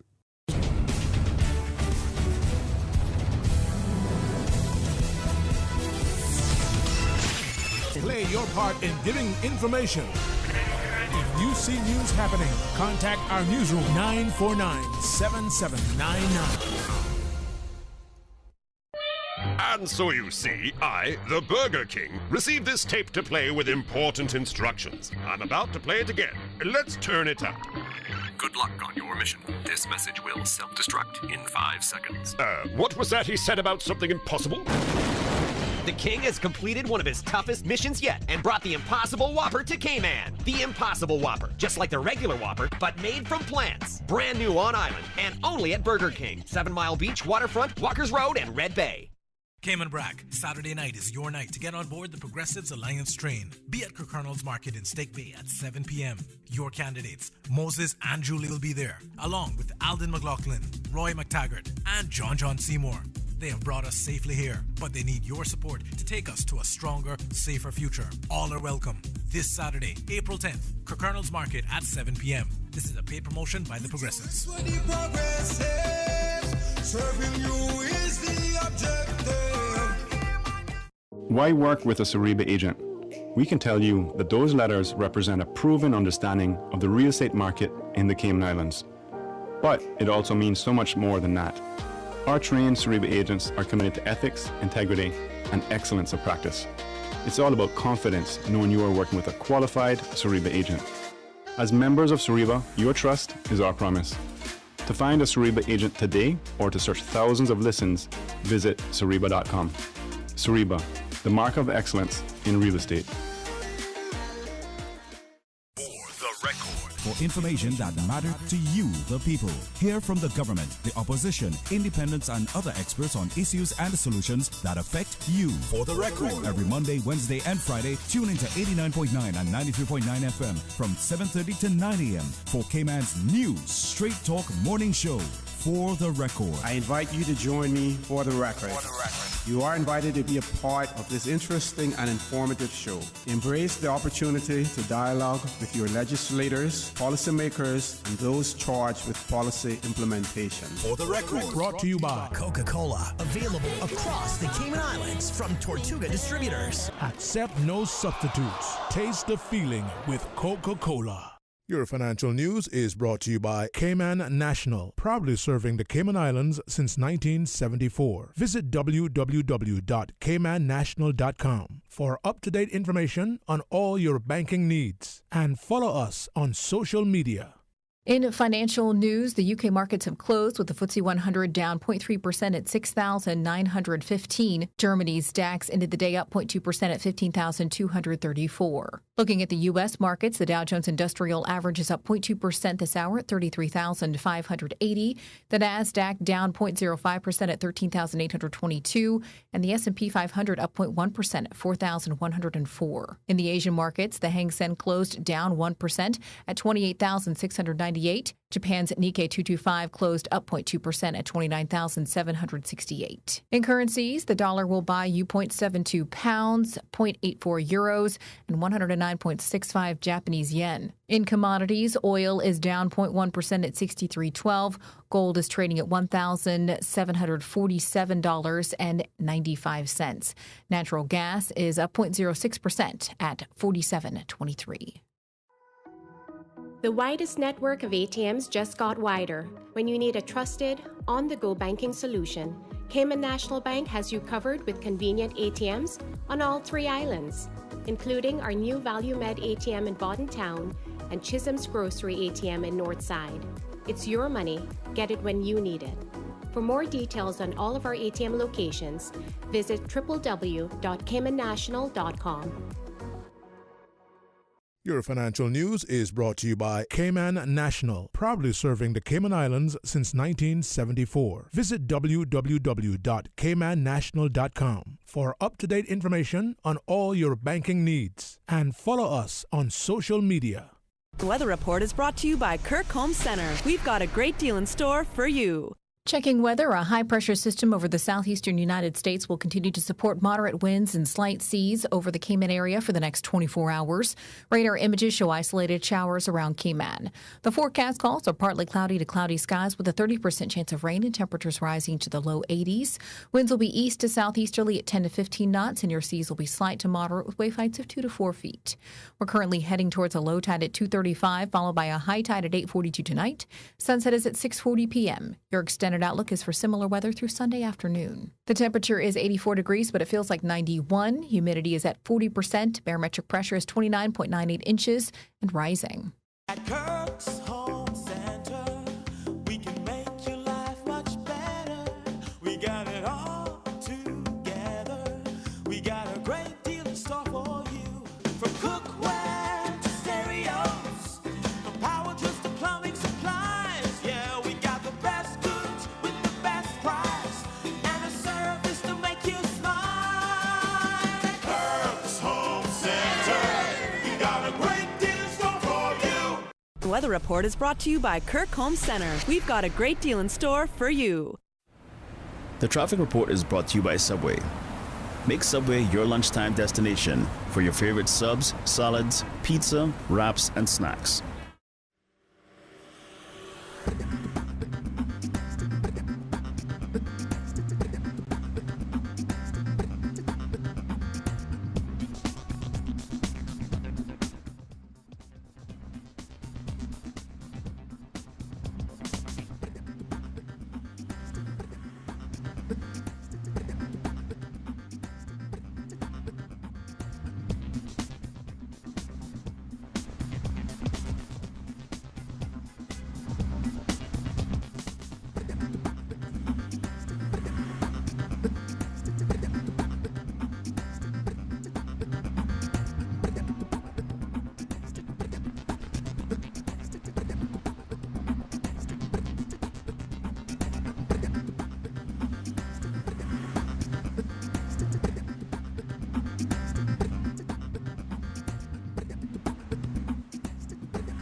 At Subway, we know a meal isn't quite complete without a side, and that's why we're introducing waffle fries. Subway's waffle fries are oven-baked softness with extra crispy edge, giving a satisfying taste to be enjoyed as is or in any of Subway's dipping sauces. Order waffle fries as a side item for $2 or make it a meal deal with any sandwich or salad with a 20-ounce drink and waffle fries for an additional $3 or a 30-ounce or bottle drink and waffle fries for an additional $3.50. Subway, eat fresh. The traffic report is brought to you by Subway. Make Subway your lunchtime destination for your favorite subs, salads, pizza, wraps, and snacks. This is midday meditation. Whoever goes to the Lord for safety, whoever remains under the protection of the Almighty, can say to him, "You are my defender and protector. You are my God. In you I trust." He will keep you safe from all hidden dangers, from all deadly diseases. He will cover you with his wings. You will be safe in his care. You need not fear any danger at night, or sudden attacks during the day, or the plagues that strike in the dark, or the evils that kill in daylight. You have made the Lord your defender, the Most High your protector. And so no disaster will strike you, no violence will come near your home. God will put his angels in charge of you to protect you wherever you go. Praise God, from whom all blessings flow. Amen.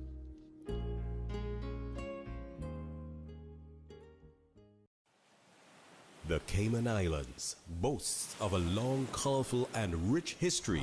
In tribute to our roots, Radio Cayman, the voice of the Cayman Islands, is pleased to bring you the Historical Vignette Series, brought to you by Rotary Central. For more than 110 years, Rotary members have used their passion, energy, and intelligence to take action on sustainable projects. The Cayman Islands, he hath founded it upon the seas.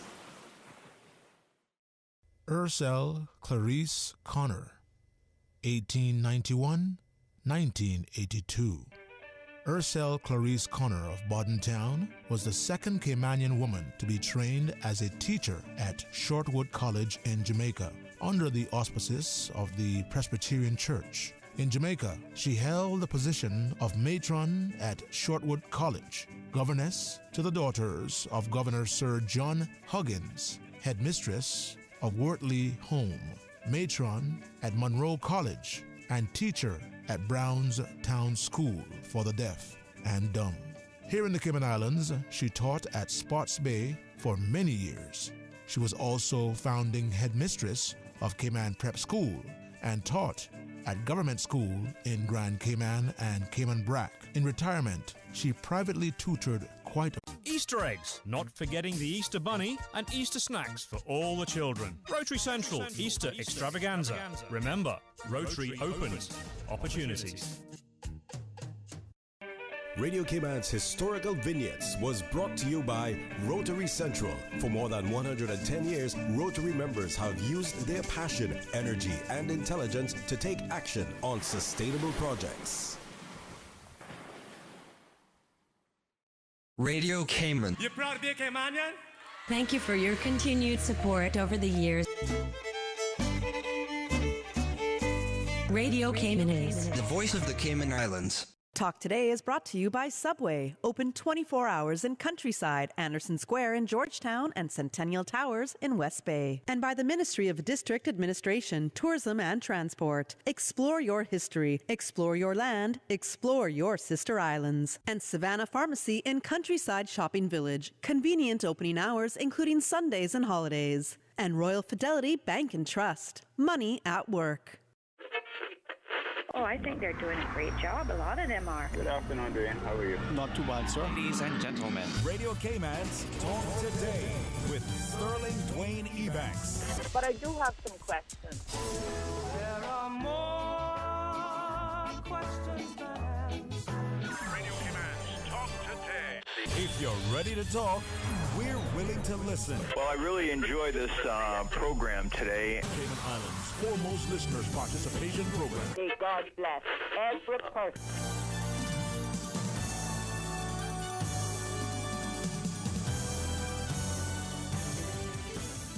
Hey, good afternoon and welcome. Thank you for joining us on another fantastic Friday's edition of Talk Today.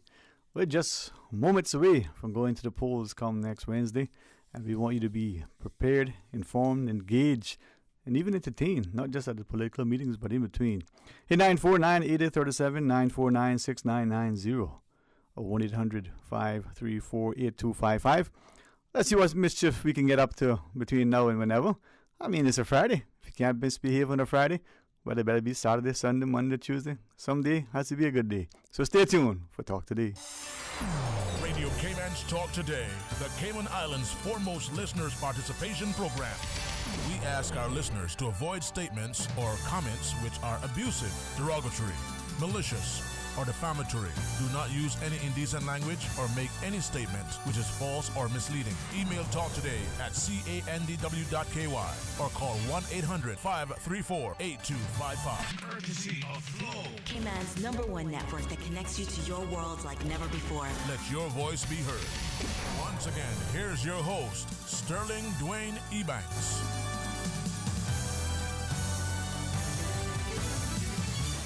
Good afternoon and welcome, and thanks for joining us. It's always good to sit on the side to look on the outside, but it's better to be sometimes on the inside, making it work for all of us. Hey, 949-8837, 1-800-534-8255, or 949-6990. Well, you can WhatsApp 925-3261, a lot of numbers, but they all lead you to the same place.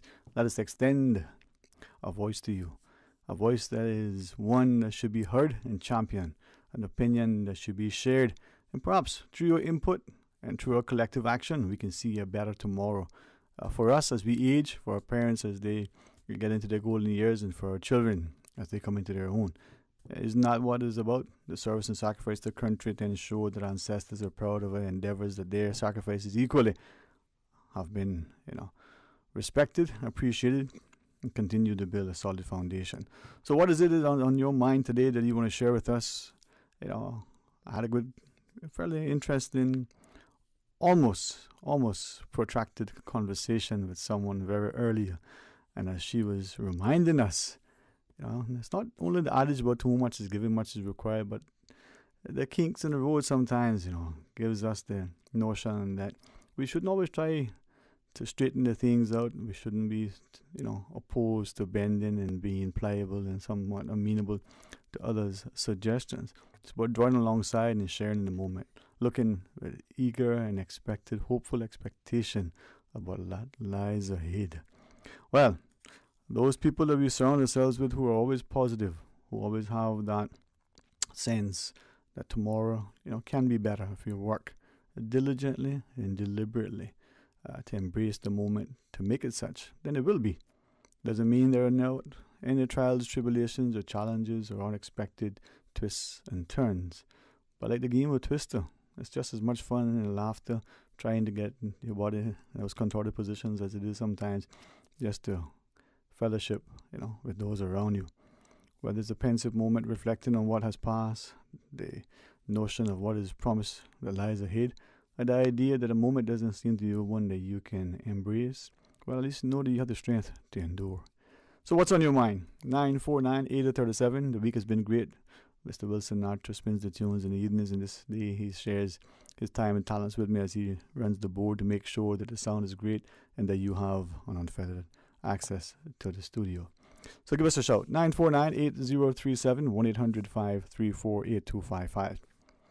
A fellow shared with me earlier. He says that we talk about championing a healthy democracy, and the notion that sometimes when someone gets up and publicly endorses, as we are doing now in this political season, the candidate or candidates of choice. It could be one candidate endorsing another, trying to draw on the alliances and the friendships and the notion that together they can make something better for the country.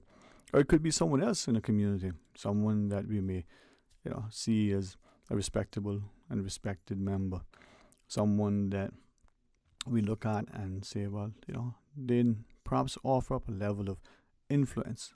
But it may also be someone that rarely, if ever, says anything publicly, whether a prayer from a platform, whether, some sort of publication in print where the person shares a particular penchant for this other's, a notion of character and the like. But how many times, he asked, after the elections are over, the ballots have been done and dusted, and the candidates now are duly sworn into the Legislative Assembly and become, as we call them now, members of Parliament, in the House of Parliament, how many times are those people still embraced, or are they now forgotten until the next election cycle?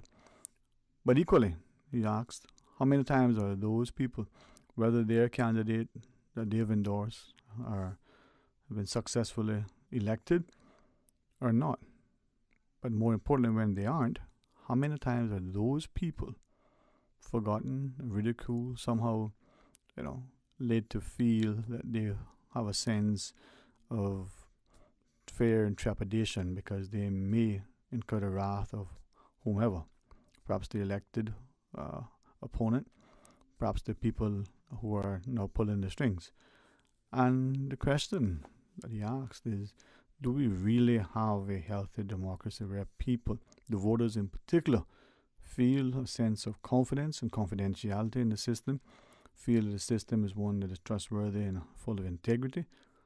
The system itself, not just the players and participants and those behind the scenes who ensure that it seems to be a, flow without any hiccups, as it were. Well, maybe it's naive, but I believe that we have such a robust system of trust and integrity in the people running the system, that despite how heated and contested the respective seats may become, whatever is shared from the platform at that height of campaigning in order to sway the voters in one direction or the other, at the end of the day, there is a semblance of respect for the system, but also a semblance of respect for the participants and for ourselves. Now, if that's naive and ill-informed, well, come and share with me so that I can learn and be better positioned. 949-8037, 949-6990, or a flow toll-free call at 1-800-534-8255. Now, away in what he's shared is what another reminds us that we have much to address in terms of making it better. But let's go to the phones. Hey, good afternoon. Welcome. Thanks for calling. Hello, good afternoon. Yes, good afternoon. Welcome. Good afternoon to you, Sterling Green. And to you, sir. I can hear you. Can you hear me? I can, sir. 5x5. I trust you hear me the same. Okay. All right. Thank you. Yes, I can. Firstly, I'd just like to offer condolences, of course, and I'm sure the Commonwealth and all Her Majesty's territories are saddened by the passing of His Royal Highness the Duke of Edinburgh, a man who was very present in many places around the world for many causes, and an upright person with sort of impeccable character, and also, of course, he was human at all times, but carried himself as a member of the royal family should. I can't say any more than that sort of personified him and his sadness. Of course, he lived a very long life and put many things into it, and we can only offer Her Majesty our condolences and all the royal family, extended, Prince Charles, Princess Anne, and Prince Edward, Andrew, and all the grandchildren, of course, and so forth. Politics, of course, is it's like a combative sport without any real, physical sort of violence to it, or at least hopefully. But here in Cayman, it's been that way. But of course, in other countries in the Eastern world, it's not so at all over there, and in some of the South American countries too, and Central America. So we're very, very blessed that our system is like this. Well, you spoke of something very important a while ago, and you talked about people who become elected and so forth. And very soon we notice that many times when people are elected, some of them are distant or distanced from us after that. Who are our friends?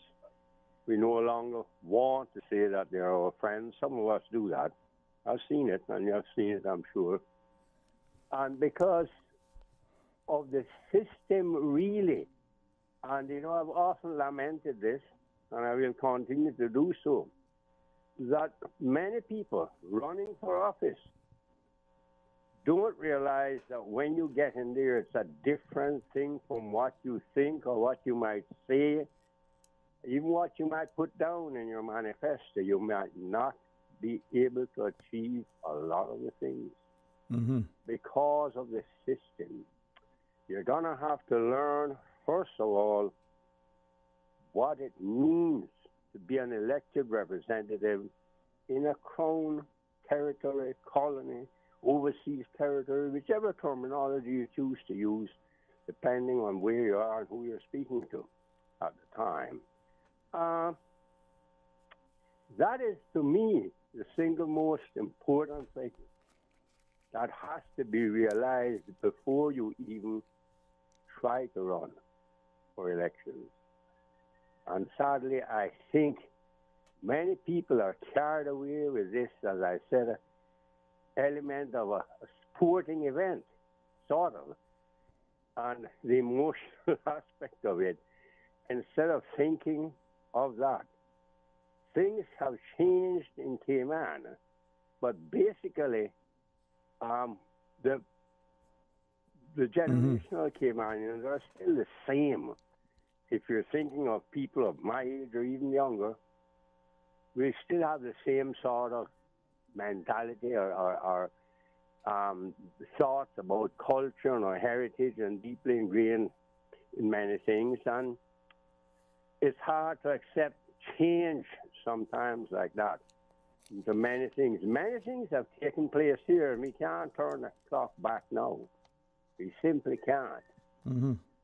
We have focused on an economy because we don't have factories here, we don't have any big outputs of agriculture. We can export bananas and sugar and et cetera, in the agricultural world, nor mining or anything like that, or manufacturing of clothes and things like that, and exporting it.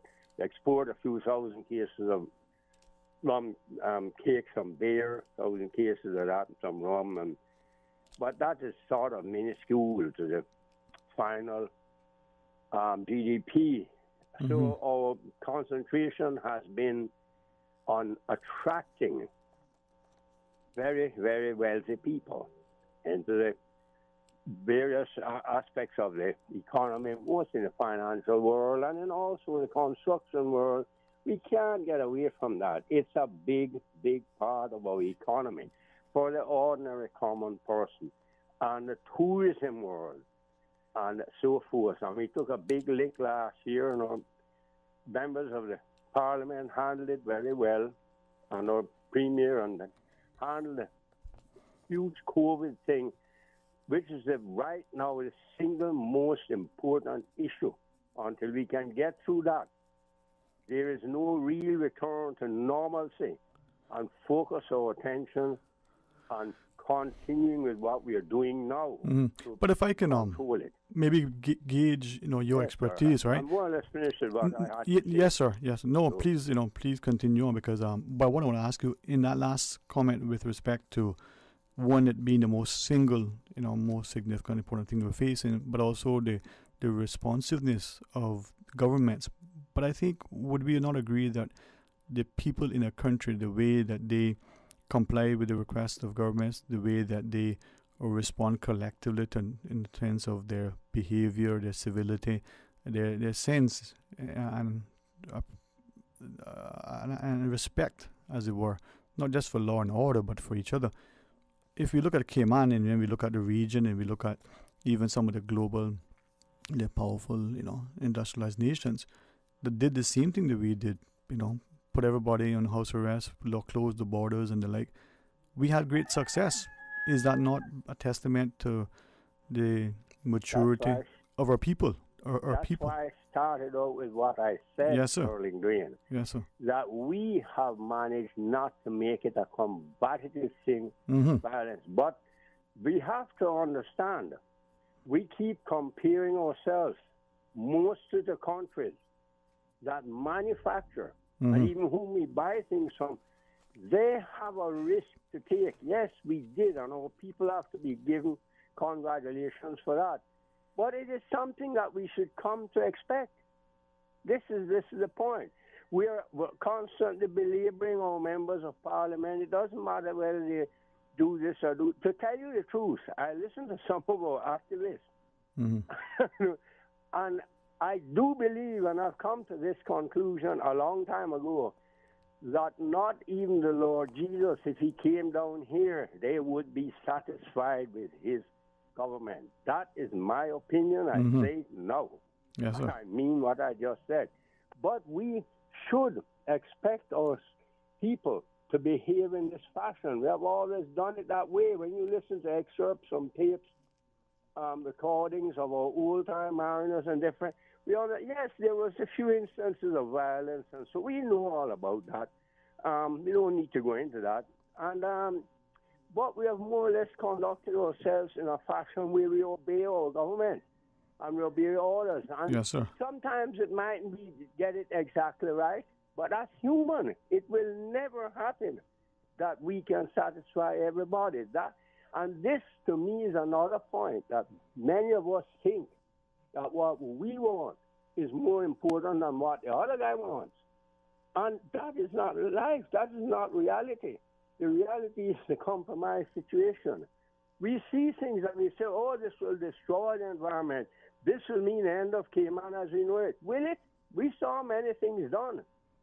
4,000 acres and more of mangroves cleared away. Now there are big homes there, there are big apartments, there are big condos, there are all sorts of things, buildings where they were. And over the years we have accepted it, and people have moved into these, and many wealthy people on high end and those earning good money can afford it and so forth. But that's the kind of economy we said we wanted.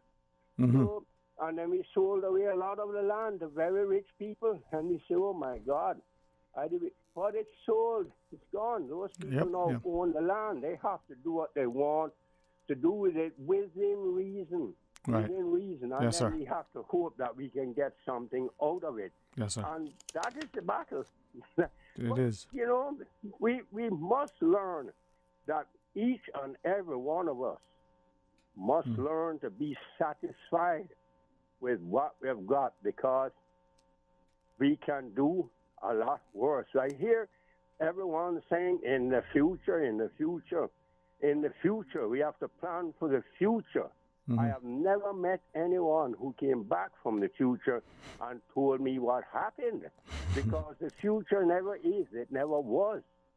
It never has been. It always shall will be. What day is it that we say that we are protecting all these things for the future? When will that day come when we say we have enough green sea turtles out there now? This is that future day. Is it we're going to say on the 10th of June, so forth, hypothetically, 2045, when most of us should be gone from here? That is the day, the future day that we're preparing for. We now have enough this, we have enough mangroves, we have enough fire ants, we have enough turtles, we have enough whelks, we have enough conch, we have enough lobster, we have enough groupers. We can go back to fishing them or doing this or that on this day. This is the future day we're talking about.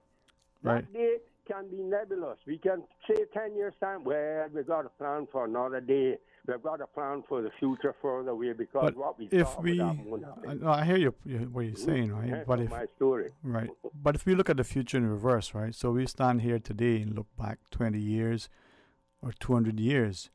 Could we not say our actions then we have impacted the enjoyment or otherwise of now? So maybe looking at the future, we need to look in the rearview mirror. We can't plan. My idea and my opinion is this, though it's not worth very much. And I have to temper what I'm saying very well, as you know. It's this, but I'm just giving opinions, and yes. I cannot see us in this day and age when there's so much electronic transfer of information, there's this, there's that, changing things. Our children may not be at all interested in going out there in the sea. They can sit around with their because you look at what we are now. We had to beg children to come inside when they went home from school because they were outside. They played games, kept physically fit. Now we have to beg them to go outside and get away from the laptop, the TV, the internet, the this, the that, and get out there in the sun. So it's a complete reversal. We can't plan for 200 years or 50 years or 40 years. I think a 5-year plan is it. And then we have to look at it even when we're gone 2 years into that plan because it may not work. If we borrow from what we see the Chinese do in a short term for them is 50 years. I don't borrow nothing from Chinese. They created North Korea. I don't want to say and maybe, just maybe, they created this coronavirus in a lab too. Many brilliant doctors have said Mr. Trump was right, Mr. Trump was right. If they did, maybe they had help from, some of the Western powers, but, that'll be a discussion. We don't know about that. Well, their existence depended on the United States by far and large. Right. Great Britain sacrificed a lot of men too, and so did Australia. Maybe. I appreciate what you share, man. Always welcome you. Anyhow, we can always borrow from people. We keep mentioning Singapore. Singapore has corporal punishment and capital punishment. Two things we no longer have at all. Remember that? That makes a great difference in discipline in society, whether we want to admit it, whether we want to say bunkum. Those two things make a big difference. Corporal punishment and capital punishment. Singapore has that. You can check it out. Yes, sir. Don't believe me. Yes, sir. Have a wonderful day. I listen on. Thank you, too, and enjoy the weekend. With that, let's pause and take a short break. When we come back, more talk today. Put your hands for the progressive.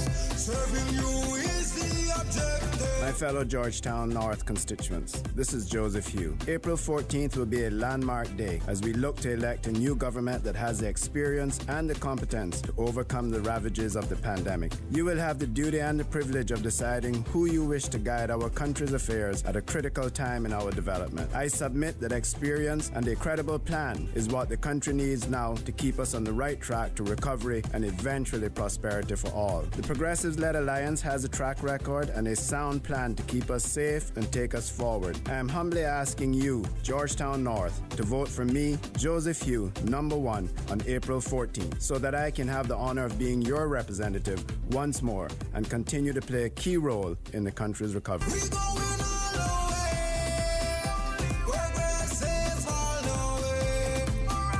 This is a paid promotion by the Progressives. Freedom, Kim Brack. Freedom, Little Cayman. Soft breezes, blue waters, no traffic. Unwind and rejuvenate your mind, body, and soul.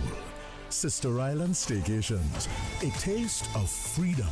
Discover all that our sister islands have to offer.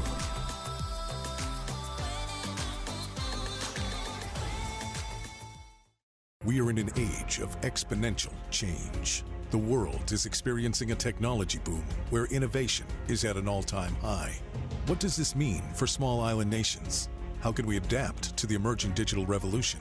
Join 900 delegates from 3 Caribbean countries at one regional event to tackle the theme, Global Digital Disruption, Threat or Opportunity. The virtual RF Economic Outlook Conference happens on May 6th. Register today at rfeoc.com. Cayman Brack, Saturday night is your night to get on board the Progressives Alliance train. Be at Kirk Arnold's Market in Stake Bay at 7 p.m. Your candidates, Moses and Julie, will be there, along with Alden McLaughlin, Roy McTaggart, and John Seymour. They have brought us safely here, but they need your support to take us to a stronger, safer future. All are welcome. This Saturday, April 10th, Kirk Arnold's Market at 7 p.m. This is a paid promotion by the Progressives. Serving you is the objective. I'm looking for a new pizza joint with that perfect crust. My car needs a bit of a tune-up, and my pregnant wife needs something from the pharmacy. So I turned to the printed yellow directory, and in an instant, the pizzas are ordered, the oil change is booked, and the thing that I'm not allowed to say out loud has been purchased for my wife. Problem solved. When you need something quick, do yourself a favor.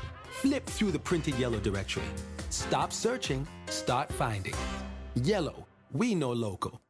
Cayman Brack, Saturday night is your night to get on board the Progressives Alliance train. Be at Kirk Arnold's Market in Stake Bay at 7 p.m. Your candidates, Moses and Julie, will be there, along with Alden McLaughlin, Roy McTaggart, and John Seymour. They have brought us safely here, but they need your support to take us to a stronger, safer future. All are welcome. This Saturday, April 10th, Kirk Arnold's Market at 7 p.m. This is a paid promotion by the Progressives. Serving you is the objective. The Ministry of Education provides funding to assist Caymanian children who turn 3 years old before September the 1st to attend an early childhood centre. This funding is available through the Early Childhood Assistance Programme, ECAP. Parents and guardians are now invited to submit ECAP applications for the upcoming 2021 to 2022 academic year. Application forms are available at the Government Administration Building, early childhood centres across the island, or online from the Ministry's website at www.education.gov.ky. For further information, please call the Early Childhood Unit at 244-3155. Completed application forms may be emailed to ecap@gov.ky, that's ECAP@gov.ky, or delivered to the Government Administration Building. Now you'll never have to choose between two desserts at Subway. The new caramel brownie cookie is 2 treats in 1. Imagine sweet, gooey caramel with decadent chocolate chunks baked in brownie-flavored dough and topped with a light drizzle of caramel icing. And you have the new caramel brownie cookie, available at Subway. Complete your Subway sandwich, pizza, or salad with the delicious caramel brownie cookie or any other cookie flavor and dessert. Available at all Subway locations. Subway, eat fresh. Your Radio Cayman 6 p.m. news, Monday through Friday, is brought to you by Logic. Your life connected. Talk to Dick. But I do have some questions. Talk to Dick. Cayman Islands' foremost listeners' participation program. Talk to Dick. Because there are more questions than answers. What the public is saying. Waging to take your calls right now. Sterling Dwayne Ebanks. Hey, good afternoon and welcome back, and thanks for joining us. 949-8037, 1-800-534-8255. And as we get into the meat of the matter, as they say, we want you to be a part of it. In a few minutes, we have one of our political candidates joining us, and then as the show goes on, we'll have some others throughout the rest of the day, giving us a chance to hear directly from them, giving you as the listeners and voters in the respective constituencies another opportunity to hear directly from the respective candidates. But the phone lines are open at 949-8037, 1-800-534-8255, and of course 949-609-90. And you can WhatsApp 925-3261 for many. Numbers are easier than words for some. They're blessed with the ability to understand and use both equally. Well, there may not be no trumpets blowing, but as he walks into the studio, none other than Raul Nicholson Co. Sits and joins us for our discussion, bearing in mind that Mr. Raul, good afternoon to you, man. It's good to see you as you get settled and welcome. Thanks very much for happening. Good afternoon, Dwayne. How are you? Man, listen, I'm blessed and thankful. I was reminded recently that if you squint really hard, I might even look handsome. Okay. I think that applies to both of us. Or you put on proper glasses. No. Better yet, keep the glasses off. Might even look better. Yeah, glasses that make you look good. Happy Friday to you, man. Thank you. Good friend reminded me earlier, when she wishes me happy Friday. I think, it makes the day go that much better. Yeah, man. It does. All the best to you, man. Thank you. Blessings. All right, my brother.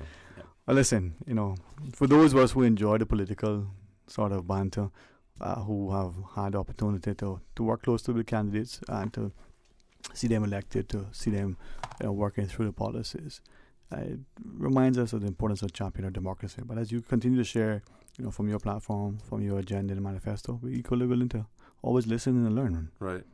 And I mean, that's the thing, Dwayne. Politics is, in my view, people look at it as a negative thing, right? Mm-hmm. But I think it emanates from the person. Mm-hmm. Right? So politics don't corrupt people or make people do things wrong. It's because they had it in them. Okay? So politics shouldn't be that way. You should speak your truth. And you said this before, right? and you shouldn't do things to undermine somebody. And that's why in my platform, everything that I've spoken is about policy. It's about how do we make the lives of our Caymanian people better. And I'll tell you how this happened. I just happened to be in town, right? Yeah. With my wife, Kathy. Kathy called and said, would you be able to come on the radio? Because I know it's short notice. And because I had asked for the slot, but it was occupied. And she called and I said, yeah, I'll let me just move my meetings around. And I came because I like to engage the voters. I like them to understand that I am accessible. I'm a man of the people, like literally a man of the people. I grew up in Northwest Point, 43 years. Okay, there's nobody that enjoys that part of West Bay more than I do. I would challenge any of the political candidates now that have spent more time along the stretch of 7 Mile Beach as I have. Okay, when I was younger, that was our summer. We spent the Cypress Ledges, the amount of licks and stuff that I buck toes that I get down there, right? That we used to run seas behind Heritage Kitchen. I remember in 1984 when Hurricane Allen was coming. Was that 82? 82. Hurricane Allen. Remember the McTrader? When that hurricane was actually close to Cayman, there were seas breaking out by Heritage. So you know what we did? Not we, boy.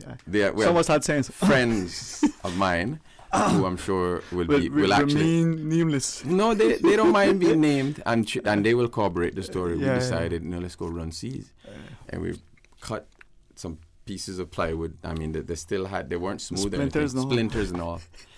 And we went and we ran seas, and then there was something on the radio. The little boys that are out there, they need to come in. The police started waving us, and we waved the police. Say, yeah, we were fine, we were okay. But that's the sort of thing, and that I have experienced. So when you talk about like the environment and the heritage of West Bay. So how much trouble do you want to tell the public that you got into for disobeying?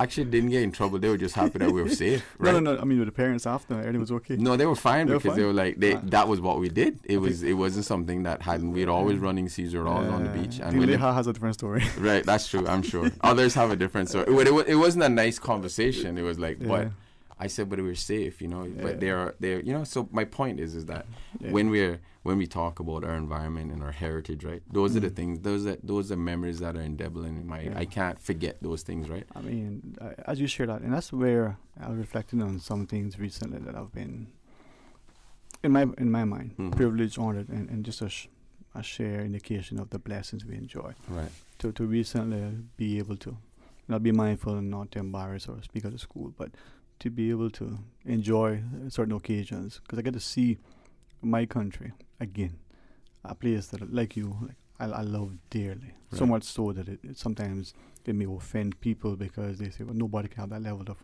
pride in a country. Right. But when someone has adopted your homeland, and through our eyes you can see the beauty and the joy that we have taken for granted, that we have allowed to be destroyed, and sadly we blame them, but it's us. Right. It is us, right? So let me ask of you, and certainly want to be guided. You're paying for the time, right? Right. But go right ahead, and I want to ask you something relative to what you shared about the politics and the corruption of the person and how that emanates and the like. But I wanted to chat. The reason why I actually mentioned the first part, right, was that we're actually, that part of West Bay, the beach, where Marimala Road is, right, is a gem. Okay, it's the last part. You can either call it the last part of 7 Mile or the first part, whichever. The first part from West Bay. Everything begins in West Bay, Everything begins and ends in West Bay, right? So you in town? Right. It don't matter.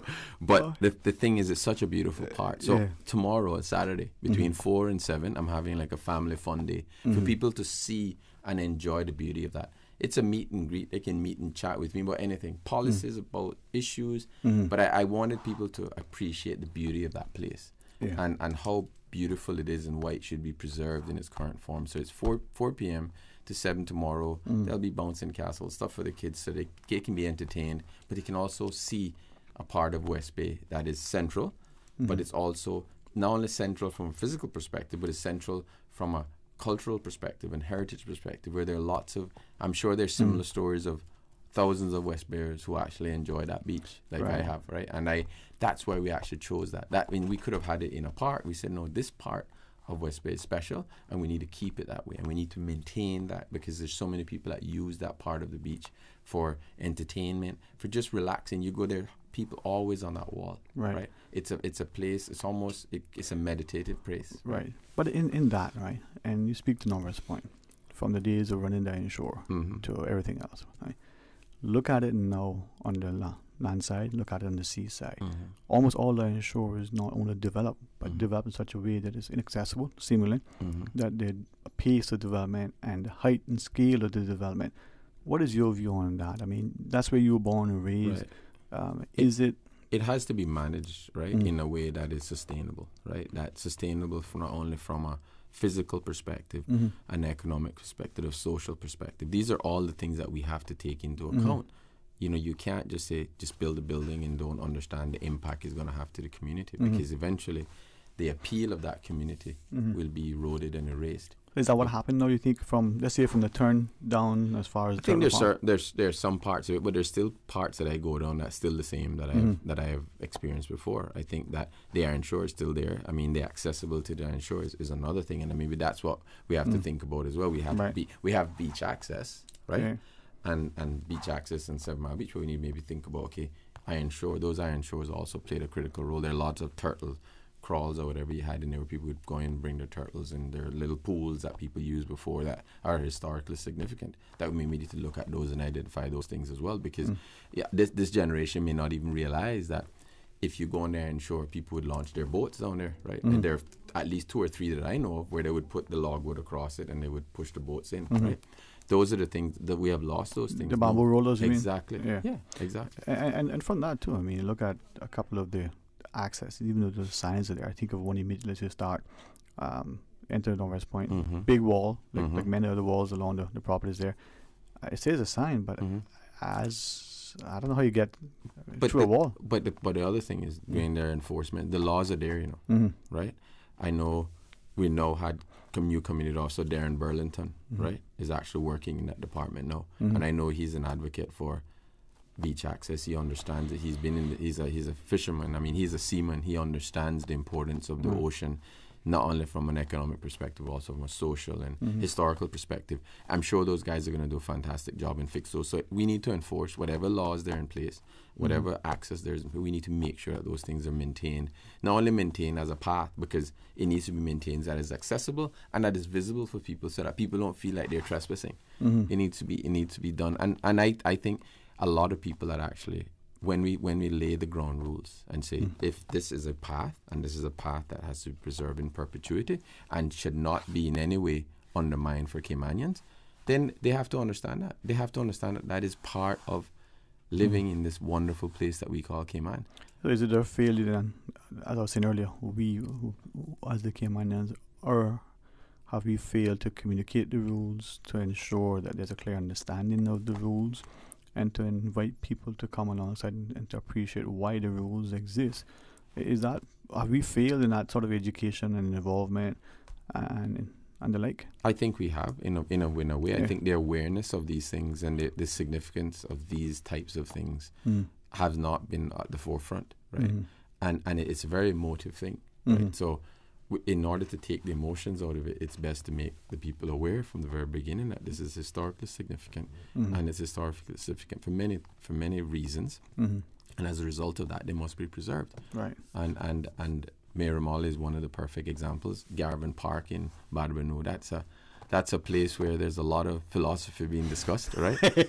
I like that. Maybe we can get into that after the break. Yes, I'd love to. We're going to hit the news, and then we come back. We'll continue with Raul. Perfect. Cool. Stay tuned for Talk Today. A caring and community spirit, cherished family and cultural values. These are some of the things that still embodies the Caymanian way of life in the Eastern Districts today. Savannah Pharmacy, your neighborhood pharmacy, located in Countryside Shopping Village, is delighted to offer products and services of real value. Whether it's catering to your family's medical needs or carrying apparel, gifts, and beauty products, Savannah Pharmacy provides you with more than just prescriptions. Remember, they're always just around the corner with everything your family needs and convenient opening hours, including Sundays and holidays. Savannah Pharmacy. For more information, call 946-3336.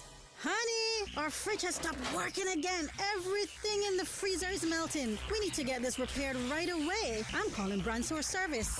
When you need the very best appliance service, call Brand Source Service at 623-5000. Offering service and installation of all brands and models of appliances. Brand Source Service is Cayman's source for appliance parts and repairs with qualified and experienced technicians and the island's largest stock of appliance parts. Brand Source Service will have your repair completed in a flash. So, whatever the problem is, call the experts at 623-5000. Brand Source Service, Dorsey Drive, Industrial Park. Telephone 623-5000. Follow Radio Cayman on Twitter. All the latest information, breaking news, community events, and more. Follow us at twitter.com/Radio Cayman. Today's biggest news. Radio Cayman. It's only 2 species that we have here on the island. Generations present. Your voice, your choice. It is in the best interest of the people of these islands. Local, regional, international. This is Headlines from Radio Cayman's newsroom. Today's biggest news. With your latest headlines, I'm Felicia Rankin-Solins. Prince Philip, Queen Elizabeth II's husband, has died at age 99, Buckingham Palace has announced. A statement issued by the palace just after midday spoke of the Queen's deep sorrow following his death at Windsor Castle on Friday morning. The Duke of Edinburgh, who was the longest-serving consort in British history, had returned to Windsor on March 16th after a month in hospital. In international news, a volcano has begun erupting on the eastern Caribbean island of St. Vincent. More than 16,000 residents were evacuated as volcanic activity increased on Thursday, with the volcano emitting plumes of ash. Evacuees are being given temporary homes on cruise ships and in safer parts of the island. North Korean leader Kim Jong-un has told citizens to prepare for hard times ahead following warnings from rights groups that the country faces dire food shortages and economic instability. Speaking at a party conference, Mr. Kim appeared to compare the situation to the devastating 1990s famine, estimated to have killed hundreds of thousands. The discovery of a 3,000-year-old city that was lost to the sands of Egypt has been hailed as one of the most important archaeological finds since Tutankhamun's tomb. Famed Egyptologist Zahi Hawass announced the discovery of the lost Golden City near Luxor on Thursday. He said the find was the largest ancient city known as Aten ever uncovered in Egypt. These are your headlines. I'm Felicia Rankin-Solins. For the latest in news and information, Follow Radio Cayman on social media, Facebook, Instagram, Twitter. Download the Radio Cayman app or log on to our website, radiocayman.gov.ky. Radio Cayman is pleased to feature this special Sister Islands historical vignette, brought to you by the Ministry of District Administration, Tourism and Transport. Explore your history, explore your land, explore your Sister Islands. Robert William Bert Foster, a native of Cayman Brac, was the first college-educated and qualified teacher on the island. In 1929, he succeeded his sister as principal of the Western District Government School in Cotton Tree Bay. Many elder Brackers still remember Mr. Bert as an excellent teacher. He was strict but fair, and he instilled in the students his own standards and morals. His career at the government school was cut short by the 1932 hurricane, which destroyed the building. He lost several members of his family, including his sister and her infant son, and he was in charge of the cleanup and recovery efforts underway when their bodies were found. He taught for several years at the Creek School before undertaking training as a wireless operator. He was the first operator of the government wireless station at Stake Bay, which opened in 1936. He worked there until he married Audrey Foster in 1940 and moved to Trinidad, where he became wireless operator at the U.S. Naval Station. After the war, he served as ship's officer and master with several companies before retiring in 1968. Radio Cayman is pleased to feature this special Sister Islands historical vignette, brought to you by the Ministry of District Administration, Tourism and Transport. Explore your history, explore your land, explore your Sister Islands. Wouldn't it have been grand if you had purchased land 30 years ago? It may not be 2020, but a perfect vision has never been more clear. Cayman Brac and Little Cayman, poised for growth with an eye on the future. Your land, your history, your future. Discover all that our sister islands have to offer. There's nothing like the smell of freshly baked bread. The warm, inviting aroma, the fresh and natural taste. Just like homemade.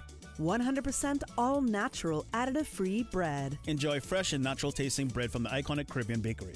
Always delivered fresh to your favorite supermarkets island-wide. Forget the imported frozen and thawed and enjoy our freshly baked selection of quality breads and pastries. Try our classic white and wheat sandwich breads, coconut and raisin breads, hamburger and hot dog buns, and a great selection of pastries. Feed your family fresh with Caribbean Bakery. Talk to Dick. But I do have some questions.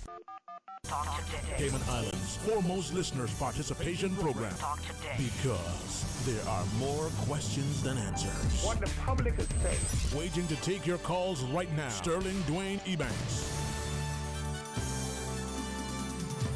Hey, good afternoon and welcome back, and thanks for joining us in the studio. Candidate for West Bay South, Mr. Raul Nicholson Co. And again, thanks very much. From one pleasant to North Spina, we can kick the ball together, right? Yeah, we used to actually. Remember? I wasn't that good. I always told people I looked the part, but I wasn't a good footballer. So somebody told you looked the part too? Yeah, they did. They were good friends, right? They're very good friends. But I was a very good baseball and softball player. That was that, and a squash player and a good those badminton are sports player. Yeah. Well, besides badminton's a good sport. Oh, because of race, right? But you know, right? Right. But those are things that's why when we think about cultural things and things that make you go back to your childhood and just be so proud and happy, right? Mm-hmm. That's what I remember. I remember playing football down at Bonaventure. Okay, they had a nice little pitch, right? The best field, the best field, right? And we used to go down there and play football down there. We'd ride our bikes and come back. And those guys that I've known then are still the people that I speak to now. Yeah. Because I didn't have moved out of West Bay. I don't want to move out of West Bay. Because West Bay is home. West Bay is where not only say where the heart is, but it's actually where I think it's it's the best district for many reasons. It's close to the beach, right? They're the best people. The best people. I was going to say that for no, last. No. Right? That has to come first. That has to come first, right? Sometimes the beaches are nicer than the people. Aye. And then you can go in Barkers, and there's like fantastic little areas where you can explore and stuff like that. It has everything, right? Well, as I say, once you get West Bay in you, that's it. That's right. But the other thing is that also my walk through West Bay. I've been through every street in West Bay, right? Mm-hmm. And when you speak to the people, the recurrent theme that I'm hearing is, they just don't have opportunities, right? Yeah.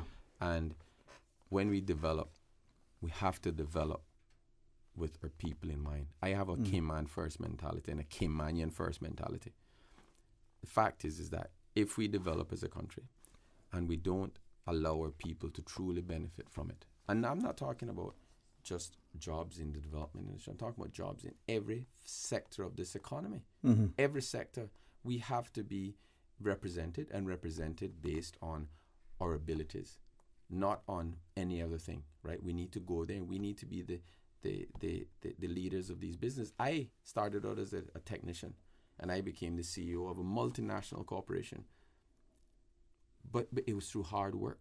It was through dedication. It was through education. Right? And making the opportunities work for you. And God's mercies as well. Mm-hmm. Okay? Because I'm sure there were mistakes and missteps that I've taken. And if it wasn't for the people that were praying for me and praying constantly for me, I would not be in the position I'm in now. Okay? Mm-hmm. I am in a position that a little child from Norwest Point can actually, I actually know Raul. I knew he lived in this house, right? They can actually look up to me and go rise to that occasion. And we cannot allow this to not be addressed. So we have extremely smart people here. We have Caymanians who are entrepreneurs. We have to, in order to create wealth, we have to create entrepreneurs. Mm-hmm. And I'm talking about entrepreneurs. When we develop, when we build buildings or build whatever, the Caymanians that are working there should not be the workers. They're the Caymanians that should be the people that own the businesses. Mm-hmm. That actually are the tradespeople that own the But are we too late now with that? No, I don't think so, Dwayne. We can't be too late. You sure? We can't. The country hasn't finished. Mm-hmm. Right? We may be going through another growth cycle, but we have to put the things in place to allow this to happen. In the 70s and 80s, when West Bay Road was being developed, the contractors are all Caymanians. Mm-hmm. The sub-trades are all Caymanians. So why aren't we doing that now? Right? And we have lots of accounting firms, and we have, Dan Scott is an example. Don Seymour. There are lots of others who have risen through the financial industry and have done fantastically well.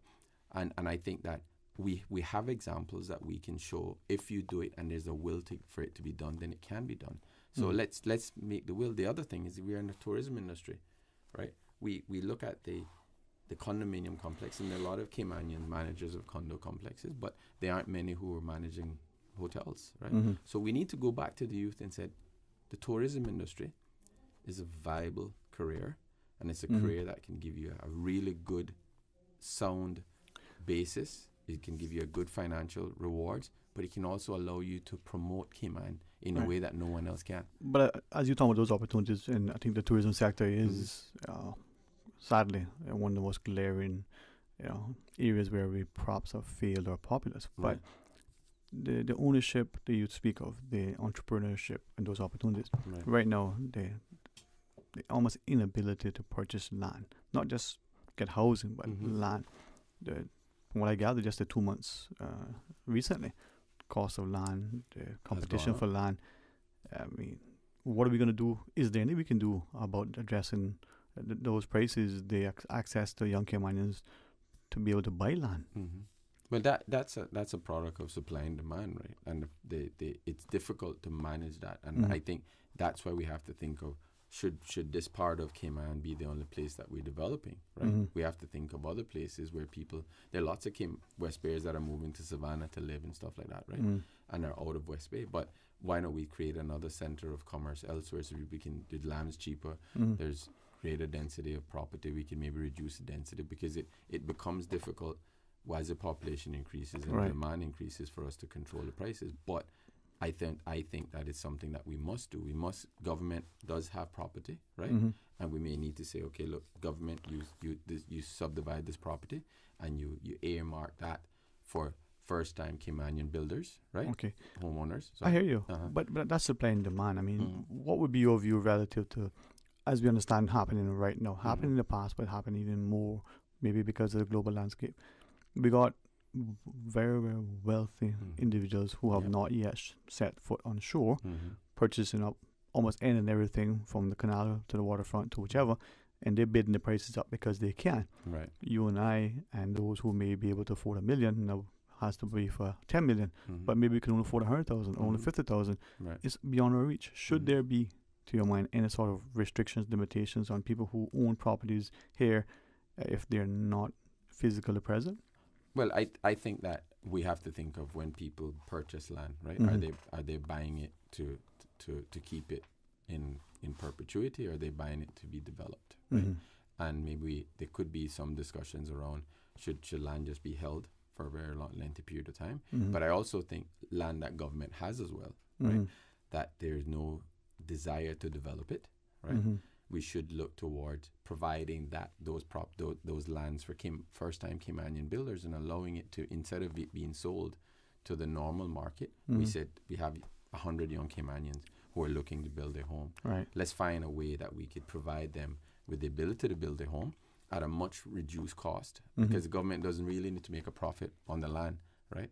They haven't bought the land. More than likely it's just something that they've had for years. So let's think of how we can actually do that. And I know it's not the panacea, it's not going to solve all the problems, right? But we have to start thinking how creatively, how do we get Caymanian ownership to increase? The other thing that needs to happen as well, Dwayne, is that there are lots of parents who may have one child, right? Who may decide, okay, I am going to allow this child to build a home on my property. But what we're doing is we're restricting the size of home on certain properties.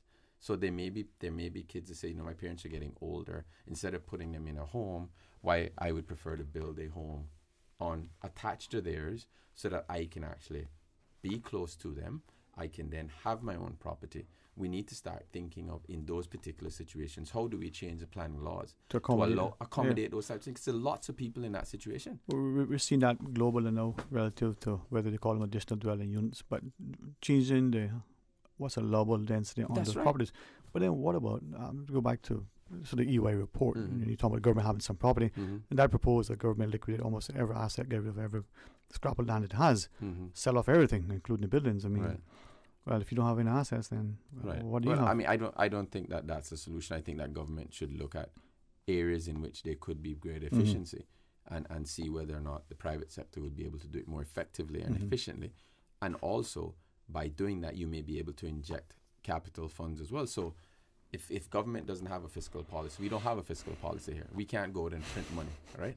So we can't go like the United States and say, okay, we want to now do a $2.3 trillion infrastructure fund and go and say, okay, I'm going to print the money to do that. We don't have that ability. So if they're private entities that can actually do this, and that's why I suggested the Sovereign Wealth Fund. Yeah. The Sovereign Wealth Fund, in conjunction with private sector owned people, could create a public-private sector partnership to address these sorts of things. So infrastructure. Exactly. And the like. Infrastructure, the like housing. But the issue that I raise in terms of allowing people to be able to go and use their property for their kids, this is what has been done in Bermuda. I know Bermuda has other issues because of the small land mass, but we need to encourage that because it actually, in my view, it improves the quality of life of our elderly.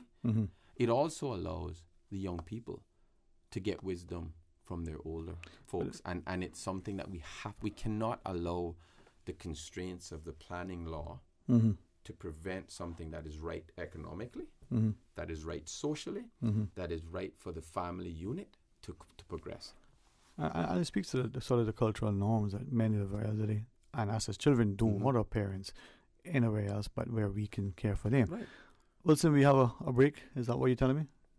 And no break. I sometimes don't listen and pay attention to what he's telling me. So we can keep talking then. We got to take a break. Nope. All right. Keep talking. Okay, hey, keep talking. One thing about him, you know, he like talk shows, man. Right. And he works hard. Right. Honestly, if he doesn't mind me commenting publicly, Joel Wilson is an amazing product of, look at his empires. Hard-working guy, very, very diligent. Right. Honestly, makes me proud, man. That's but we're speaking to a candidate for West Bay South. Until Joel tells me to stop talking, we'll keep talking. Right, of course. Raoul Nicholson Co. Right. But you are right. That sort of approach, good for the economics, good for the economy, good for the social fabric of our society. But then, is there a political will to say it? I'm going to test that, Mark my words. You can trust me on when I'm no, elected. not you, no. But next week when I'm elected, you can be guaranteed, because I've seen it through my walks in West Bay South, right? There are families, that are living on very nice properties, and they have multi-generational homes there. But there's nothing wrong with actually continuing to expand that and build that, because that builds community, right? That builds an amazing sense of community. Can I ask of you, and just from observation, I've assisted some of the enumerators in collecting the data for ESO over the time. I've analyzed it, and like you walked in this country and see the plight. But in one hand, we'll condemn the community, let's say in West Bay somewhere, where the families have these things, and we've given them a particular label. Right.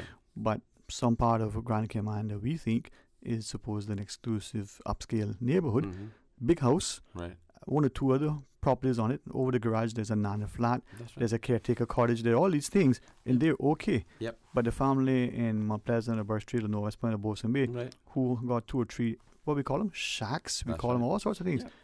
But isn't that the same thing? Absolutely. Multiple families or generations living on one parcel in that area is disparaging. That's right. But elsewhere, it's a sign of wealth. Right. Look at that mansion with the granite flat and the caretaker's cottage and the pool house. Right. Really? That's right. I mean, a monkey by any name is a monkey. Exactly. And it's the very same thing. And what we do is you can create barriers to entry for people that are struggling. Okay? If you immediately say, in order to do that, you need to fill out XYZ form, you need to fill out Form B and Form C. And if you don't fill out Form B, you then have to fill out Form D. You immediately create a barrier to entry. So people are like, I'm not going to do that, because if I do that, then it's going to be a long administrative process and I don't have the time to do that. If you make it very simple, a very simple process to say, here's a letter that I am the owner of this property and I'm allowing my daughter or son to be able to build a home on it. Okay? It's going to be used as a home for them, right? It's not going to be sold, right? They can put restrictions around it, right? The whole thing could be sold, yes, but what it does, it allows people to say, I am going to leave the district, I'm going to remain with my parents, and they can help their parents. So there's less strain on the NAU, because they may more than likely will say, I'm eventually going to own the home anyway, so I'll help to pay my parents' Yeah. Operational cost. But even if it still need assistance through some government agency, at least there is literally ownership. Right. What can I tell you? A roof over your head, you know. They may have to eat little or a lot less, right, but they have a clean, safe, you know, place to stay. An environment from the perspective of the sanitary to the socialization is there. So, but if you think about that, right, an elderly person, and they've done studies on this to show that their mental health is much better when they have interactions with younger people, right?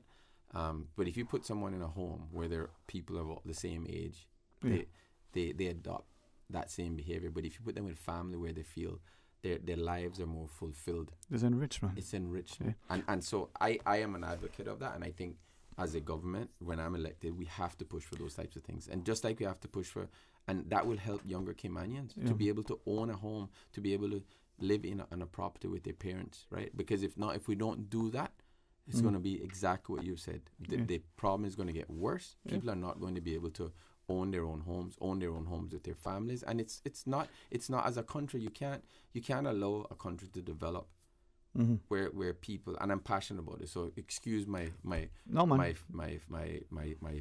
of your voice. Fervent desire my to fervent see desire to see it, right? Because it is such an important thing. Because I feel it, and I've said, well, my walkthrough, these are not numbers. No, you're not doing. These are not ESO numbers, right? These are people. These are people with names that I know. Okay, and that is why I'm saying that when I am elected for West Bay South, I cannot forget these people. Well, you know, this is where I think we're starting to appreciate as voters, as candidates, but as a wider community, that our very survival, the social stability, safety and security rests with us working together, right? But I have to ask, I mean, you talk about the elderly. We look last year where we were told, you know, stay away from the elderly. We saw them, you know, taking a turn for the worse, right? We can address that now. But to your issue of housing, the more and more of the gated communities that we wreck could be that growing divide where we can't, as teachers and parents and as coaches, say to our students, look over here, you know, this is a semblance of, you know, what you can aspire to. The gates are there and you can't get in. Right. Are we creating further barriers and impediments in terms of uplifting, upskilling our people? Right. Yes, we are. I mean, I think those are physical barriers, but I think the more important ones are the mental barriers, right? Yep. Where we limit ourselves mentally. But those physical barriers can cause us to have mental. Of course it can. Yeah. And I think that, but as a nation, you have to have an honest and open discourse and discourse about this type of thing. Well, can I say what we obviously ignore, right? We've allowed many, not just those from afar, but even some within, who have little or nothing to offer, but they're the biggest mouth and they're the ones that seem to get the loudest voice, right? Why don't we put them aside and give them a good, you know, good support now and again, man? Well, I think what it is that when people like that come to you and speak on truth and spout on truth, you need to be able to put them in their place. I mean, the fact is, I have fervent supporters in West Bay South, right? And one of them were approached last night and told something that was totally erroneous and not factual. And she stood her ground and said, no, that's not right. That is not right. But when the thing is that you can't, in order to educate our people, we need to talk the truth. We need to tell the truth. Don't say something because it's going to help a particular person or help a particular cause. Talk the truth. So even be honest in our dishonesty. Exactly. Right. You know, just tell the truth, man. Just tell the truth and just say, listen, why don't we? What is the problem? The problem isn't this, it's actually this. And when we talk about housing for Caymanians, you can't just talk about the problem. And that's why I find when you hear people speaking, oh, I want to create a policy for this, I want to do this. There's no policies. We know what the problems are. So when you ask that question, I had no idea you were going to ask that question about housing, right? But the fact is there are solutions that I have thought about that I have. When you share them publicly once or twice, right? But not, I've shared them publicly, and I will share them again and again because the fact is that I am about solutions. Let me ask then, because there are very few of us that really, really like the truth. An actor that I really don't like, but he had a scene in a movie that everybody seen. The truth, you can't handle the truth. Yeah, that was who's no? That was Jack Nicklaus. In that movie about Guantanamo Bay, right? Yeah. Yes, with Tom Cruise, right? Yeah, the handsome fella. Short guys. Yeah. But what is it then when it comes to the and I respect your time, but for many of us, we don't necessarily want that level of honesty. Right. If as an elected member of parliament, you were to get up and say, listen, guys, here's the reality. This is the amount of debt the country has. All these things that seem to be hard, cold, hard truth. You think the voters will respond going, boy, he's honest, and okay, let's see the truth now. And but I think most people, like I've always said in my professional life, is that I can't plan for a lie. I can only plan for the truth, right? So if you tell me the truth, then I can actually plan to fix that. But if you tell me a lie, then I'm like, if you say, oh, everything is fine, then it's fine. But if it isn't fine, then you need to be able to deal with it. And I think that what we have to do is look at everything. Dwayne. Look at the debt. We have 7.9% of our population is over the age of 65. Right. 65 and above. Above, yeah. Right? That's going to continue to grow. We need to understand from a numbers perspective what the cost would be to maintain their lifestyle, right? Going out for growing, like, I guess, living longer, needing NAU assistance or any other form of assistance. We need to understand that as a public liability. What are we going to be able to, in order to sustain them? So that then leads to the other issue. They're going to need housing. They're going to need help. They're going to need. So why not help the housing issue and the elderly issue by fixing the density issue? And it doesn't have to be everywhere. It can be done on a case-by-case basis, right?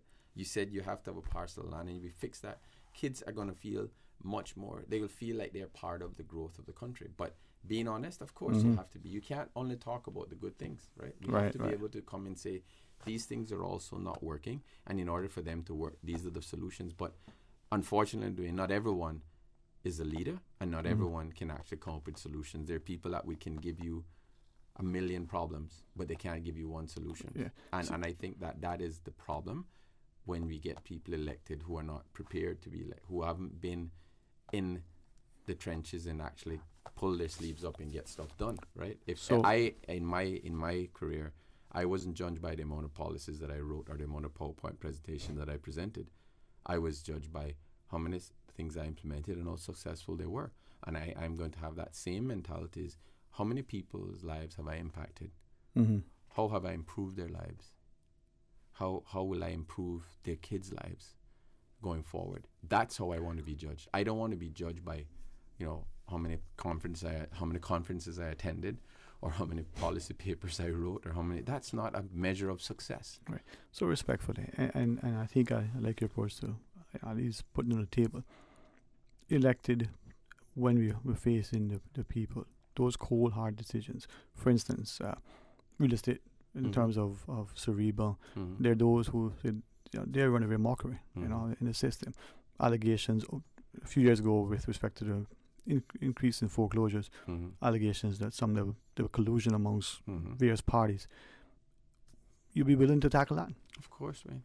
And why wouldn't you? Because the fact is that if you allow that sort of thing to happen, you create not only inefficiencies, you disadvantage a lot of people that don't have the ability to fight these types of things. And who are the people that are most disadvantaged in these types of situations? Are the poor people, are the people that are struggling. Yeah, and not just Caymanian, those who are. Exactly. Yeah. Right. Those who don't have the ability or the resources to be able to deal with these things. And you have to, as a leader, you have to be able to tackle these things, but do so in a respectable way. You go and you engage people. You don't play games. You don't play verbal games. You answer yes, you answer no, and you deal with people. Because I think that most people that are here actually want to remain here. I don't think there are many people that want to leave this country, right? I haven't met any yet. You haven't met any yet. I haven't either. So if they have a long-term view of Cayman, then they have to understand that in order for there to be a long-term view of Cayman, we have to make the right decisions that benefit all Caymanians, okay? That doesn't benefit a particular sector, that benefits all Caymanians. Because if we don't, we cannot continue to push people into poverty. We have to pull them out of poverty. Because if we don't do that, and do that not in lip service, actually do it, have a measure of how many people we have removed off NAU, how many people that we have not put on NAU, because of the steps that we have taken. Mm-hmm. But we've had people who actually ran the NAU, who are now running for government, who actually never thought about those things. They were thinking about policies, right? My measure of success is the amount of people that we've taken out, the amount of people that we have reduced going into NAU, because you could track that and say, how many people have we put in on a regular basis? How many people have we taken out? And that's what we have to start tracking. That is a measure of the success of your social policies. Mm-hmm. We can't continue to talk about the success of our development. Oh, how many new development, or how many planning fees have increased, how import duties have increased. All of those things are a measure of success, right? And those are measures of success from an economic perspective, but we also have to measure our social success as well. Indeed. We must. Well, Robert, it's always a pleasure to chat with you, and some people's, honeymoons don't last so long as these half hour, 15 minutes. But in closing, my friend, you have sort of found a fun day tomorrow. Yeah. Remind us. Yeah, it's at 4 o'clock tomorrow. Miramala Road, with a 4-way stop just behind the gas station. And we want everyone to come. This is very informal, just meet and greet. You don't need to. This is not about West Bay South. It's about West Bay, because I think West Bay is a community. It's not districts. It's not constituencies, right? And whatever I do is actually benefiting everywhere. Okay, it's not benefiting a particular sector of West Bay, because you can't develop one area, you don't develop another area. So I want everyone to come out, have fun, enjoy the beach, enjoy the scenery, enjoy the sunset, everything. But more importantly, ask me probing questions. Look in the white of the eyes and ask me questions, to be able to and see how I answer those questions and how I answer the difficult questions. That's what I want to do. That is how I want to be. Right? Good stuff. All right. Robert Nicholson Co., West Bay South. All right, going to pause and take a break. Thank you. Come back for more talk today. Thank you so much. You're most See welcome. you later. Bye-bye. Okay. We are in an age of exponential change. The world is experiencing a technology boom where innovation is at an all-time high. What does this mean for small island nations? How can we adapt to the emerging digital revolution?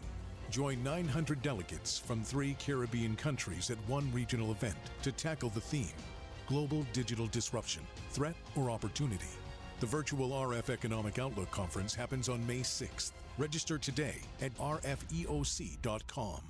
That thing we've been saying for 64 years, ignore it. Eat the KFC wings, drink the KFC gravy, fill up on fries. Just please forget the thing we normally suggest. You know, that thing you used to do with your tongue after finishing a delicious piece of our KFC chicken. We get it. It's not easy. There's a reason why it's been our slogan for over half a century. But the world's drastically changed of late, and as soon as we can embrace the change, the sooner we can all get back to doing what we do best. KFC. It's good.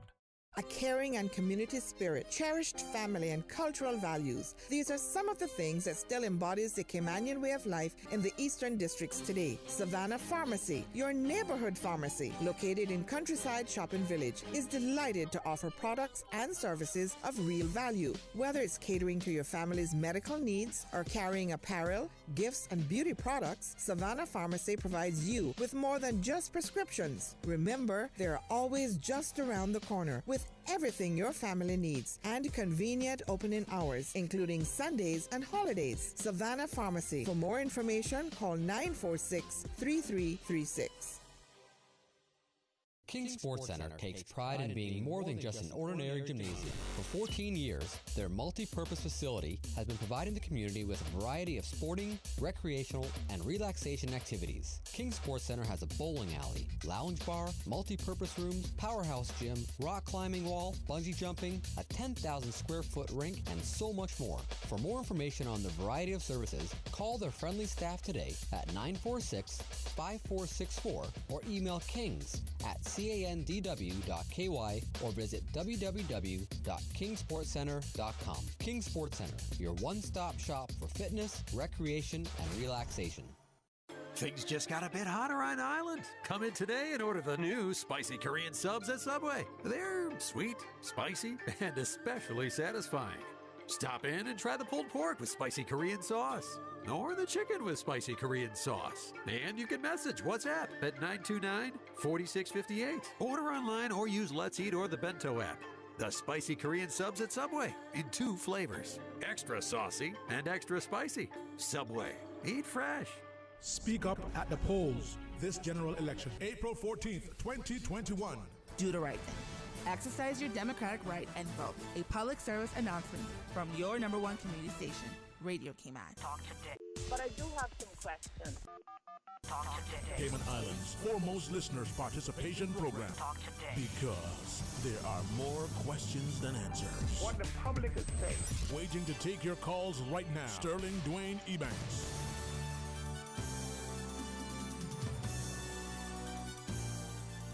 Hey, good afternoon. Welcome back, and thanks for joining us. And now, candidate for West Bay South. No, West Bay North. Wow.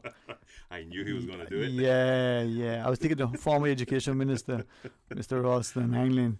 West Bay North, man. But for the record, and I say this with the greatest of respect to all this, I don't like how we cut up this country. I like us our national vote. West Bay is one. Now we got West Bay into bits and pieces. More crumbs than Quaker votes, man. Well, Dwayne, I mean, that is one of the many issues that the country has to grapple and face. I can say to you that view that you have is not only shared in the district of West Bay. Just last week, I was in the bank in line, and 3 people in line came to me and said the exact same thing. And I asked each of them because I wanted to make sure not a single one were West Bayers. No. Two were from Georgetown, one was from Bordentown. Dwayne, not to belabor the point, you know that was the position I took when I was elected, that we certainly should not go this route because it's not good for small countries. Right. You can't take everything that a country the size of the United Kingdom does and just believe somehow that because it works for them that theory applies to Indeed. us. But, you know, that is one of many national issues that we face, and certainly I think that is one that we ought to put our minds to after this campaign. Do we have a number of multi-member districts and perhaps a few seats that are national votes? That happens. A model like that happens in BVI. Yeah. The public needs to understand that once the premier and leader opposition agrees on points, and you can get the legislature to agree on points, constitutional change can happen. Now, there are certain things the UK will require a referendum on, but constitutional change can happen. But speaking more locally for West Bay North, as just before we came in, it's been one of those normal campaigns. There's no campaign that is totally pleasant because the personal things get in the way, right? And people have their specific agenda and perspective and the way they want to paint you. But I thank God that I've had a wonderful committee, and I want to thank them because the work they've put in and the belief that they've had in me is the reason we're getting such a positive response on the ground in West Bay North. More importantly, it's the reason we've been able to address the issues that people in West Bay North, in West Bay generally, really see as root issues that they want addressed. People want to talk about the environment. They want to talk about what's the plan for Barkas. I've set out a series of videos, and I'll summarize a couple of those quickly.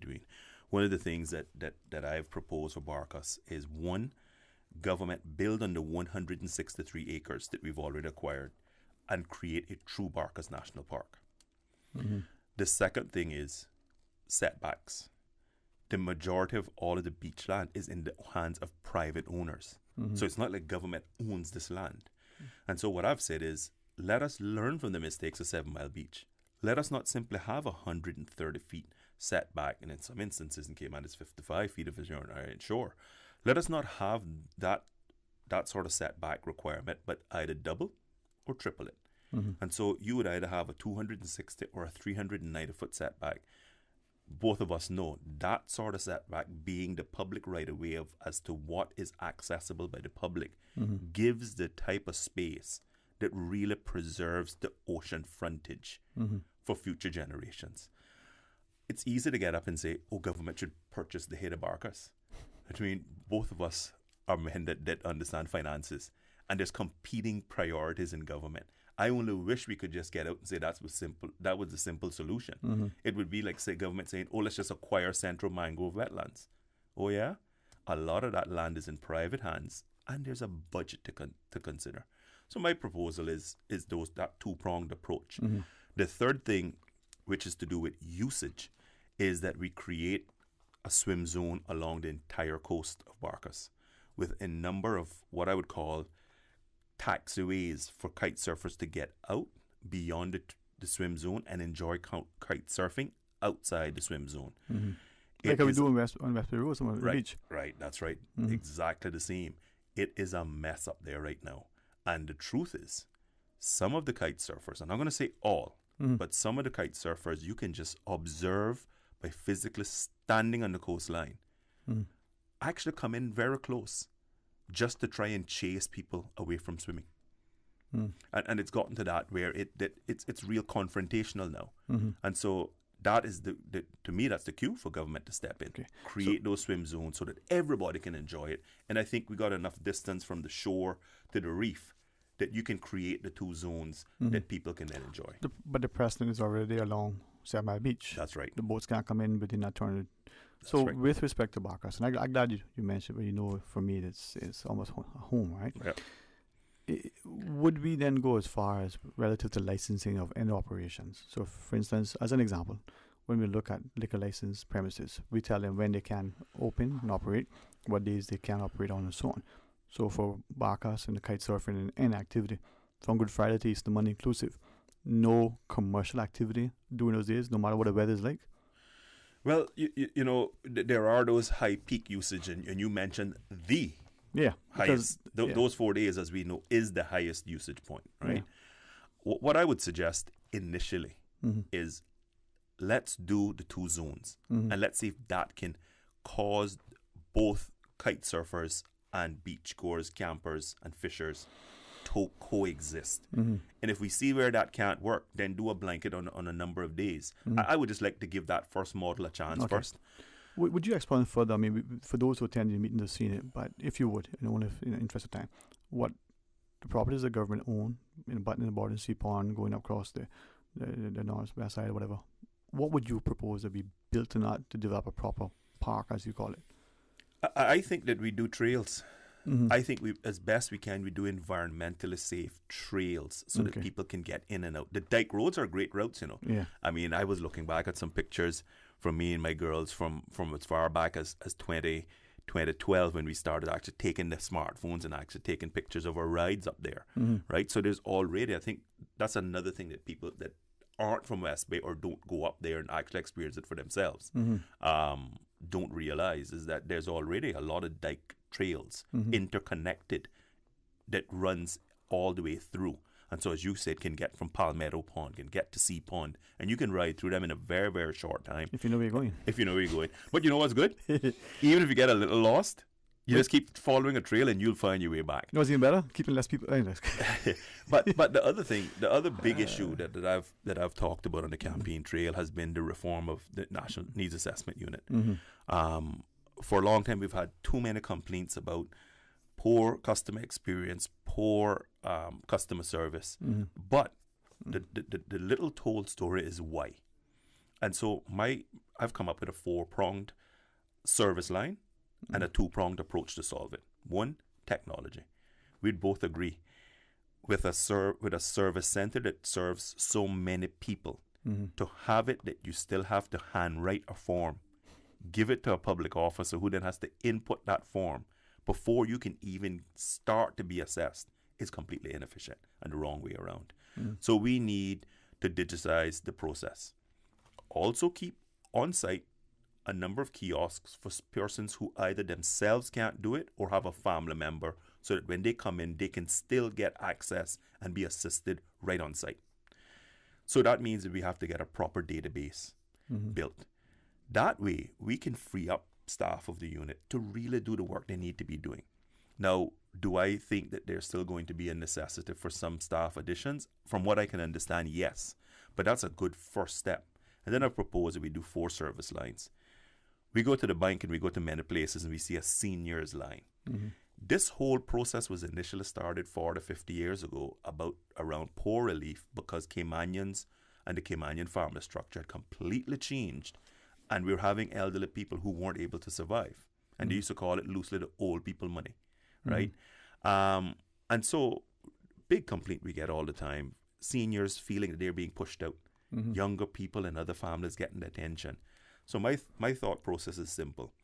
We have a specific physical line in there for seniors only, and a service line that deals specifically with our seniors. Mm. A second that deals with families in crisis. a third that deals with those who are unemployed, and a fourth to deal with health insurance. And so in every one of those instances, what we're trying to do is not just deal with the issue that's right in front of us, but understand why families are in crisis and try to give Caymanians a helping hand up to help themselves out of that situation. Unemployment is very obvious. That needs to exist along with work and ensuring that we are getting Caymanians back to work. For the most part, people who have just become unemployed, it's very traumatic, it's tough financially, and they want to get back to work. And the third thing that has been brought up time and time again, believe it or not, people having to delay medical procedures because of insurance, but even worse, because they have the system where every 6 months they take you off and you got to be reevaluated. My thought process is simple: proper database, staff getting to know their client base, information accessed immediately. What's the odds that someone who goes on is going to magically have something happen to them that they need to come off? And so I think the persons who would eventually may be able to come off and not be on that type of health care is so small. Why should we be taking people off when they're in need of health care most? Yeah. If you're doing the employment aspect as you shared, then as they go into gain full-time employment, the database then, so in that instance. But what about decentralizing the NAU, like other government services, so they push it into the districts closer to the, the clientele? So my thought process on that is let's give technology a chance first. Let's see how much in enhancing and ensuring that firstly someone can pick up their smartphone, log in, fill out their form, upload the relevant attachments, and hit submit just like you could with the tourism stipend. Let's give that a chance to work first, along with the current practice they have, which is going out on a rotating basis to have district Fridays. That way you can actually be in the districts so that people who can't get around and get out as much as possible have a specific day. I think if you combine all those things and give it a chance to work, then you can start talking about, do we need to do further decentralization? I wouldn't believe that we should move to that model right away. You see, the system is so broken that naturally the feeling is right now, man, we need this in every district. But I think if we do these things first, you'll see service level go up so dramatically that those district days would more than likely suffice. But again, that's not, in my opinion, that's not hard and fast. It's about a journey toward becoming efficient and servicing the needs of people the way you need to. What about the budget? We hear oftentimes budget constraints for everything, but even the social services, the NAU. How do we address that? Well, the fact of the matter is, families that cannot afford housing, cannot afford food, aren't insured, have become unemployed. The government is going to pay one way or another. So this should be a priority? To my mind, make this a priority, that if we can intervene earlier and as I said, give people that helping hand up, hope. That's what families and unemployed persons are looking for, hope. Give people that hope, that hopefully that you are able to treat and service people within the context of what's happening with them in their family life and be able to move our families forward. So when we biggest risk we face right now, in my opinion. Right. We're speaking to Mr. Ross Langlin. Make sure it's West Bay North. One day, one West Bay. We see the budgetary process come along, and we know the system is a little bit different, but the budget allocation and the wranglings and the like, just in colloquial terms, between which ministry gets what. So a greater reallocation of services for the transfer payments, for the social programs and the like, in your idea, should be a priority? A top priority. And then tagged along with that, tackling youth unemployment and how we reintegrate our scholarship students. Again, all of the items that I've seen as top priorities have been purely fed in by the voters of West Bay North. I have just found so many young people and their families completely frustrated at the fact that, yes, government are giving and issuing merit-based scholarships, but there's a complete disconnect between scholarship recipients and the labor market. And so one of the things that I had started before 2013 is creating a national database for all scholarship recipients that working in tandem with labor was going to force employers, every person who got a business license was going to mandatorily have to subscribe to the database. And the reason for that is, if you tried to say who should, you more than likely would have missed someone. And so the idea is that at any point in time, you would have your secure login, and you could go in and search and say, how many scholarship students graduating between July 2021 and December 2021 and has a GPA above 3.1, and their major is electrical engineering. And you would get that data readily available to you. The second thing that I am proposing is that different parts of government have tried to put to have summer employment programs, but with government and government agencies for which the likelihood of an ongoing job was little to none. In my mind, what government should be doing in tandem with ensuring that we have real life data, live data available to the labor market, is going to employers and mandating compulsory summer internships.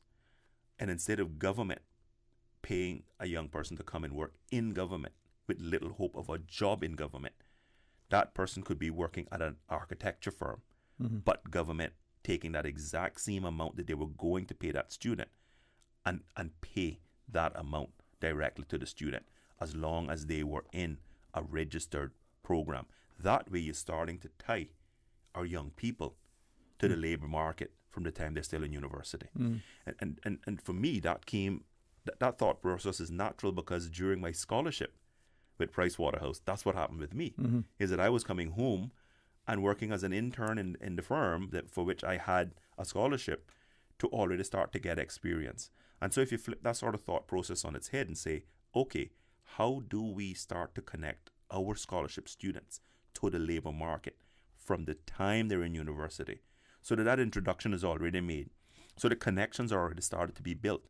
That is how you try to get seamless integration of students into the labor market. Maybe we can even push that process down to the high schools for some students in summer jobs to introduce them into it. I know we could talk endlessly, but I do want to respect your time. In closing, what are the thoughts and comments you want to leave, especially to the voters in West Bay North? Well, I just want to say I encourage all voters across the Cayman Islands, go out and cast your vote. It is a sacred right. There are many places that don't have free and fair elections. We have one of the strongest election systems in the world, not just the region. So I encourage all persons who are registered to vote, take that right seriously. Go out and vote for the candidate of your choice. Of course, I'm asking the good voters of West Bay North to give me an opportunity to be their representative. Mr. Ralston Anglin, West Bay North. Thanks very much, man. Enjoy the rest of the week. Thank you for having me. All the best to you and the family. Blessings to you, man. We're going to pause and take a break. When we come back, more talk today. At Subway, we know a meal isn't quite complete without a side, and that's why we're introducing waffle fries. Subway's waffle fries are oven-baked softness with extra crispy edge, giving a satisfying taste to be enjoyed as is or in any of Subway's dipping sauces. Order waffle fries as a side item for $2 or make it a meal deal with any sandwich or salad with a 20-ounce drink and waffle fries for an additional $3 or a 30-ounce or bottle drink and waffle fries for an additional $3.50. Subway, eat fresh. A caring and community spirit, cherished family and cultural values. These are some of the things that still embodies the Caymanian way of life in the Eastern Districts today. Savannah Pharmacy, your neighborhood pharmacy, located in Countryside Shopping Village, is delighted to offer products and services of real value. Whether it's catering to your family's medical needs or carrying apparel, gifts, and beauty products, Savannah Pharmacy provides you with more than just prescriptions. Remember, they're always just around the corner with with everything your family needs and convenient opening hours, including Sundays and holidays. Savannah Pharmacy. For more information, call 946-3336. Did you know that defective airbags can cause serious injury or even death if not repaired immediately? Right now, millions of vehicles around the world are under recall for faulty Takata airbags, and yours could be one of them. At Vant Motors, our priority is to make sure the Toyota or Ford you drive is safe. So we are offering customers a free, fast and easy airbag swap out if your vehicle was manufactured in 2016 or earlier. Find out if you need to have new airbags installed by emailing your Ford or Toyota vehicle's VIN or vehicle identification number to service@vantmotors.com or stop by Vamp's Service Center or call us at 949-2245. Don't risk it. Get the airbags in your Toyota or Ford checked for free at Vant Motors on Walkers Road. Hello, West Bay. Hello, boys and girls. It's Rotary Central's Easter Extravaganza. The Easter story time will be at the Teacher Redley Powery Library in West Bay. The Rotary Central Easter Extravaganza, Saturday, April the 10th, commencing at 10:30 a.m. There will be the Easter story. In fact, many Easter stories. Easter goodie bags, Easter eggs, not forgetting the Easter bunny, and Easter snacks for all the children. Rotary Central Easter Extravaganza. Remember, Rotary opens opportunities. Have you been offered new appliances, cash, home repairs, or groceries in exchange for your vote? If so, you are a victim of voter influence. The Anti-Corruption Commission, in connection with the Elections Office, encourages you to take a stand and act against corruption today. As a voter, you should not encourage corruption or tolerate the corruption of others. During this election season, vote responsibly and with integrity. It's time for a change, Cayman. Be that change. For more information, visit the Commission website at anticorruptioncommission.ky. This PSA is endorsed by the Anti-Corruption Commission and the Elections Office.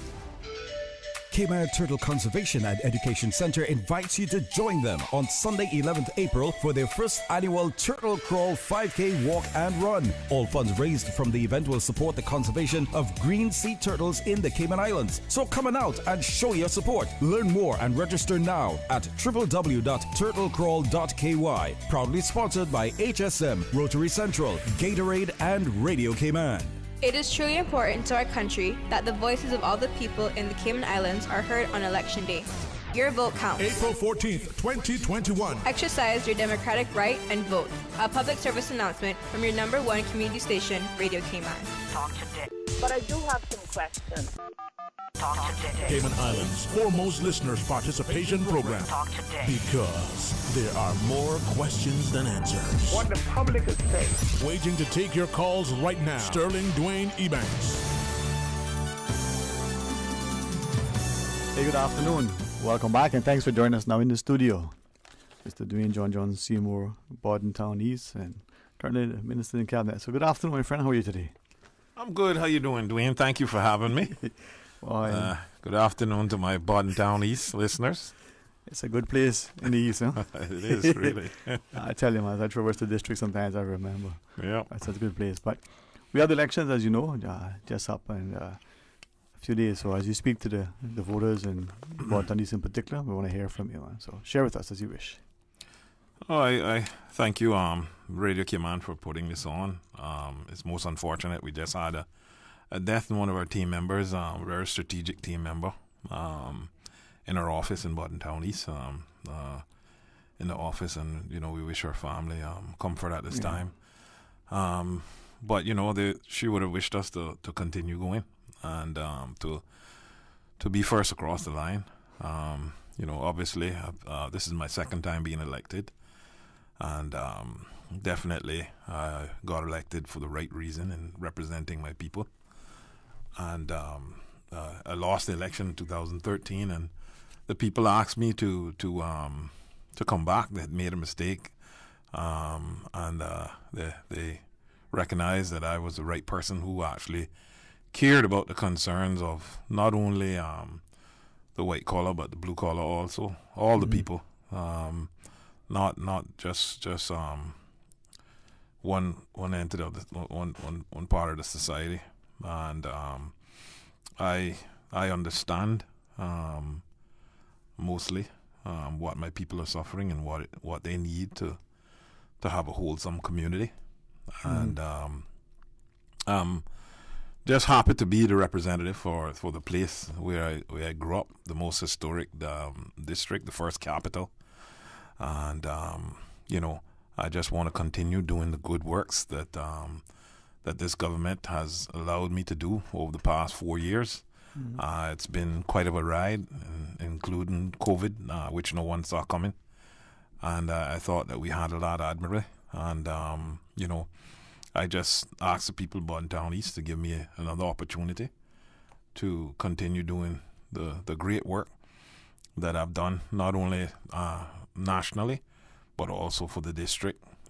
Some people get elected and they have a national mind, and it appears that that's what most of our politicians over the years, if you look at it, the persons that were elected over the last couple of years, they were good and bright and astute politicians over the years, but they handle more national issues, and I saw that. And when I first got elected in 2009, and I remember some of the things that were promised, even though I couldn't vote in the 70s and the 80s, things that were promised to people over 40 and 50 years ago that they held as a carrot over people's head every election, saying, if you elect me, I'm going to do this. If you elect me, I'm going to do this. Now, some of the present day politicians think that persons are still stuck in that same rut of the 70s and 60s, and that they can still promise and then don't do anything and expect to come out in a last minute ditch of desperation to try to get people's vote after they realize that they made a mistake and not really taking care of the people.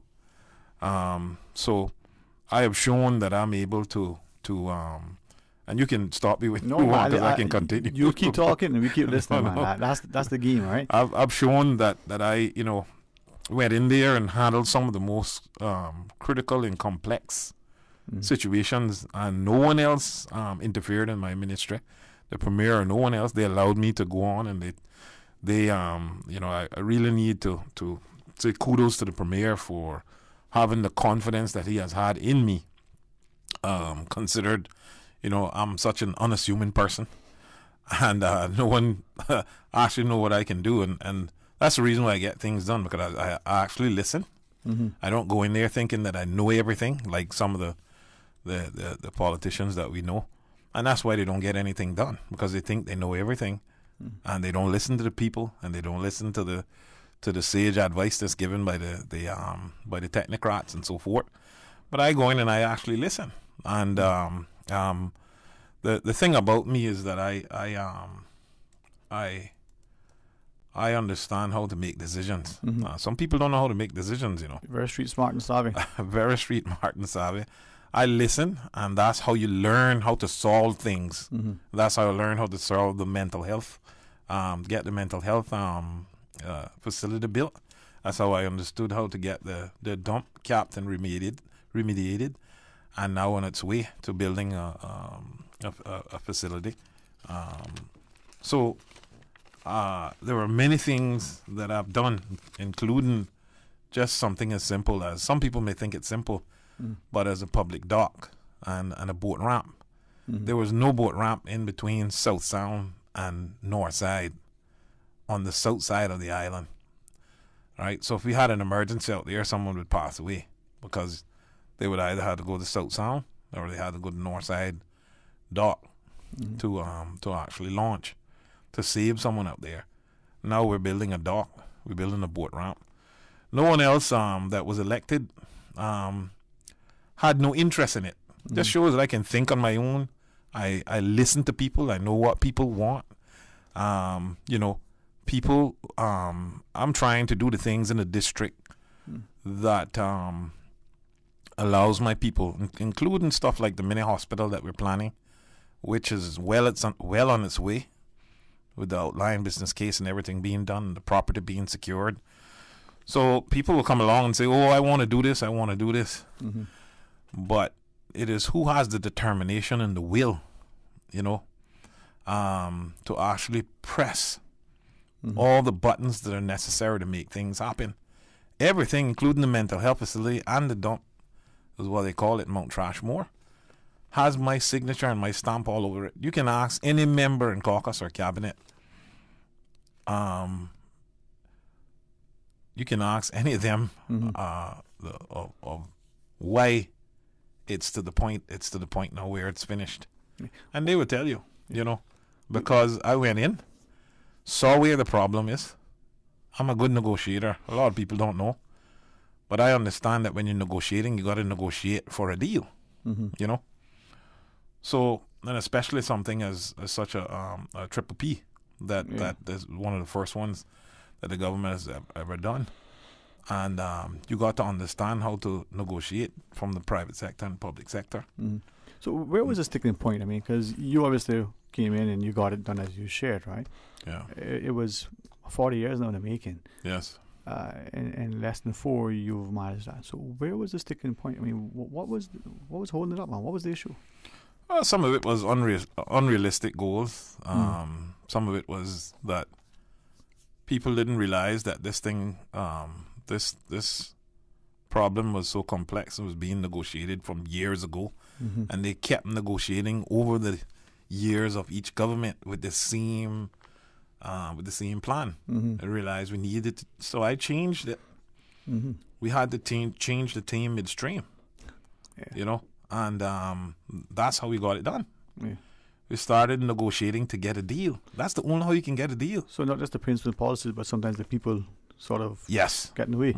Yes. All right. And now when we're finished, because we want to talk to the future, I mean, we want you to highlight the accomplishments of, your tenure, and like not only national, but, within Bordentown East as well, but talk about the future. But with respect to the dump, end of the day, what will we have when this thing is all done?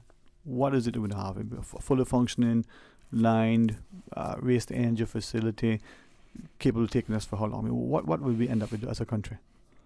Well, it's one that is we're going to end up with a lot. I don't have all the information. Okay, fair enough. I don't need to here, but as you say, a waste management facility. But end-of-life vehicles will be handled. How long would that thing last us? 25. 25 years. Yeah. So we get a 25-year usage of it. And then how much is it going to cost us?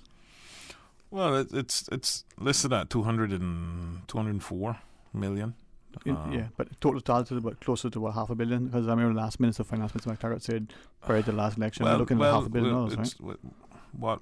What we're looking at and costing us is 204 million. Okay. Initially. Yeah. All right. Cool. Initially, yeah. All right. The future. What are some of you, if re-elected, both for Bordentown East, for Bordentown proper, for the country as a whole, what are some things you want us to see? What's your vision? Speaking to Dwayne John Seymour, Bordentown East, if you could make it happen, what would you want us to be like? Well, we're already working on stuff, and that's the reason why I want to be re-elected. I think that the people of Bordentown East should seriously consider that, for those who haven't considered it as yet. Right. I definitely want to make life, easier for my Bordentown people. If we get that mini hospital and we're able to have a dialysis unit there, and some beds and everything else, that most of the things that people normally have to go to Georgetown for, they don't have to go to anymore. They can do it right in their own area. That's just one of the things. The other thing is even my opponent, they've been asking him for years about this school hall at Bordentown. Bordentown Primary is growing like anything, It's the fastest growing district. And, everybody promised them, but they didn't have the girth and the guile to actually follow it through, We have one there now that houses about 40 to 50 people, with a school that has almost 300 students. And now, we're able now to sign off on a facility, a new school hall at Bordentown Primary School, which is the Theodore McCoy Primary School, that will now house 690 people, and will also be additional hurricane shelter space. We want to continue on with the Church of God private-public partnership with the government in terms of having that facility as a hurricane shelter. That has sat there for many, many years. Persons have came by, governments have went, everybody has said, oh, we won't help. But they didn't have the the fortitude, the strength that I have to see things through. You know, I will go to any length that I need to within reason and with respect, you know, to find out how to get things done. And that I did, you know. Yes, you know, it's costing a little more than we set out. But if you're negotiating something over 4 years, you know, timber is going up, steel is going up, price is going to go up, you know. And especially pre-COVID, the market was so hot that you couldn't even get a contractor to work for you because everybody was so busy. Right now, you can hardly get a contractor. You know, the economy is still going and we're in the middle of a pandemic. So I think the government deserves some kudos, you know, for keeping the economy going, keep having people have confidence in us as an island to continue doing business here, because it was a well-run country. That's what they saw when they looked in. Civilized people, and the government was doing a good job in their opinion. You know, one government is not going to be perfect for everybody, you know. But I think we've done a perfect job, considering everything. I do recognize we have just a few minutes left, but as you share as you want, but maybe we could ask about population and the whole social fabric. Any thoughts with respect to that? There's much talk and thought about, you know, whether we could become 200,000 if we're not close to the 100 yet. But what are your thoughts, though? I just think that we I think the statistics show that we had grown from 1998 to 2017. I think they're about the fastest growth in any country in the world. This was a mental health statistic. That has a mental health impact on our society, and growing so fast and things changing so quickly. I think we need to bear that in mind, and always have the mental health aspect involved in the process. So that we don't stress our people out that everybody's just falling down all over the place, and that we feel that there's no place for us, that we're building ourselves out of Cayman. You know, we need to understand who we're building for. You know, I believe that with any growth in our population, you know, I talked about it a few months ago about us and the need of us sustaining our population. You need a 2.1, and we were only at 1.8. I talked about that, so we need to concentrate on that a little bit more, rather than know that we grow with our own people, rather than just constantly bringing people in here. Now, if we constantly bring people in here and it's working for Caymanians, then that's fine. But at some point, we need to take stock and look at it and say, you know, do we really need to grow this fast, because it's not helping our people, you know? So it needs to work for people. So I think moving forward, we need to look at everything that we've been doing before, you know, and just even the way that we approve stuff and look at it to see how it's going to. I mean, when we approve these 10-story buildings, you know, which I'm pro-business, you know, you know, but when we approve these 10-story buildings, so when we look at them, when we look at a $3 million a condo or studio or whatever it is, it's not a Caymanian that's going to buy it, more than likely. So that means more people are coming in here, the infrastructure and everything else. And then when you talk about trying to charge an infrastructure fee on in a way that it doesn't, I mean, we wouldn't need all the roads and everything else that we had if we didn't have 25,000 work permits. You see what I'm saying? So someone has to pay for it, and I don't think that it should be us. You know? That's my opinion. Yes, sir. Someone to pay in the paper, that's for sure. Yeah. Oh man. Well, listen, share. We got a few minutes left, but you know, any closing thoughts you might want to leave, especially for your voters in Borden-Townies? Yeah, well, I think as a whole, I think, you know, sometimes we we'd leave the children or the youth out of the conversation. I always said it. I'm the first person to ever have youth parliament be continuous for 4 years. Before youth parliament used to be once every 2 years, or once they would have it like every 3 years or something like that. But I'm the first person that said this is important. The first one I attended, I was the chairman of the youth parliament, and I thought, I says, you know what? These children are coming up with great ideas that we should utilize, And I think that we need to start giving them merit for the hard work that they do. I think this thing of this way we used to think years ago, that children don't really, you're just a child, or you're young. I think we really need to reassess ourselves as to how we value our youth, and we need to ensure that there's a place here for them, and that they feel that that we're building for them. Indeed. To take over. Indeed. We need to have them appreciated, because they will treat us very unkind if we don't. They might just. All right. Yeah. Well, I appreciate it, man. So, if you wish, final thoughts for. Yes, I thank you all for having this session. It's very important that we reach out and any way we can, by any medium. I thank the listeners for listening in. April the 14th, next week, Wednesday is the day we go to the polls. I'm asking for the Bordentown East residents to seriously consider voting for Dwayne Seymour, a person who has shown that he can stand on his own 2 feet. He can make decisions, even if it's against the government, for his people, I definitely have a passion for what I do. This is not something that I'm doing to satisfy my personal ego or to satisfy any other group or anything like that.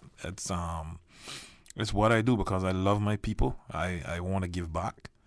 I've had an opportunity in life, and I want to ensure that many other people get opportunities, not just in Bordentown East, but Caymanians in general.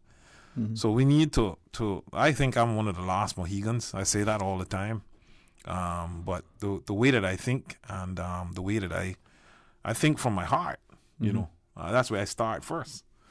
And, I'm not perfect, but I think that I've offered more than any other politician in terms of in Bordentown, not nationally.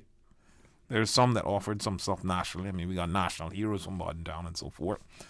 But I think that when it comes to Bordentown itself and Bordentown East, I've been very thoughtful and considerate in what do I need to do to make life more comfortable for the citizens of Bordentown or Bordentown East.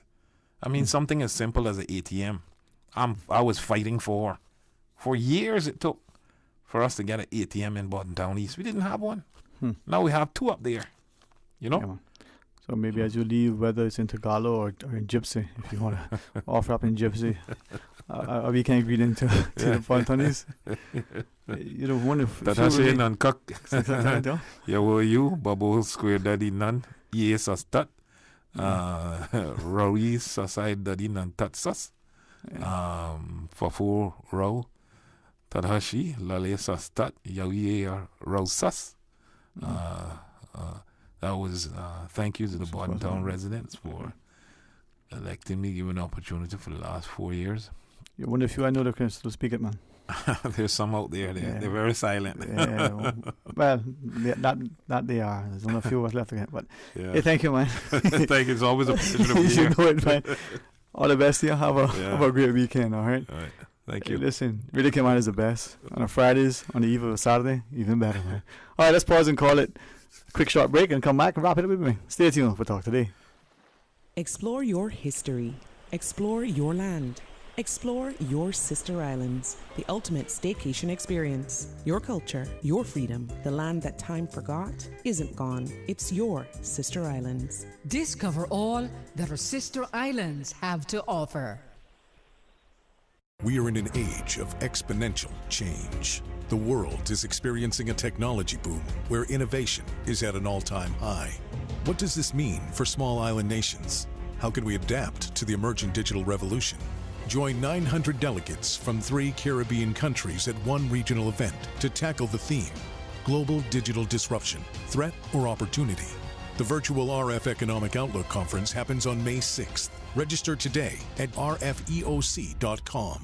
A caring and community spirit, cherished family and cultural values. These are some of the things that still embodies the Caymanian way of life in the Eastern Districts today. Savannah Pharmacy, your neighborhood pharmacy, located in Countryside Shopping Village, is delighted to offer products and services of real value. Whether it's catering to your family's medical needs or carrying apparel, gifts, and beauty products, Savannah Pharmacy provides you with more than just prescriptions. Remember, they're always just around the corner with everything your family needs and convenient opening hours, including Sundays and holidays. Savannah Pharmacy. For more information, call 946-3336. The Department of Environment is appealing to the community to help combat the impact of stony coral tissue loss disease on the Cayman Islands reef ecosystem. Easter week is expected to see more water sports activities. Pathogens on dive gear and boats can survive for extended periods and be transferred among reefs. If you are diving or snorkeling anywhere in the Cayman Islands and before traveling between Grand Cayman and the sister islands, disinfect your gear and bilge water in a 1% bleach solution for 10 minutes before moving to a new location. For more information or to make any reports, visit doe.ky. Why work with a Suriba agent? We can tell you that those letters represent a proven understanding of the real estate market in the Cayman Islands. But it also means so much more than that. Our trained Suriba agents are committed to ethics, integrity, and excellence of practice. It's all about confidence, knowing you are working with a qualified Suriba agent. As members of Suriba, your trust is our promise. To find a Suriba agent today or to search thousands of listings, visit Suriba.com. Suriba, the mark of excellence in real estate. It's the event of the season. Miss World Cayman Islands presents Bows and Stilettos, the soiree. Ladies, wear your favorite stilettos, and gents, wear your favorite bow tie Friday, April 9th at Georgetown Yacht Club, starting at 8 p.m., featuring live performances by guitarist Nathan Herrera. Music provided by DJ Lynn and Adam Skills. Limited tickets, $20 pre-sold at eventpro.ky or $25 at the door. It's a Miss World Cayman Islands fundraiser with a silent auction. Join us for Bows and Stilettos, April 9th, brought to you by Bailey's and Sky Vodka. It is truly important to our country that the voices of all the people in the Cayman Islands are heard on Election Day. Your vote counts. April 14th, 2021. Exercise your democratic right and vote. A public service announcement from your #1 community station, Radio Cayman. Talk today. But I do have some questions. Talk today. Cayman Islands' foremost listeners participation program. Talk today. Because there are more questions than answers. What the public is saying. Waiting to take your calls right now. Sterling Dwayne Ebanks.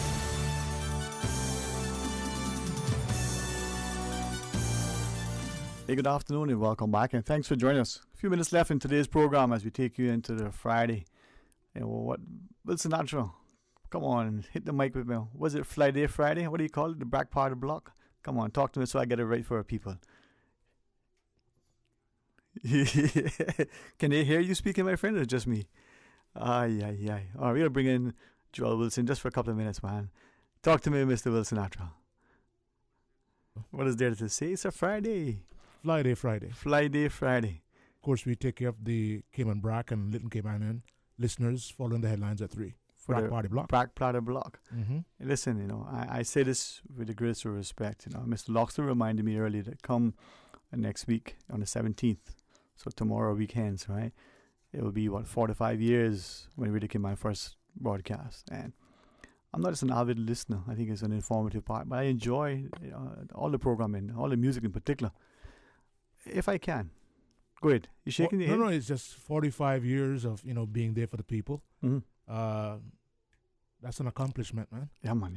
It's an important milestone, you know.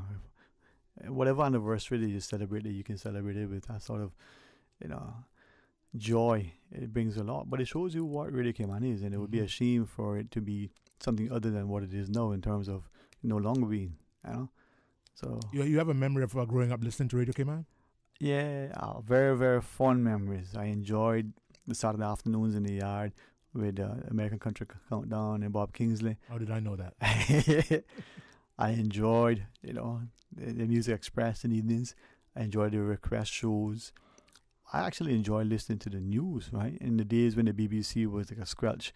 And I'm to this day convinced that one day I heard, and the news read by John Wayne. I'm sure that what the fella said, right? But those were the days. But it was always something for everything, I mean, every occasion, and even the elections coverage, from the agriculture shows and the like. Mm-hmm. I remember, I liked Radio Cayman for the music, especially back then. I remember having my cassette recorder waiting to record certain songs. I remember bugging the DJs, calling, request a song. And if they don't play it, I'm calling back and bothering them. Those were good days. Those were good days. But what I didn't like is when they would come on and talk over the songs, man. I didn't want to hear your voice. I want to hear the song. Especially that, huh? Yeah. But I understand why nowadays. But it is those, sort of occasions that when we celebrate, come next week, 4 to 5 years, that maybe as a country we'll look not so much at our infancy, but what we've accomplished over the years and the service and sacrifice from the seafarers and the women in our lives to what lies ahead. And hopefully, post-election, post this, whole imprisonment that the populace been sort of subjected to, that as a people who live here, irrespective if we've been here for less than 10 years or if we've been here for 10 generations, that we look with love, for one another and a sense of continued civility, because that's where our success has been, right?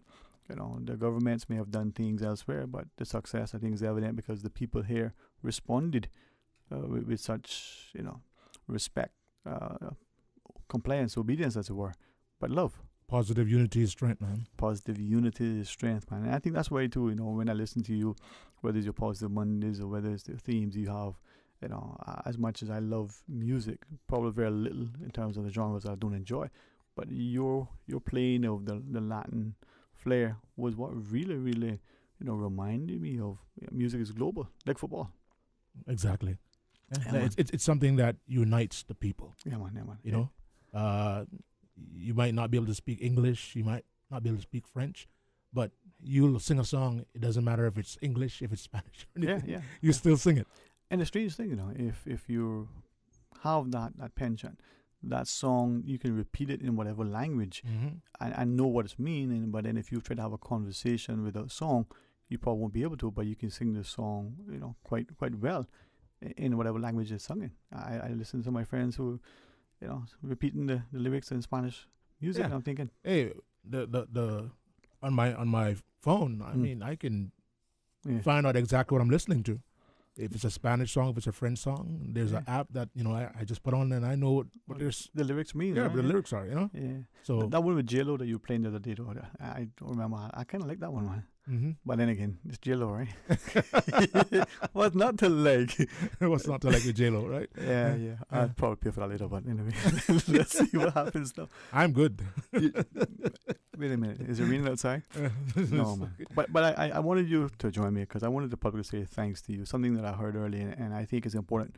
And I say this sincerely. I've known you almost all my life. I admire your diligence, your aptitude, and the dedication to all the staff, on air, your commitment. But the work that you do, you found a calling and you've responded. And I think it shows, despite whatever shortcomings may be in our educational systems, the fact that there are opportunities, the fact that there's somebody to nurture us, we can excel, or we can grow to really achieve, great heights. And for you, man, I really commend you. I really seriously mean that. You do well. You make us proud, man. That's well appreciated, Sterling. I'm not too used to calling him Sterling, So that's okay. Yeah. but that's well appreciated, man. As I always say, I have never worked a day in my life. When you love doing what you're doing, it's not work. So. Well, I've learned to embrace this job. I'm not a public person. I like my privacy. You're not a public person? I don't like it, man. That's shocking. Many things may shock many people, and they may think they know what they do until they find out they realize they were misinformed. But Sterling, from high school, you were a public person. What are you talking about? Why? Yeah. You were always a public person, man. So I understand. But I still like, anyway, thank you.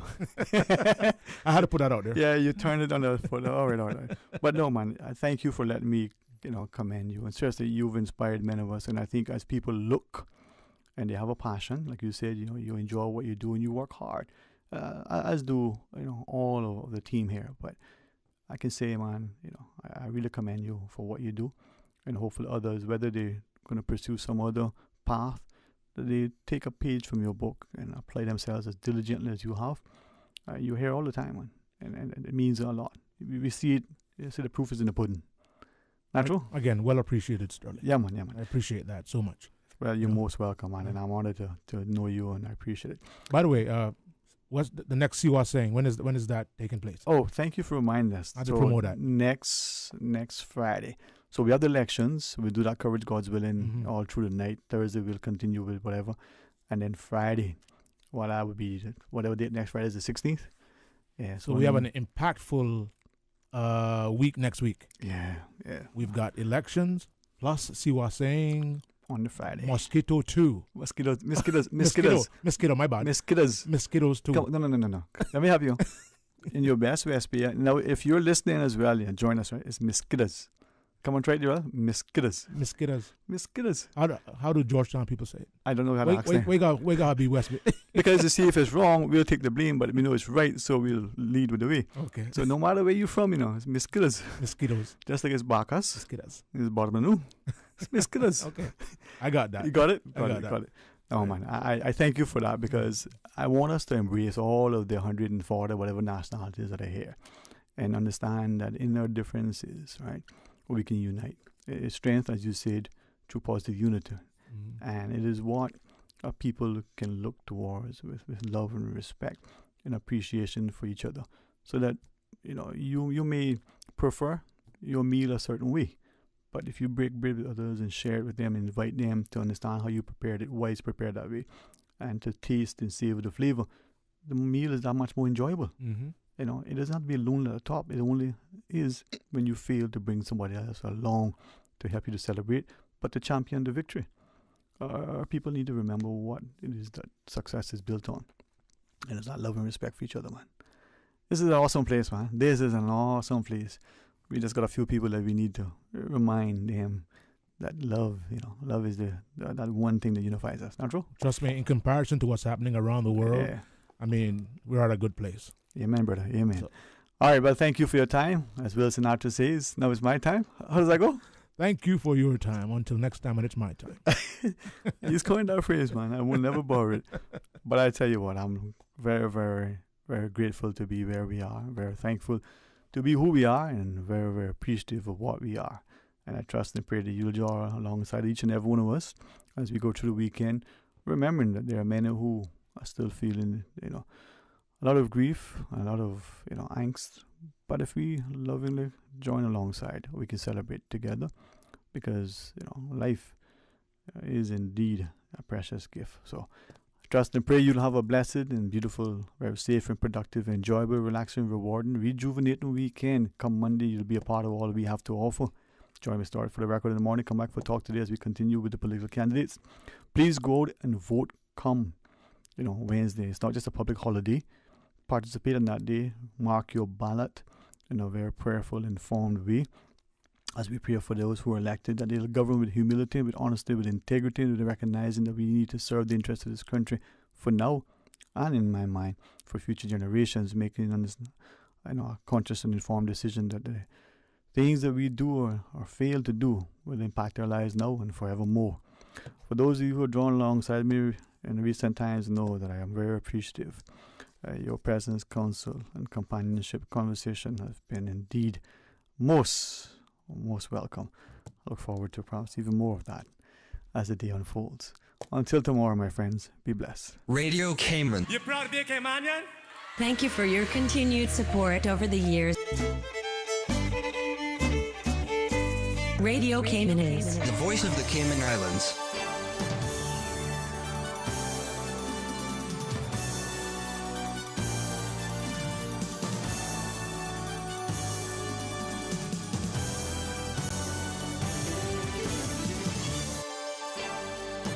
Talk Today is brought to you by Subway, open 24 hours in Countryside, Anderson Square in Georgetown, and Centennial Towers in West Bay. And by the Ministry of District Administration, Tourism and Transport. Explore your history, explore your land, explore your sister islands. And Savannah Pharmacy in Countryside Shopping Village, convenient opening hours including Sundays and holidays. And Royal Fidelity Bank and Trust, money at work. The Department of Environment is appealing to the community to help combat the impact of stony coral tissue loss disease on the Cayman Islands reef ecosystem. Easter week is expected to see more water sports activities. Pathogens on dive gear and boats can survive for extended periods and be transferred among reefs. If you are diving or snorkeling anywhere in the Cayman Islands and before traveling between Grand Cayman and the sister islands, disinfect your gear and bilge water in a 1% bleach solution for 10 minutes before moving to a new location. For more information or to make any reports, visit doe.ky. We're a group of like-minded individuals with a love and dedication to our country and a desire to serve. All of us have previously served as members of government and look forward to the opportunity to represent our country and communities once again. Our collective goal is to create a better country through working together. We chose the theme, Community Creates Country, because we believe that everyone has a contribution to make to his or her community and by extension, his or her country. This is Wayne Panton, and I am seeking to represent the people of Newlands. This is Heather Bodden, and I am hoping to represent the community of Savannah. And I am Osborne Bodden, and I look forward to the opportunity to represent the people of Boddentown East. Visit voteforcommunity.ky to find out more about your Community Creates Country candidates and how they plan to make a difference on April 14th.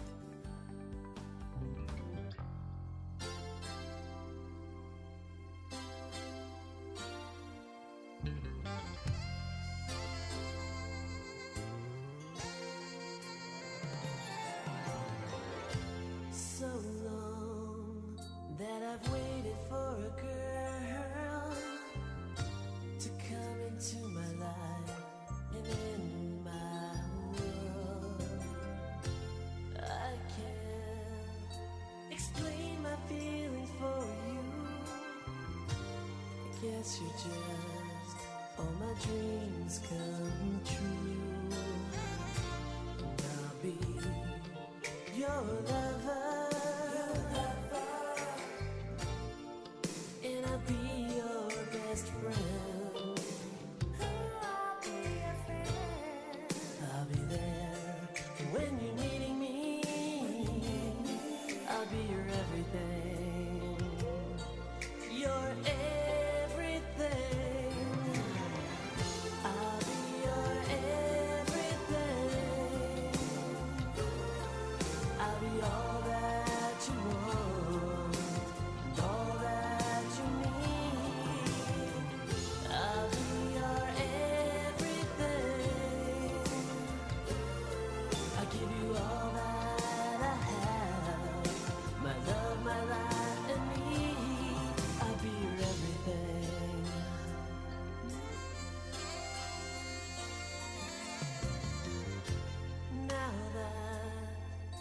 Together at last, we shouldn't think about our problems in the past. 'Cause true love takes a miracle to find. I guess that I've been blessed 'cause I've got you by my side. And I'll be your lover, and I'll be your best friend. I'll be your friend. I'll be there when you're needing me. I'll be your everything. Your everything. I'll be your everything.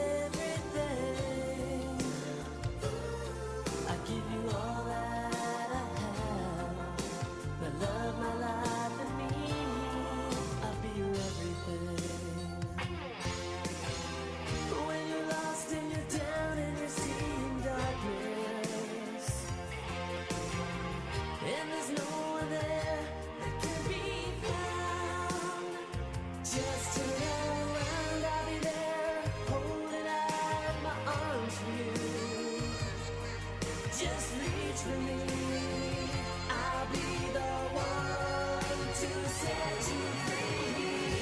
I'll be your everything. Make your whole world turn around. I'll be all that you want to you.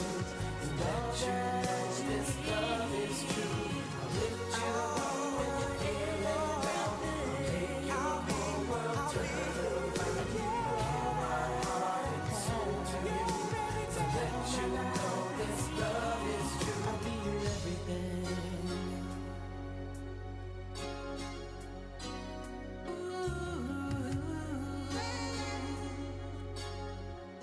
I'll be your everything.